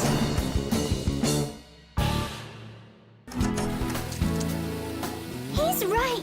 That's why we were fighting. And we didn't even fix the printer. Money is nothing more than just paper. Although money is printed in strict secrecy, we still know something about the process. The paper used for money is made out of cotton and linen. It's stronger than normal paper made out of wood, which means it doesn't rip as easily, even if you fold it thousands of times. The ink used for printing money is special too. It won't rub off the paper or fade in the sun. And that's not all. The ink has secret additives that can only be seen if you look at the money under a special light. This helps protect people from fake money. It is for the same reason that watermarks, metal strings, and teeny tiny writing is also used on money. This writing's very hard to read, unless you happen to be a Fixie. I hope I didn't say more than I should have. Well, all done. It's time for a test. But what are we going to print? A word with real value. Yeah, something really precious. No, it's not money. Right, it's so much better.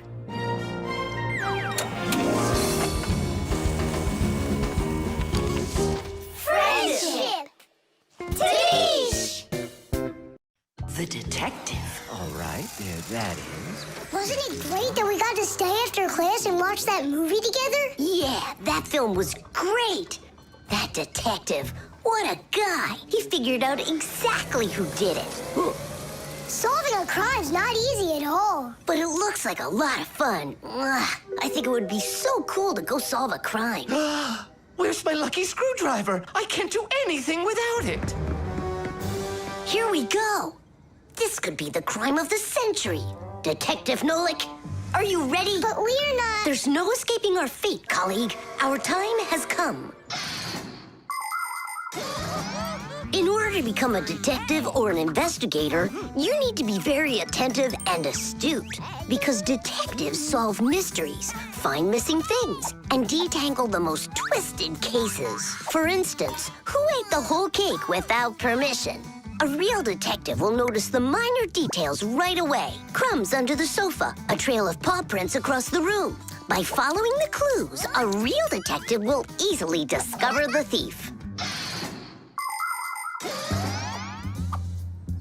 All right, it's time for us to figure out who stole the screwdriver. And the screwdriver, don't we need to find it?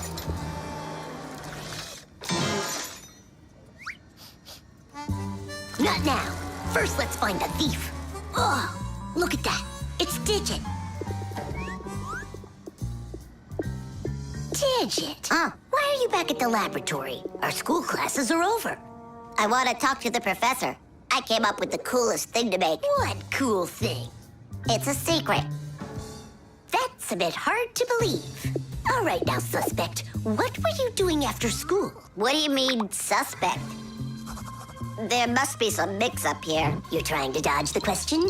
You want to change the subject on me? That's it. I'm leaving. No screwdriver, no experiments. Well... You want to take over for Eugenius, and that's why you stole his lucky screwdriver. You're under arrest.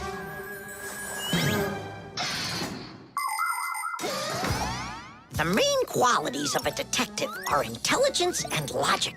Logic is an ancient science that teaches people to think with reason, to help them solve problems, puzzles, and riddles. Do you want to feel what it's like to be a real detective? Then try to figure out what I'm describing to you. I'm thinking of an animal that you can meet at home or on the street. It has a tail and it's long. You have any guesses? A dog, a cat, or a mouse? There's not enough information yet. But what if I add that it meows and sleeps all day long? Then the answer is clear. A detective works the same way. He collects the facts, decides what's important, gets rid of what's not, and only then figures out the right answer. Understand? Then you're ready for another puzzle. Tell me, who doesn't belong here?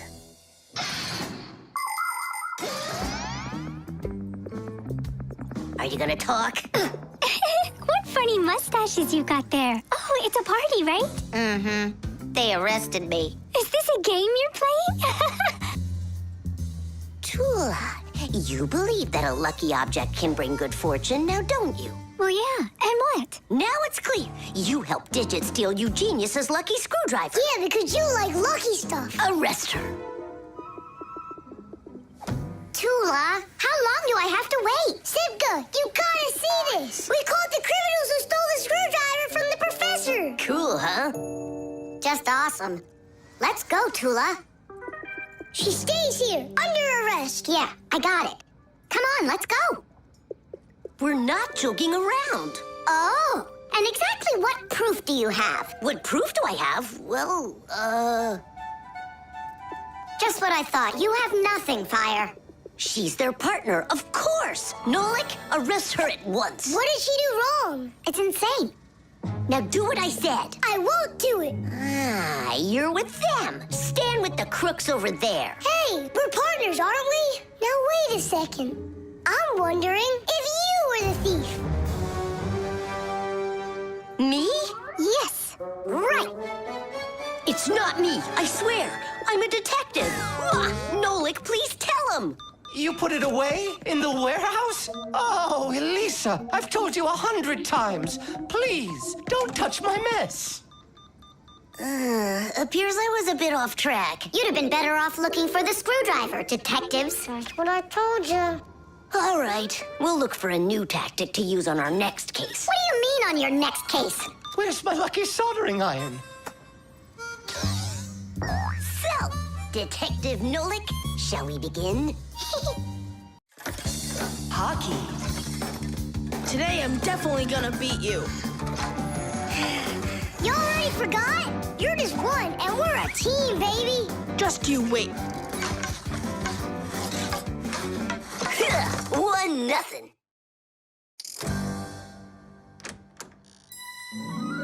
Hi there. Katya? Hi, what are you doing here? Katya came to pick up something for her mom. I need a little more time. Can you wait here? Yes, of course, I'd be happy to. We can play a game. Only just not hockey. I never understood why boys are so crazy about it. I'm baffled by it too. Oh, the Fixies are here. Hi, guys. Hi there. Even though you clearly don't get hockey, I'm sorry. We're finishing this game. And after that, my dad and I are gonna go and see a real hockey game at the arena. I'm sure that a real game is just as boring. You're wrong. Hockey is an incredibly interesting game, but it isn't easy. A player needs so many different skills, like skating very fast, stopping quickly, dodging the opposing players, controlling his stick, and shooting the puck into the goal. And there's no way to do all of that without science. For instance, to calculate how hard to hit the puck or how quickly to stop. Hockey players learn all about that during their practices. They put on their protective gear and go for it. And that's not all. Hockey players also have to be brave and nimble. Otherwise, they might find themselves unable to stop and crashing into the boards or taking a puck to the head. Ow! But as the saying goes, hockey is not for cowards. Tidish!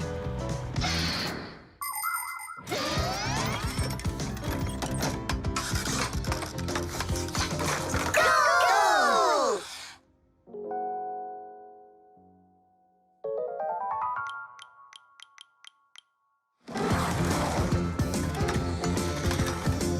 What are you waiting for? Katya, you just made me miss that. I'm sorry.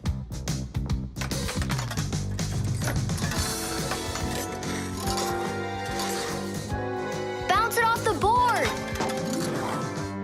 Enough with that. I happen to be helping you, if you didn't notice. You said you don't like hockey, so quit giving me advice. Whatever.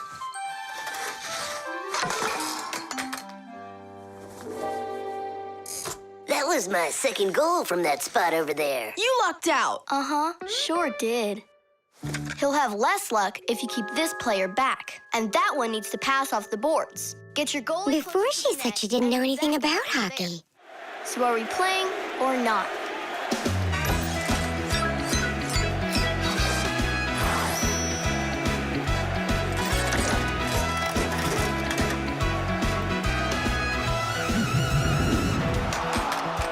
Attack and check, don't lose control.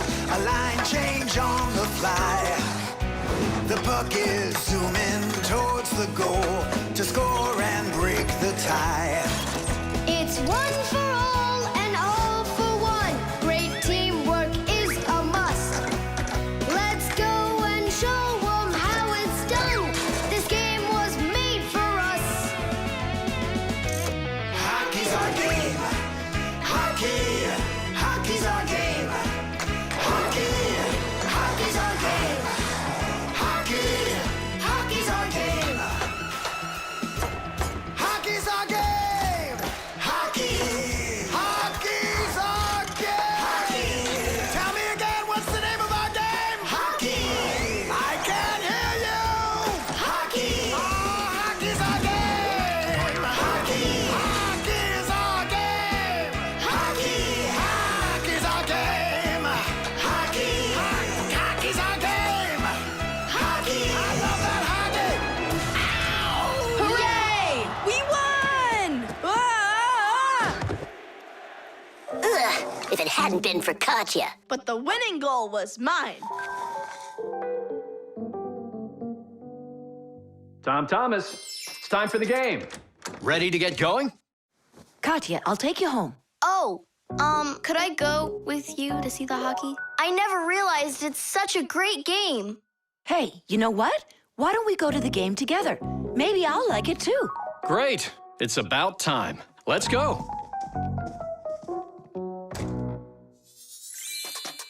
How did we possibly lose that? Aren't we a great team? Well, Tom Thomas has his own team now. And not only that, they don't give up. It's not that. It was beginner's luck. That's all that it was.